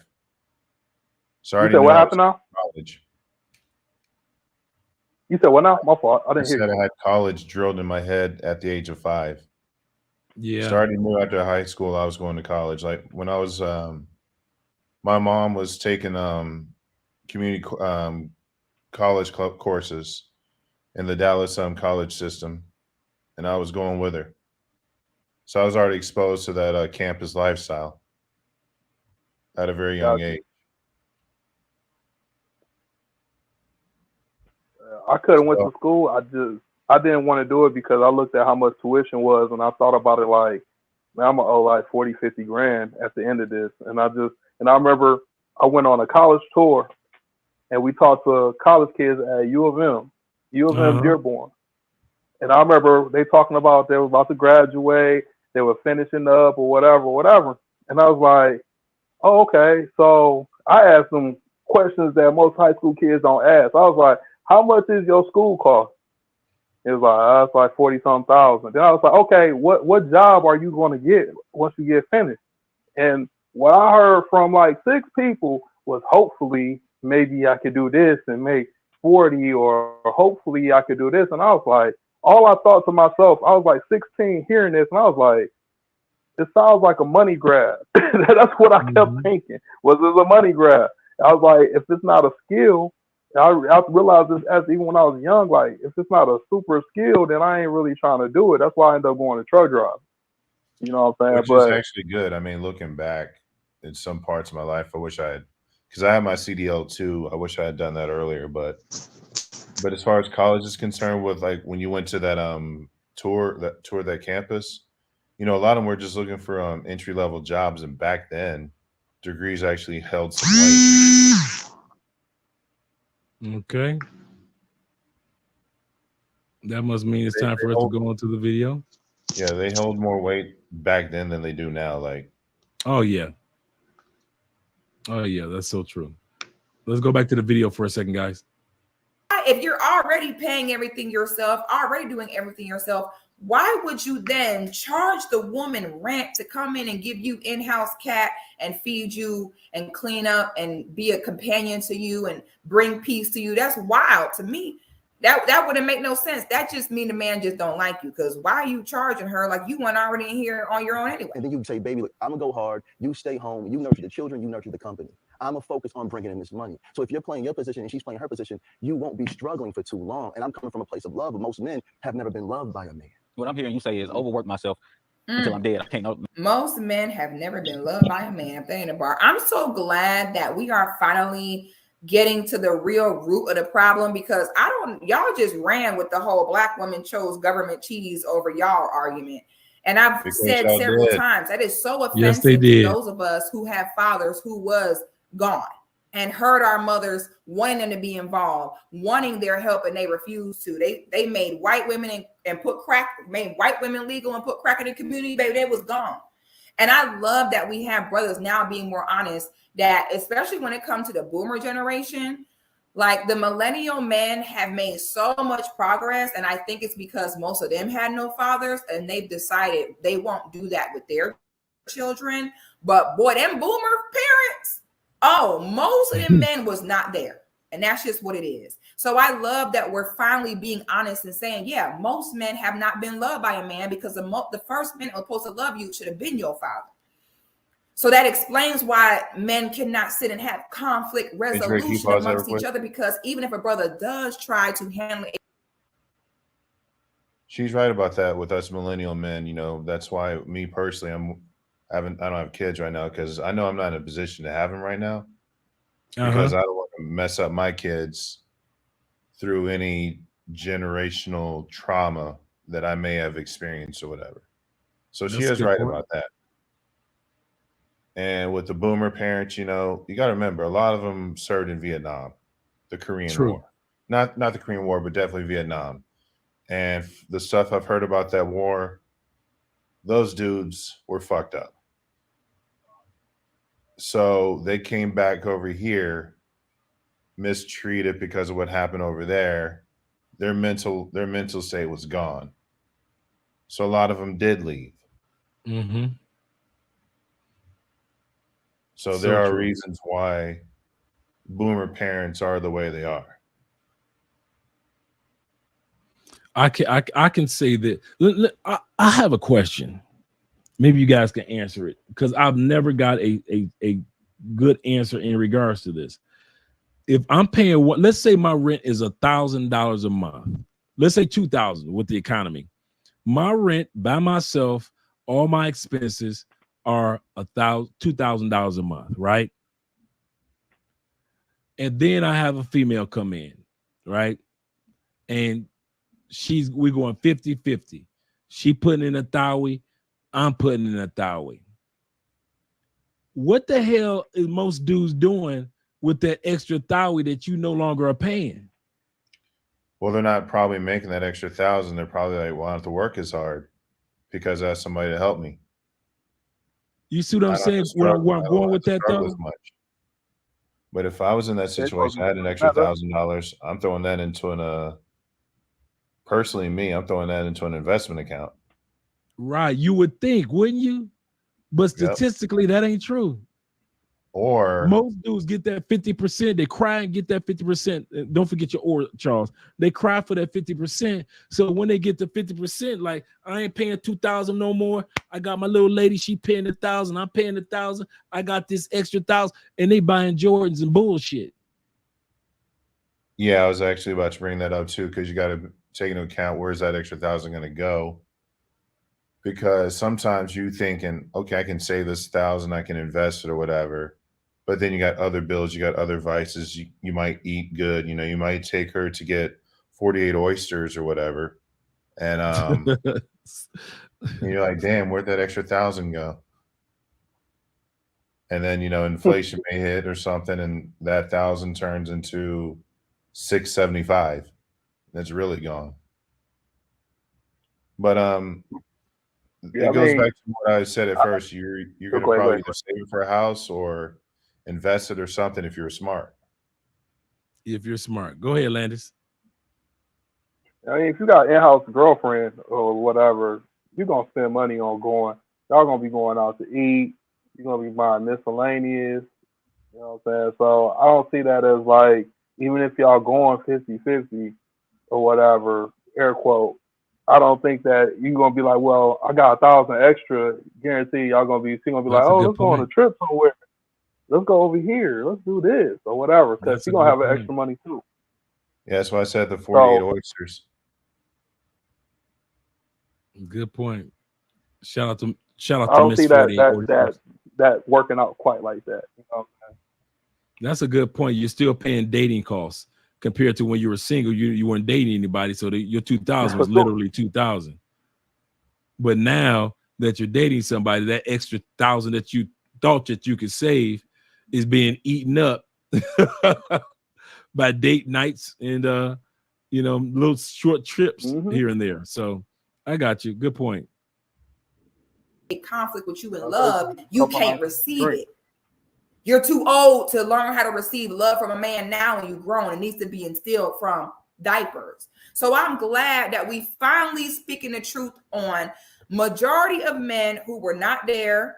Okay, we all see now, and like he's seeing, and how a lot of these men are moving in their adulthood, we are seeing the proof of the lack of men that were present. And now we're starting to tell the truth so that we can actually make progress. Let's talk about, we chose government cheese. Stop it. Stop. Just stop. No longer enjoy this woman. That's what you're saying. Is your family worth that? That's what you're saying. Is your family worth going to war for? Of course. So, brother, you taking on another job to provide for your family's every need. But if I continue to work like that, I won't be able to enjoy my family. Man, brother, your family wasn't created for your enjoyment. Woo. They were created for you to lead them and guide them to be the better. Excellent point. Your family was not created for your enjoyment. Your family was created for you to lead and guide them. Yes, there's a part of my relationship that I have with Andrea and my future family that I enjoy. But just like Denzel Washington said, once again, I'm a quote in the movie Fences when he was talking to his son. Man. Why do you think I do what I do for you? Because you love me? Boy, this ain't got nothing to do with the fact that I love you. I do it because it's my responsibility to put a roof over your head, food in your stomach, and clothes on your back. So my man's response is absolutely correct. When it comes to family dynamics, as a man, I don't care if you are using your passport, shout out to my man Judah, or whether you be a dude in the States. You're not going, you are built for sacrifice. And I think modern men think life is supposed to be freaking fair, and it ain't.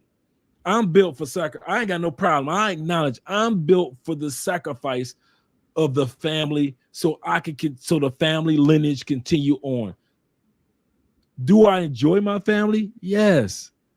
But at the end of the day, the brother is absolutely correct. Sacrifices must be made. I'm built for the hours that it takes to build the business, to be able to purchase the properties, to be able to maneuver and travel and accomplish all that we accomplish. I'm built for that. And most men are built for that. But most of us don't want to acknowledge that we are built for the sacrifices that need to be made for our families. The only thing that's fair about life is that it doesn't discriminate. Absolutely correct. It fucks everyone up just the same. Whether you have like your story, Andre, like you've been locked up, or you've had setback after setback after setback, or like me currently, I'm dealing with some health issues right now. It comes at you fast. It can hit you completely out of left field, and you don't even expect it. And then you gotta take a step back and go, damn. Hit the reset button. Yep, so true. Right. Dre, you called that movie right out. I was thinking when I was hearing what he was saying, I was thinking that movie. I couldn't think. I was like, that movie with Denzel, and then you came right out and said it. I was like, oh, that was a perfect quote. Perfection. You say everything that Go ahead, Landis. My bad. I was just about to say one more thing that I noticed that I don't know if everybody else noticed too. If my man to the right is 23, 24, my man to the left gotta be at least in his 30s. You know what I'm saying? Right. I don't know exactly how old he is, but he's got to be in his mid 30s ish, maybe older. What we seeing is a difference in one generation to the next, because you're talking about one millennial, older millennial, and you're talking about Gen Z, one younger Gen Zers, and you know what I'm saying, just from coming around Gen Z, they have completely different mindset about everything, men and women. You know what I'm saying? They think completely different. You know what I'm saying? That's why you got all these pronouns and all this other stuff. Like their mindsets is completely different. So when he's talking about, I don't want to work that hard and this, and this, and of course it's coming off where you're there like, but you a man. Well, you can't forget what they've been pushing down their throat for the last 18 years. You know what I'm saying? They've been telling them stuff that we didn't get told when we was growing up as boys. We already knew we was gonna have to get it out the mud. We already knew if we had family, we was gonna have to do what we had to do. We saw grandpa working 60 plus hours a week or whatever, die early or whatever, you know what I'm saying, to make sure the family was taken care of, and they had 7 kids and 5 kids and all this other stuff. So we were seeing a different in generation of mindset, even though it's only like 15 years apart. You After know what I'm saying? You could, but after looking at this video so far, what do you guys should this guy be in a relationship at all? he's too young. He's still trying to figure it out. Right. I didn't say not He's- having sex. I just said relationship like this type of serious ass relationship. No, because you know what? Right now, part of his relationship is a necessity. You see, there's a difference between when you start to be established in your 30s or 40s or whatever. Then it's an option. Her being around is an option. If she can bring you things that are not just completely material, then you find reason to have her more so around. At his age right now, making $14 an hour, he needs half of the rent. He needs half on the utilities. He needs that about her. So her working 16 hours a week, now it makes a lot more sense because he's young. And the reality is most people when they're young like that, if they didn't go and find a skill or something to get them going or work at the plant or whatever, then they had to get it out the mud. So they had to work a job, 2 jobs or whatever. And usually they girls got to go to work for at least 40 hours too. Yeah. So to answer your question, no, he needs to go on pure monk mode. He needs to figure himself out. He needs to figure out what skill set that he needs to acquire to be able to be in the position that he really wants to be in. So he can feel more like my man with the tracksuit on, even though I heard he might be a scammer, but that's neither here nor there. True. Now I do like the conversation that my man Judah as well as Cortez is having, and Judah was mentioning that he said we just like many of us have seen all the times Latins be up with their men going to work. I've seen this many times because they know it's a bigger goal than their happiness. It's a bigger goal. They realize, like, listen, if we grind right now, we can have it all. But let's just grind right now. You know, in your 20s in the States, you're so coerced to be a part of the party scene that you don't take advantage of. Like, listen, my body is young. We could do some great things. My wife is young. Let me head out here and try to, build something before we hit 30.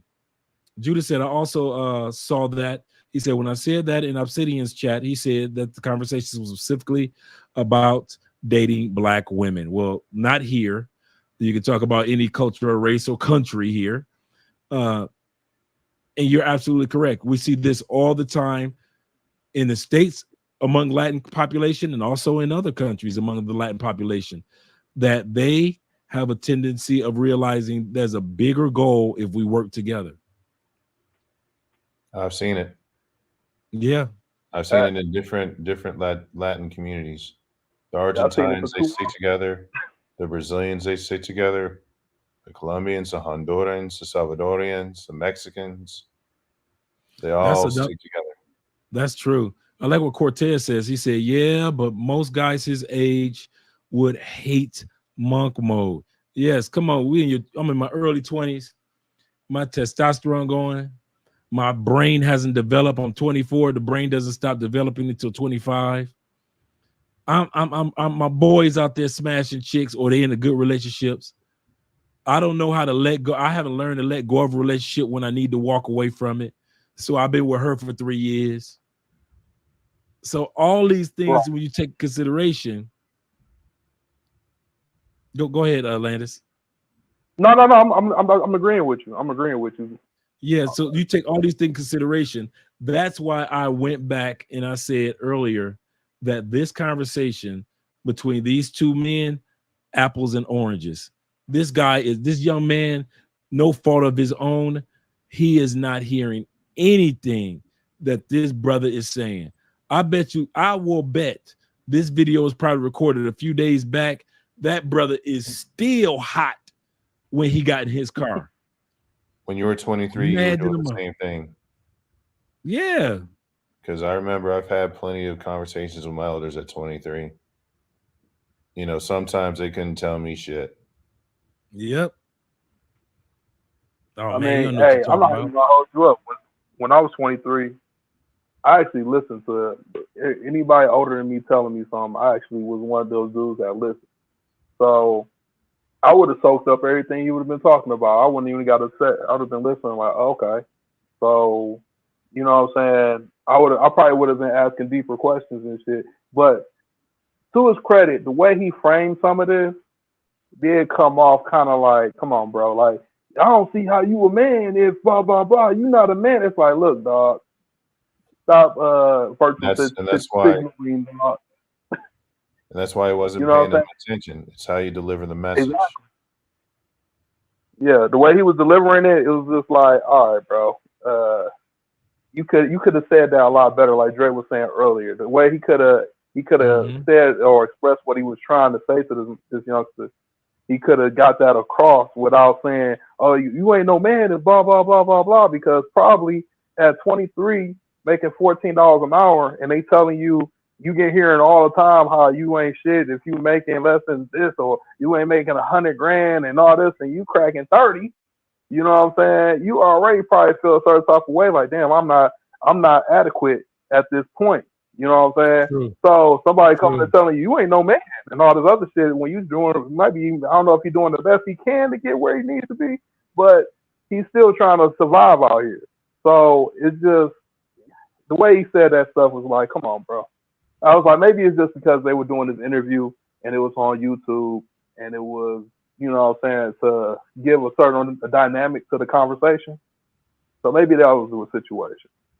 There's I even do if like it was on what YouTube, it doesn't matter. It's all depends on how you deliver the message. that's true.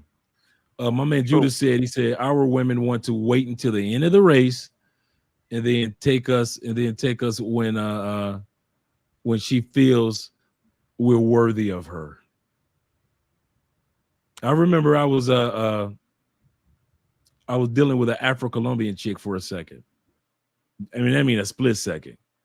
Because as soon as she said something like, well, we'll see. You have to earn my time. I said, what? You got to earn my time. I said, yeah, I got to let you go. She said, why? I said, I was going to do lunch date with you, but I said, I got to let you go. I said, you sound like back home. I said, you've been watching American television too much. I say, so I'm going to let the next fool deal with you. I say, but as for me, you won't be dealing with me no more. I'm not taking you to Bro, she Cheesecake never said that Factory. to no Colombian man in Right. her Ain't no life. Cheesecake Factory. She ain't Ain't no never said that to Cheesecake no Factory. Colombian man a day in her life. She just came at you that way because she was like, Yep. oh, Yep. Not a day in her life. She said that to a Colombian dude. So at the end of the day, yeah, I cut that one short fast. I probably had maybe one conversation. As soon as I heard that earn, I was like, yeah, let me let you go. Let me let you right. quick. She was fine too, but let's continue on. Ooh, see, we are in such a fluffy world. We think everything is about love and I want to be able to have fun. I want to be able to enjoy. Fun is for kids, honestly. Once you're no longer a kid, fun is out the window. Fun becomes a luxury. And that's just a reality, okay? All this, he basically is saying, That's I want her to be able to reality, enjoy not my mine. family. That was a bar. That brother said, enjoy your family. You're not there to enjoy your family. You're there to lead them. Ooh. Okay, here we go. Charles, you said that's her reality, not yours. Yep. Why you say that? It's how you make it in life. Fun? Yeah. You're having fun in Colombia, aren't you? I use my fun time. I think that's what she was going with. I use my fun time as a leisure, as a reward. Fun But you're time, still having like she fun out said, there, fun, right? fun was for kids. Right. No, But I use my but playtime she, is for kids. but You can still have also fun as an adult. you absolutely correct. You can still have fun as an adult, but as you know, we focus a lot more on our responsibilities in our adulthood, and we focus more on our fun time as almost like a leisure thing. Like I would like to go out and do certain things, but then you like, I got responsibilities. Let me take care of my responsibilities. Then I can go out and have my fun.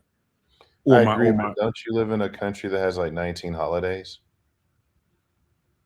don't I live in a country where I'm not working as a Colombian to even enjoy any of those 19 holidays? Well, of On that course, you got to work. on I those mean, 19 because most holidays, fact, I'm still working. I mean, I get it. You have to work twice as hard, maybe thrice as hard, but you're not over here dealing with the stress of being in the United States. You sound like one of the Colombians when they say you got that American privilege. And I'm Maybe like, I am. we get it from the mud like y'all do. It's just two different forms of mud. I hate when people say to us Americans, y'all got American privilege. Like, wait a minute, we gotta bust our ass and go to school like y'all gotta bust your ass and study too. What you talking about? That's because they never been over here. They really don't know. Just Correct. like that's why I said, Right. I know you working twice as hard, maybe thrice as hard, but also know you're in an environment where you're not as stressed out. I can agree with that. Without a doubt. I can definitely agree with that. Landis? Yeah, I mean, I fully agree with that because, you know what I'm saying, if you got a family, man, you got more important shit to deal with than talking about having some fun. You He know what doesn't have I'm a saying? 'Cause, family. That's the thing. He doesn't have a family. He has a girlfriend. No. well, They still, mentioned earlier. you got They shit to said do. a You couple got shit times the to word do. family in here also. I caught that. Does he have any kids? If he's using the term family, couldn't just be this girl, him and his girl. I mean, yeah, you could use him and his girl, but most of the time when people use the term family, they talk about at least one kid. Right. I mean, I still think, because, I mean, before there was monk mode, I'm going to be honest. I used to do what I call the 4 month grind every year. You know what I'm saying? Like, after the new year, I would grind January, February, March, April, early May. I would grind. I wouldn't be buying no clothes. I wouldn't be going out. I wouldn't be going to party. Nothing. I would go and grind, especially when I was truck driving. I would disappear for 3 to 4 months and just grind the whole time. Once I got finished, then the summer would be here. Then I'll go and have fun. Then I'll go and Right. have fun and I'll kick it and I'll go chill and all that. But you gotta have discipline. You know what I'm saying? Yes, you gotta go and enjoy yourself sometimes, but when you got shit to do, all that hanging out every Friday, Saturday, Sunday is a no go. You know what I'm saying? It's pointless. You know what I'm saying? If you just like, oh yeah, I can't wait till the weekend so that I can go and get drunk and drink beers. It's like, okay, you did that last week and the week before that. Like, how many times do you really need to do that for it to become repetitive? You know what I'm saying? Yeah. Especially when that time could be used for you to advance yourself, to get in a I, better situation where you could chill for a week or 2 weeks. Like, shit, I was just in Colombia 2 months. Like, bruh, it's a bigger picture. I can agree with that, and eventually you're going to get bored with that too, and you're just going to outgrow it. Yeah, but that dude is young. You know what I'm saying? That guy's 23, 24, bro. This conversation don't even need to happen. For real. This shouldn't even be a conversation. The topic of the conversation shouldn't be the 50-50 man. It should just be grown folks talk, you know what I'm saying? And he's just talking to a young guy because the young guy needs to learn some things, and he's been programmed straight up. He's been straight up programmed because if you talk to a lot of Gen Z dudes, not all of them, you know what I'm saying, but a lot of them, bruh, they don't have no type of dog in them, bro. I be feeling like if they got slapped in the face by another dude or something, they would just take it. They'd be like, why did you feel this way? You know what I'm saying? Like, they don't have no type of aggressiveness about accomplishing things and things like that. Now, the percentage of them that do, they're going to go so far because they're going to be able to trample over the rest of their competition so easily. You know what I'm saying? They're going to be able to go fucking leaps and bounds. But it's so many of them that are not trying to, you know, that's like they do the silent quitting and all this other. It's like they don't take advantage of these options that's available to them. That's But a good the same point. could have been said about every generation, though. So they're going to say something about the next generation, the same thing. Bruh, when I was 18, 19, 20, I couldn't just go on the internet and find where I can make 6 figures right away. You know what I'm That's saying? because Like the literally, information wasn't as prominent then as it is now. exactly. If I was 18 or 19 right now, I know I can make 6 figures within a year or two just by looking it on the damn internet. I could have found that. If I was 18 and I had this information when I was 17, and I had just Man, graduated listen. high school, and nobody told me jack, I would have been out. There ain't no way. I would have been a seaman. I would have been in the oil field. I would have been doing any of these other jobs, bro, that was available that the people just didn't know anything about because the information wasn't readily available. But right now, the information is readily available. That's true. That's true. Man, shoot, we ain't had none of this when I was young, and we didn't have Straight up. online opportunities. Straight up.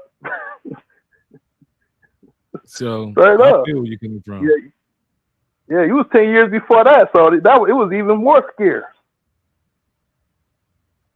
So true. Woo-hoo! Because these soft life era Negroes these days, we talk about soft She say life. soft. The same I thing you need were to saying. rest. What? You want me to risk getting hurt, going to jail, being tired? What? I can't do that. I'm loving seeing a brother hold another brother up to par and say, baby, listen, all that fairy tale, I want to enjoy it. I want to have fun. It's not for grown men. No, baby, you there to lead and protect. Stop that. I love this. This is so refreshing. They're positioning you. This is for your lineage, not just for your personal emotions right now. And sometimes as men, we feel neglected. Sometimes as men, we feel neglected. You're a funny guy. You know why? You're a funny guy. Oh, praises Because to at the you, end of the Most High. day, Yes, it's the sir. family. You know, we supposed to be together, laugh, smile, pray together. Oh, praises. Not me overwork myself till I have a heart attack. But who's supposed to sacrifice? What do you mean? Who I'm already. You sacrifices see, for you the know, family? women do stuff like this. You tell a woman the man get the first plate and she goes say some dramatic, stupid stuff to offset the argument. Like, the man gets his plate first. So are you saying that my kids just starve to death so I feed this man so he don't leave me? Women do that. Hoes do that. Hoes sitting when you have a very valid point filled with logic. That's what they do. They go pull the most dramatic analogy out their ass to try to discredit the argument because they can't. And that's what he's doing. Okay. He's telling him you and man need to work, lead, provide. He's talking about, so I'm just supposed to work till I die and have a heart attack. Stop it. Yes, because that's Stop what we're it. all This is going to very do. unbecoming. And at the end of the day, at the end of life, absolutely, that's what many people do. But that goes back to the point that we were saying. My man didn't say go out there and be a damn coal miner. You know, Landis. Right. We were just talking about the fact that, dude, there are some jobs out there that you ain't got to kill yourself doing.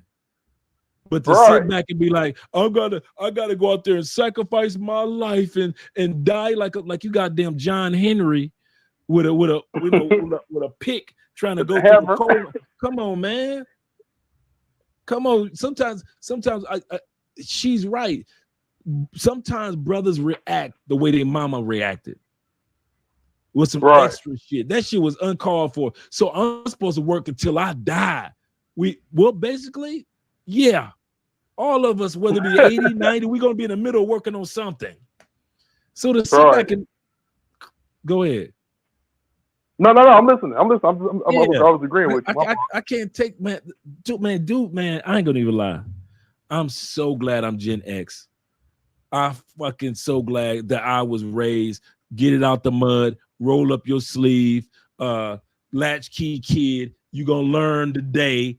Either way, I'm so glad I'm Gen X because these soft ass dudes that's out there, man, that be getting me reacting the same way your mama would. So the man is not saying nothing like that.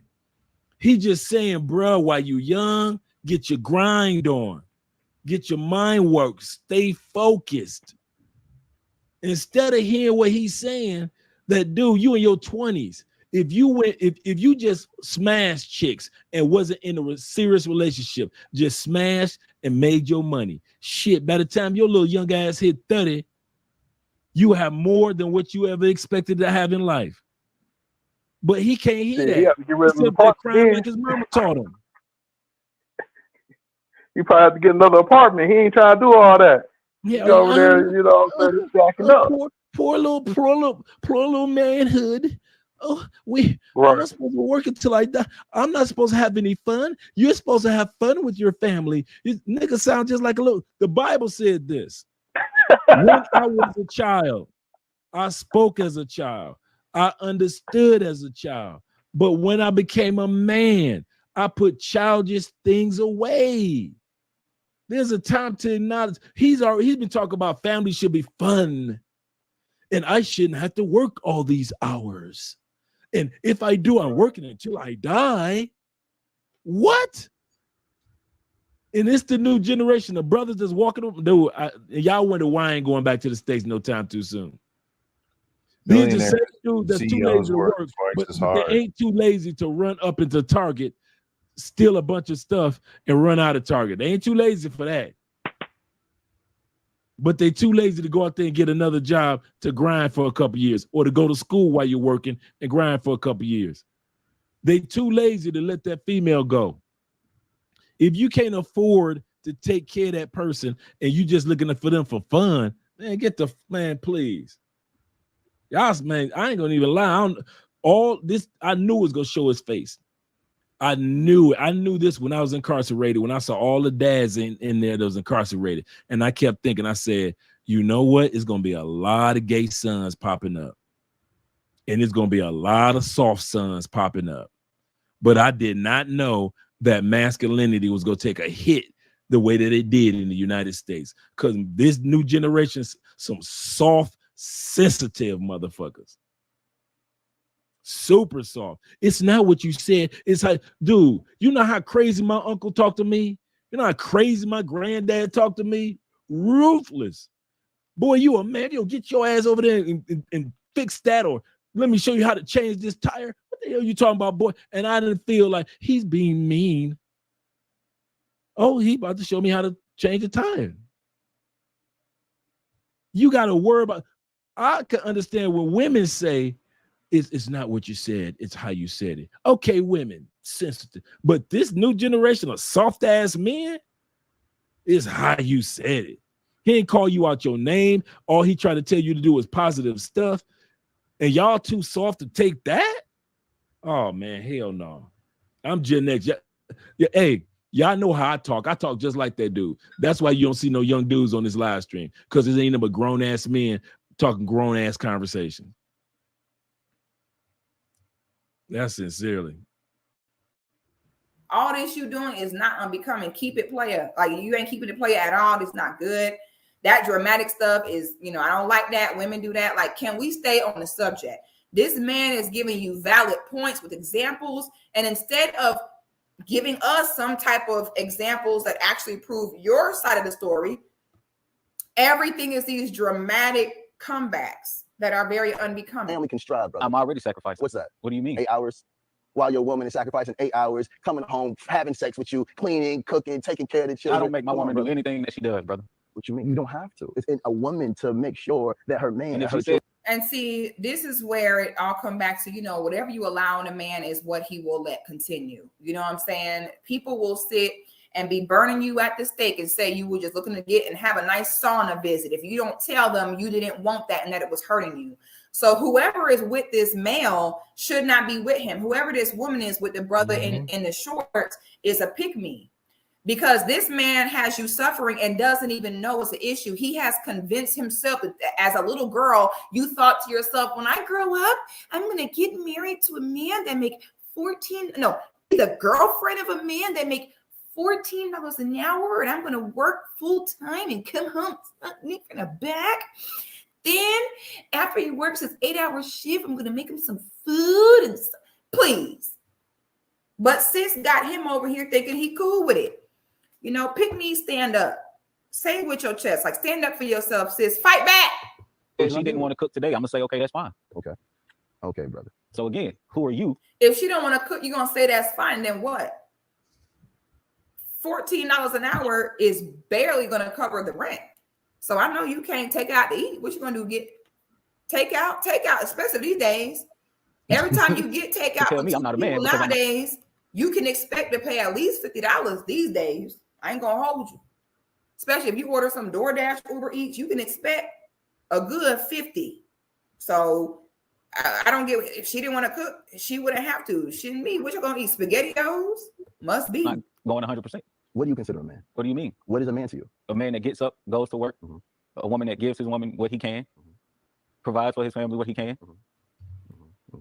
Okay. See, that's bullshit. That's bullshit. See, once again, I'm pulling out my shovel. That's bullshit. Whenever I hear dudes say what he can, well, you promised her $100 every other week on the child support. Well, I gave her 70. I gave her what I can. Man, I'm tired of hearing dudes crying and shit. I really, man, we are supposed to be men. Man, we built civilizations. We built kingdoms. We've gone to wars and back. And to sit back and see after all the hard work from the Neanderthals all the way till now, men and got soft in a motherfucker. And I say it soft, so sensitive. You can't say something face to face to a man without him taking. Man, there are dudes that I know that I talk to face to face. I gotta water shit down like I'm talking to a woman, because I can see the sensitivity in their eyes. And so I gotta water this shit down because I'm talking to a dude that was probably raised by his mama only, like I was. I'm like, I kid you not, man. That probably gets to me more than anything. I'm just tired of seeing soft ass men. Guys, any commentary in regards to what they were just talking about?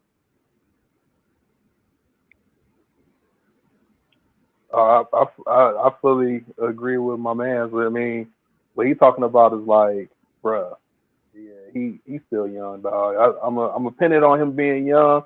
You know what I'm saying? If he was 30 something, bro, I would be like, what the hell? I feel sorry for the girl. I feel sorry for the girl too. But you know, this is the thing. Also, you know, he 23, 24. You know what I'm saying? A couple years go by, they start advancing or whatever. He get his mind on straight. He'll probably be a different man by the time he's 29. You know what I'm saying? He probably be looking at like what he was doing at this age and being like, man, I was on some bullshit. So I ain't gonna hold it on him too tough. If he was older, I definitely would be like, dude, it's a trash bag, dog. Get the hell up out of here. You know what I'm saying? You know, you should not have no kids because you sound like the type that's just gonna be like, well, they just not gonna have no school shoes. I mean, they'll be all right. They can walk it off. Put a couple pair of socks on them. Let them walk on out there. He'll be all right. You know what I'm saying? Like, he don't sound like he doesn't sound like a provider. That's what it is. He don't sound like a provider. And that's like the top thing for a man, to be able to provide. You're supposed to be able to provide resources for the woman that you're with and your children. So if you're not a provider, then what the hell are you doing? Especially if you weren't raised around one. And I think that, me personally, I think that's what his issue is. And I know that feeling, you know, at 23. I understand where he's coming from. I'm just like you. I understand where he's coming from at 23 years old, and you're still trying to find your place in this world. And you kind of like, you sitting back and watching this other brother successful, and you deep down in your heart have never seen that type of success. You don't know how to acquire it. You're just a young person. I feel you. I feel him. So I can understand. Charles, you have anything? No, I agree. Yeah, I mean, that's why I said we can't come down on him too hard, but those rules still apply in regards to when he sat back and he says, what I can, I try to give her what I can. I'm about to slide that back just a little bit. I want to slide that back just a little bit just to showcase that when I can. $10 an hour, and I'm going to work full time and come home, me from the back.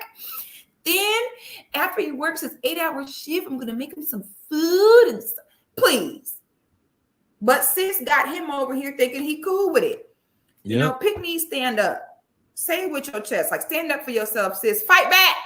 If she don't want to cook today, I'm going to say, okay, that's fine. Okay. We love pygmies. Okay, brother. So again, who are you? If she don't want to cook, you're going to say that's fine. Then what? $14 an hour is barely going to cover the rent. So I know you can't take out to eat. What you going to do? Get takeout, especially these days. Every time you get takeout, tell me I'm not a man nowadays, you can expect to pay at least $50 these days. I ain't going to hold you. Especially if you order some DoorDash, Uber Eats, you can expect a good $50. So I don't get, if she didn't want to cook, she wouldn't have to. Shouldn't me. What you gonna eat? SpaghettiOs? Must be. Not going 100%. What do you consider a man? What do you mean? What is a man to you? A man that gets up, goes to work, Mhm. a woman that gives his woman what he can, What he can, provides for his family what he can. what he can. Okay. But that I doesn't feel- sound like actually, a I man. feel That him sounds on like a that, bull what he trap in a can. man's body, because a man That's doesn't. I really do. bullshit. If that whoever woman he That's with, bullshit. I'm No, gonna here's give him why. You don't that. give your Why? you don't give your Andre. landlord what you can. No, You don't pay- because you- he can only give $14 an hour worth of effort. Nah, So but that's you what he know when can do. dudes say, you know when dudes say that, they not putting forth the effort. You try to give what you can. But Dre, Dudes he's ain't putting forth 23. the Come effort. on, That's man. bull. He's Hey, bruh, 23. no, I agree with that part, but I've seen 33-year-olds and I've seen 43-year-olds say the same shit. Well, I tried to do what I can. Did you really try to do what you could? Did you really get that second job to pay that credit card off so you don't have to have all that credit debt? Did you, and it was only $400. Did you really put them expensive ass Jordans back on the table until you got your credit on par? Did you really? I hear dudes always say what I can, what I could. Really? You promised her $50 a week for child support, but did you? And you only given her $100 a month in child support, $175 a month in child support. Are you really putting forth the effort to put that $50 a month in her hand? I mean, a week in her hand? No. Whenever I $50 a hear week. dudes say that, it's never a dude that's accomplished some shit says that. Ever. I've Right. never seen a successful man ever in the history of watching successful men interviews. They have ever said, I'm rich as much as I can be rich, as much as I can. You got motherfuckers that's well off, have this regular everyday ex-military or ex-pension guys. I've never seen them dudes say, you know what, I tried to serve the military as much as I can. I tried to protect my brothers out there in the fields as much as I could. Nobody uses that. Only weak men use that statement. I've never seen a man that's successful in any area of his life ever use that statement of as much as I can, as much as I could. It's always weak dudes, always. And I've heard that 100 times from dudes. Let's continue on. Half pussy. I would be giving him half pussy. She say half. Okay, I would wait until he was halfway through and then stop and be like, "That's all I could do." You going half? Yeah. She said, give him half the sex. Real 50-50 That's what I would right do. there. I don't have time. I mirror the man. Okay, whatever the man on, I'm on that too. Okay, I'm following your lead, baby. You want to sit here and stop at 8 hours a day when honestly, if you're making 14 an hour, you should definitely have a second job, a weekend job, something. So if you want to sit and hit me with the breadcrumbing of, well, it's the best I could do, child, I will give him half coochie and halfway through roll over and be like, I did what I can. Thank Imagine you. if we all just did what we can. I hate when people say that. I did the best I could. Shut up. What if the best you can do ain't good enough?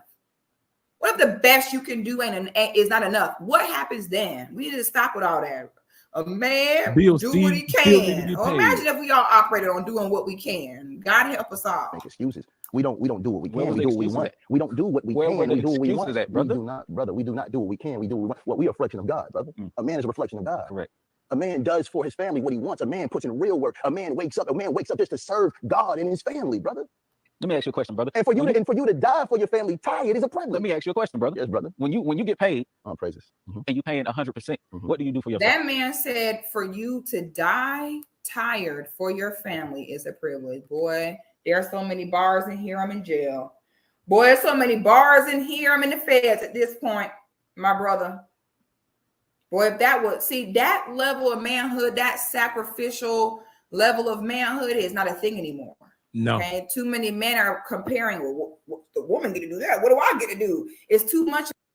Also, when it comes to sacrificing, I agree with her 100% in regards to that. There are not enough men out here now that's willing to sacrifice. You know why? Because we have picked so many bullshitty ass women that when it's time to sacrifice, now we scared.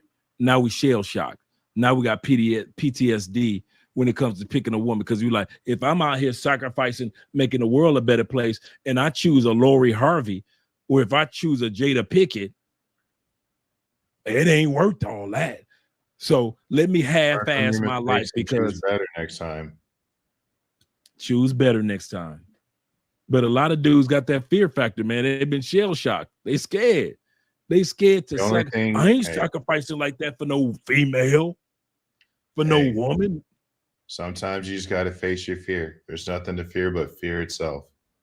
Absolutely You correct. fall off a horse, get back on it and ride. To ride it out. But part I of mean, it 'cause is, here's the thing: you're part of it is at some point you're gonna pick a shitty woman. The woman's gonna pick a shitty man. They're just gonna have to learn from their mistakes and move on, and do better next time and choose better. But And it here's the ain't question. nothing to. I mean, you can go deliver pizzas for a weekend and make some money, bring some stuff home. You can use that damn truck or car for Uber. You can Uber Eats, you can Uber X, you can do a lot of stuff. You can you can go work at a hotel for the weekend. It's a lot of stuff you can do. You can do some data entry work at home.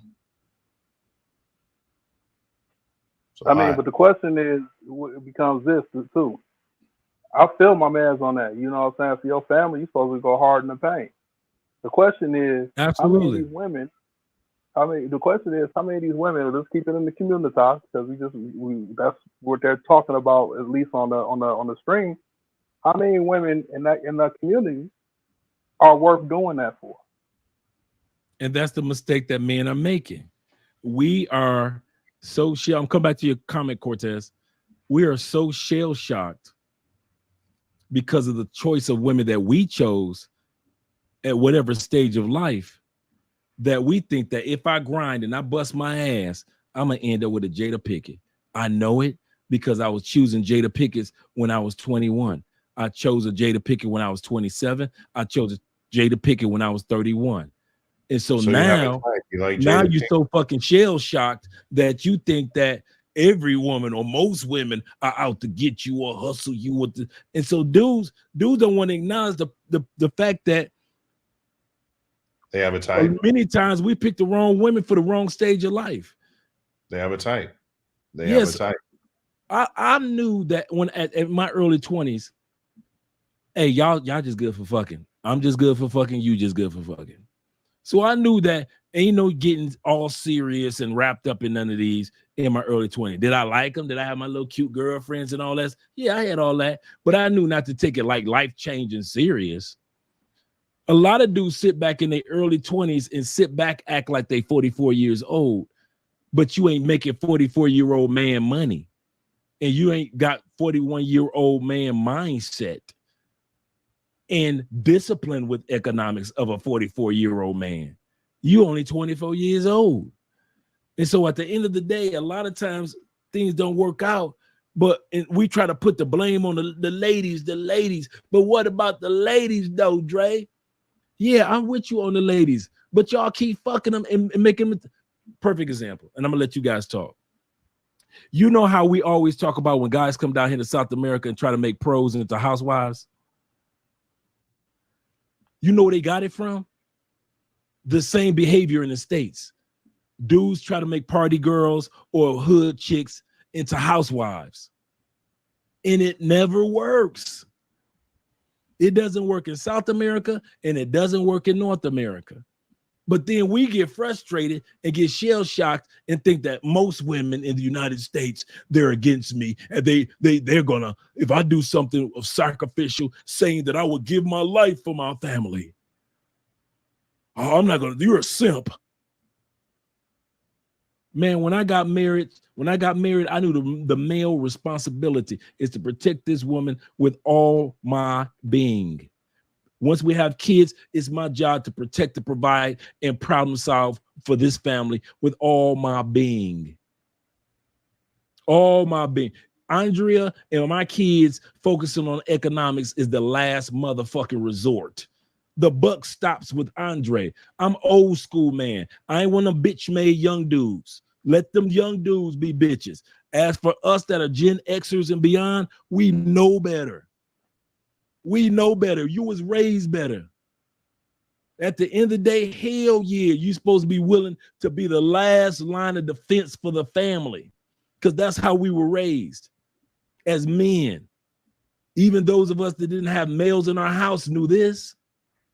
So to sit back and see this 23-year-old new generation young kid, no offense, shout and argue down this man that's trying to tell him, dude, you supposed to be, what are you talking about? I'm trying to give you the game on how you can get to where I am. I've been where you are. That's what this dude is trying to tell him. Bruh, I've been where you are. I'm trying to show you how to get to where I am. But you telling me the whole time, fuck what you talking about. I'm generation YZQ, millennial, whatever that shit is now. And my mindset is, if I do all that, she might hurt my feelings. She might take everything. Well, why the fuck you fucking with somebody that could eventually be a mite? That's another thing I don't get. I sit back and I watch American men cry and whine a bitch about American women, but everybody can see that your woman ain't shit but you. But you steady want to get with American women that are the modern women that ain't shit. But the ones that'll treat you right, you don't give up 4 seconds of your fucking time. That's why when men bitch, I really don't give a fuck when men are bitching. I'll laugh without sitting, laughing at women fuckery. But at the end of the day, I don't care less about when I hear a man bitch. You a man, step your fucking game up. If it don't work out, life ain't fair. Life ain't never supposed to be fair for a man. It ain't gonna never be fair. And for all you dudes that think that, well, she's talking about the man's side, but on the woman's side, the topic is about men. This is a man's centered topic right now. It ain't gonna be fair on the scale of, well, men did this, well, women should did. It ain't gonna be fair. It ain't gonna never be fair. That's the one thing that men right now also so bitchy about. Life ain't fucking fair for men. It ain't gonna never be fair. When you decide to be born as a man, guess what? You was fucked. Because you were born with shoulders built for pressure. And pressure comes with life. Until you acknowledge that, you're gonna always have them 65 excuses that these dudes are giving right now. And this dude trying to give him the game, like, listen, dude, I've been where you are. But hey, you dudes want to continue to cry about the women? You build one hove, build another hove. Y'all cry like a motherfucker in the States about women. And at the end of the day, don't nobody give a fuck about what y'all talk about, do they? Name one senator, congressman, president, mayor gives a fuck about what men are talking about about women. 50% of the men who hear y'all cry about women don't give a fuck about what y'all say about women, do they? Ain't no bestsellers out there talking about men. You're right, man. There's no book out there that says, you're right, man. Life is unfair. Nobody give a fuck about what we got to say. And that's life. Suck that shit up and be the best that you can be as a man. If you can't, that's on you. But at the end of the day, all that crying about the women, well, what about, how about if she just, well, you chose her and you keep choosing them. When dudes be coming to me talking about that, Andre, you're so lucky. Bullshit. I'm not lucky. I'm strategic. I was strategic when I moved here. I was strategic with the people I let into my life and the people that I let out of my life. And I was strategic with the woman that I married. I was fucking strategic. Don't you ever tell me I was lucky. That's some bullshit. I knew exactly what I was doing. It's exactly the person I was with and the person whom I'm with now. But that's my little rant. But I like to hear what you guys have to say because, you know, sometimes I need to shut the fuck up. Spot on. Spot on. That's a cosign. There we go. That mentality right there, that mentality of a man of it's an honor to die. If you are tired taking care of your family, it's an honor to die tired for your family. They're not ready for that level of manhood. This is going, you know what I'm saying? This brother is putting these pearls before a swine. I don't think that man even understands what's happening here. He Correct. has a foo-foo Disney princess, okay, method of manhood, Disney prince. He doesn't even understand what's going on. Brother, What do you do for yourself, brother? brother, when you have a wife and you're taking care of this great woman, because you chose her. Correct. So you're going to choose a great wife. You're not going to choose a evil wife unless you're an evil man. And when you're doing for this woman 100%, guess what this good, loving, nurturing woman going to do for you? She'll nurture you 100%. Now she's Ooh, more boy. softer, brother. Your food tastes better because it's filled with love. You're not looking at your woman tired. You're not looking at your woman crying because she's exhausted. You're seeing your woman smiling and having the patience, the divine understanding to play with and be with the children. She's not impatient, brother. So all I'm saying is I understand your frustration because I know it's hard out here for men. I understand it. But you got to become more stronger and more harder than your circumstances. So if one job isn't taking care of your family, get another one. And if that one doesn't take care of your family, get another one. And then tell your wife, this is the plan, baby. I'm going to go hard for 2 years, 3 years, but this is the plan. And if we execute this, if you nurture this correctly with the knowledge and information that I give you, we'll be successful when we get out of this situation. So again, brother, I'm just amazed. Boy, he eat his ass up and leaving not a crumb, baby.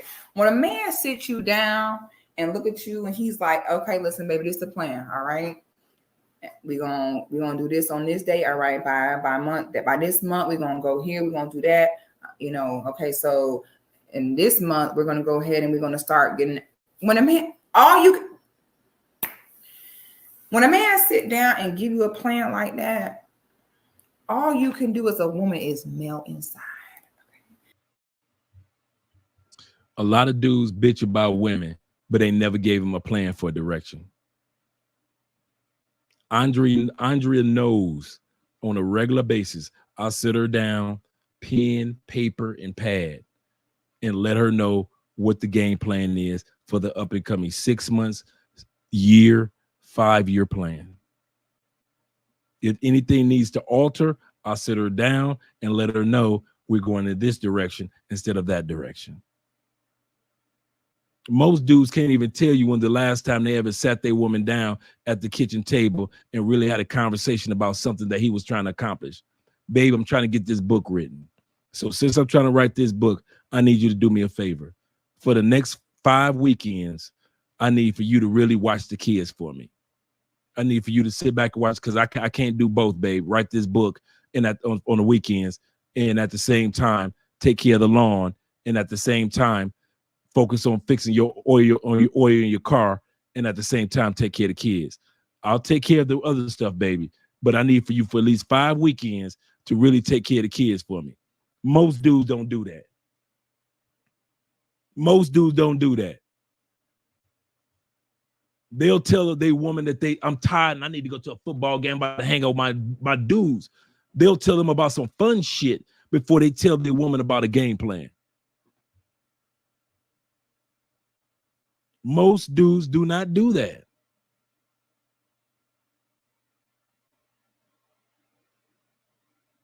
And that's a major problem.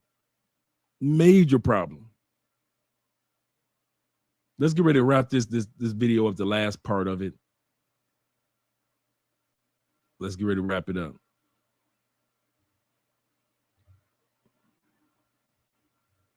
And as he's sitting there telling you the plan, baby, half the time you don't even hear the plan because you just sitting there like,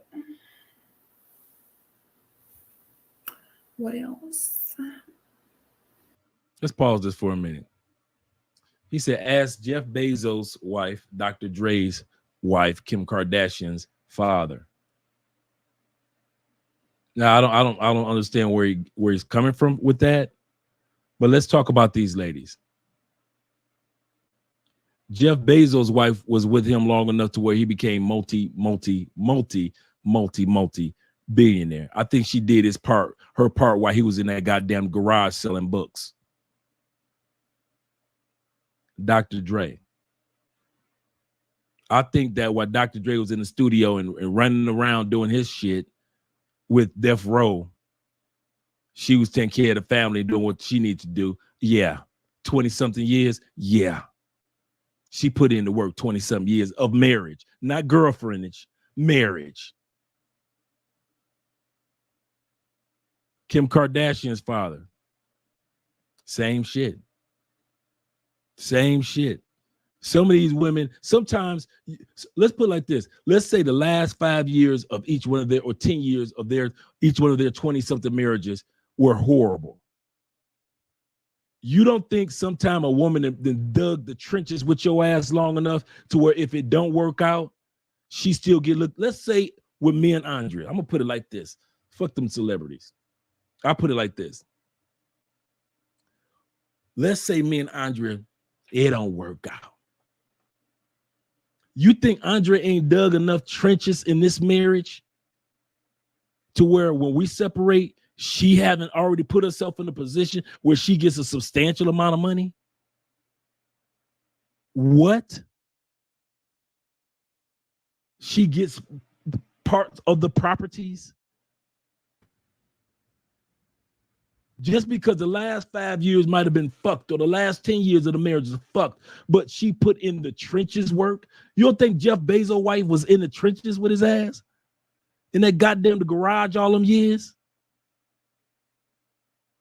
You don't think Dr. Dre's wife was taking all them ass whoopings? Because we know Dr. Dre ain't stopped giving ass whoopings.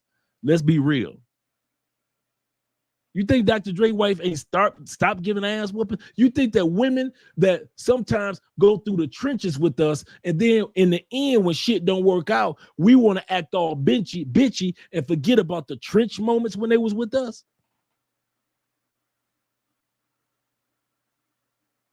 And I'm not saying every woman was like that. But what I'm saying is there are certain years that these women rode the trenches with them Negroes. 27 years, you had some years of riding the trenches. Jeff Bezos, riding the trenches. Kardashian's father, riding the goddamn trenches. You had some years of riding the trenches. And sometimes we have women riding the trenches. I'm gonna bust up y'all head with this one. Sometimes we got women riding the trenches with us that don't deserve to be with us. That shouldn't have been with us riding the trenches from the get-go. She sucked your dick from the back, and now you think that she deserved to ride trenches for 20 years. And so when she come at you and try to shake you down for 50% of your shit, you mad. That heifer shouldn't have been with you in the trenches from the get-go. We don't want to talk about that, do we, brother? Maybe Jeff Bezos' wife shouldn't have been there in the trenches from the get-go. Maybe Dr. Dre's wife should have been somebody else. She shouldn't have been in the trenches from the get-go. Maybe the Kardashians' father shouldn't have been there the wife shouldn't have been there with her grimy ass in the get-go. We all know Will Smith and Jada. Will should not have had that heifer on his arm in the trenches of his career. Ain't no fucking way. You got a female that's in love with another rapper. You the softest rapper there is, but you gonna pull her into the trenches with you anyway. Sometimes we pull the wrong ones in the trenches, and because years go by and she shows her true colors of who she was always, we want a bitch when she say, I want 50. Give me 300,000 a month. 300. That bitch shouldn't have been in the trenches with you anyway. But we don't want to talk about that. We just want to blame women for shit. We don't never want to talk about that we making some fucked up judgment calls. Or are we gonna do what women say? Come on, let's talk, fellas. Or are we gonna do what women say? I was young when I made that decision. Or the other one that women use is he tricked me. I thought he was one way, and he come to find out he was another way. I never thought he was like that. Are we gonna use them excuses? We can do that. You can sit back and cry and say, well, I was young when it happened. I thought she was one way, but she changed. You can use them same bitches excuses. Go ahead. You got excuse for everything else. Like they already stated in the beginning of the video, a real man of responsibility, he does not kick the can down the road. He said, if it were me and my situation doesn't work out, I'm going to put it all on Dre in the sense of, hey, I made the decision. I chose the person. Quite obviously, it didn't work out. Life goes on. I'm put buck stops with me. But what Andrea didn't she do? No. Buck stops with me because I chose the person. And I chose to get on one knee. And I chose to go down and go ahead and set up the ceremony and do the whole let's get married, walk across down the altar thing. I chose that. It says I chose it as a grown-ass man. Buck stops here. Ain't you mad at Andrea? I might be mad or hurt, but the buck still stops here. I'm a grown-ass man. I have no fucking excuses. I made the choice for a good woman, or even if she changes. Buck stops here. Tired of hearing dudes, grown ass men crying about what women do, what women don't do. You choosing them. The American woman, you choosing them. You ain't going on monk mode. You still fucking them. You still pumping babies up into them. You still sitting up there smoking weed with them, Black and Miles with them. You still sitting up there drinking Old English 800 with them, or some goddamn Hennessy with them. You still got popping ecstasy women with them, but you still want to bitch about them. Make up your mind. If you got a passport, you want to use it, you want to have different experience, then do that. But don't be bitching if you still fucking women in the States and you still getting fucked up results. Be a man. Take the responsibility. If you know that the women that you deal with in the United States ain't shit, but you still fucking with them, whose responsibility is that then?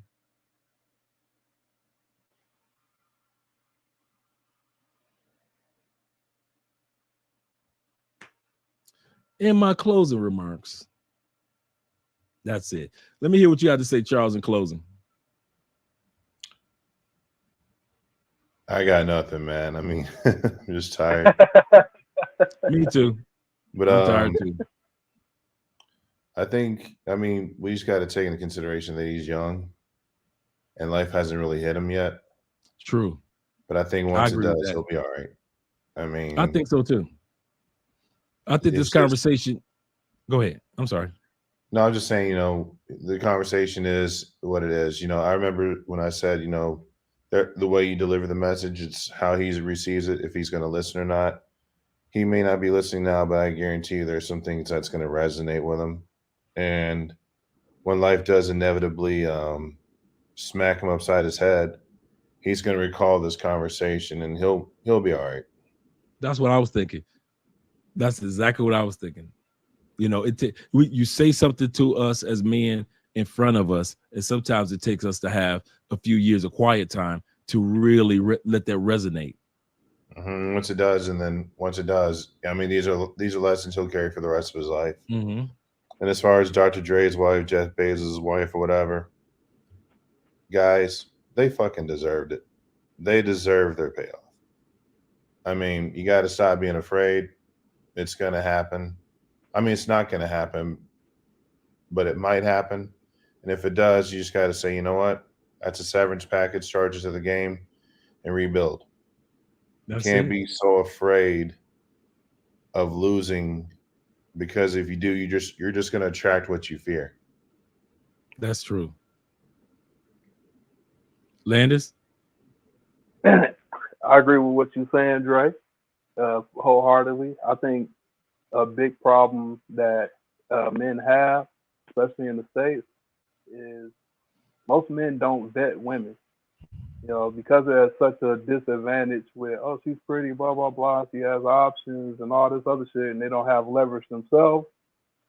They don't go and say, okay, long term, is this the woman that I can be with for the long haul? And you also have to take in consideration that you have to realize that these are the laws here. You know what I'm saying? So these are the laws. The 60-70% divorce rate over whatever, these are the laws. So you know what risk you're taking if you get married in the States. That it's potentially down the road is you're gonna have to come out with a big payout or whatever. You know what I'm saying? So it is what it is. We can't really complain about that. You know what I'm saying? All we can do is be proactive up front. And now, as far as the young brother that's in the video, he just got to grow. He got some growing up to do. Yeah. You know what I'm saying? Hopefully he gets his mind right and starts to evolve as a man, because he's still young as hell. You know what I'm saying? As far as manhood goes, he's young as hell in manhood. He was just in high school 4 or 5 years ago. The pandemic, he was 19, 20 years old maybe. Mm-hmm. You know what I'm saying? So he's got time. You know what I'm saying? Hopefully it hits him like, oh, I can do this, I can do this, or whatever. Because what I realize, especially in the States, is it's very difficult to date in the States without leverage. You know what I'm saying? If you don't have your money straight, it's very difficult to date in the States. You know what I'm saying? That's what I'm saying. That's a really good point. Yeah. You know what I mean? Then there's a lot of brothers that you know, they haven't arrived yet. And because they haven't arrived, they going through I haven't arrived problems and pains, you know what I'm saying? The disrespect and shit like that, because there's a difference between the dude that grinded 12, 13 years and he's seeing six figures finally, or he's seeing 80, 90,000, or he's starting to get it, he able to do financially what he want to do, and somebody who's making $14 an hour. You know what I'm saying? Right. There's two totally different mindsets. That man that's already accomplished. He ain't taking no bullshit because he went through 10, 15 years of bullshit. You know what I'm saying? So it's a different animal. So, you know, as far as like you were saying, men have to man up. If you choose a chick that you thought you realized it was a party chick, but you was just, you know, you was infatuated with the sex and you thought it could lead to more, that's on you. You know what I'm saying? If it goes sideways, you can't be like, you could be like, you know what, she wasn't shit, and I kicked it with her for all these years, or I had some babies with her, or whatever. But the reality is, you have to look at yourself in the mirror, like you saw the inkling of this isn't everything that it would be cracked up to be if you took a couple of factors away. If she wasn't fine, if the sex wasn't amazing, or whatever, if those things were taken out of the factor, you wouldn't even talk to her. If she was a fat girl, True. you know what I'm saying? If she wasn't cute, you would have been like, get the hell out of here. You know what I'm saying? So I think part of that falls into a lot of dudes don't vet women. You know what I'm saying? They don't know what qualities they should be looking for. You know what I'm saying? Maybe they didn't have a father, or they didn't have a male figure in their life. They didn't see how men operate or what they should be looking for. So they just accept anything. That's true. So true. Excellent points, guys. Thank you for coming up on the live stream. Thank you guys for being here this evening. It is 2 something in the morning. A lot of us need to get some sleep, and I'm appreciative of all you guys that came up tonight. This is a really good topic. I'm glad we got a chance to talk about it, not just hear my opinion, but to hear the opinion of other men, especially many of you guys in the comment section. Appreciate you guys being here. We got 54 in the building. Make sure you click that like button. Make sure you subscribe to our other channels. Love Crossing Borders, of course, Mostly Money TV, Andrea Wallace TV, America, We Need to Talk, as well as Travel Unravel, all of our other YouTube channels. Shout out to you guys for the support. We're out of here. See you guys later.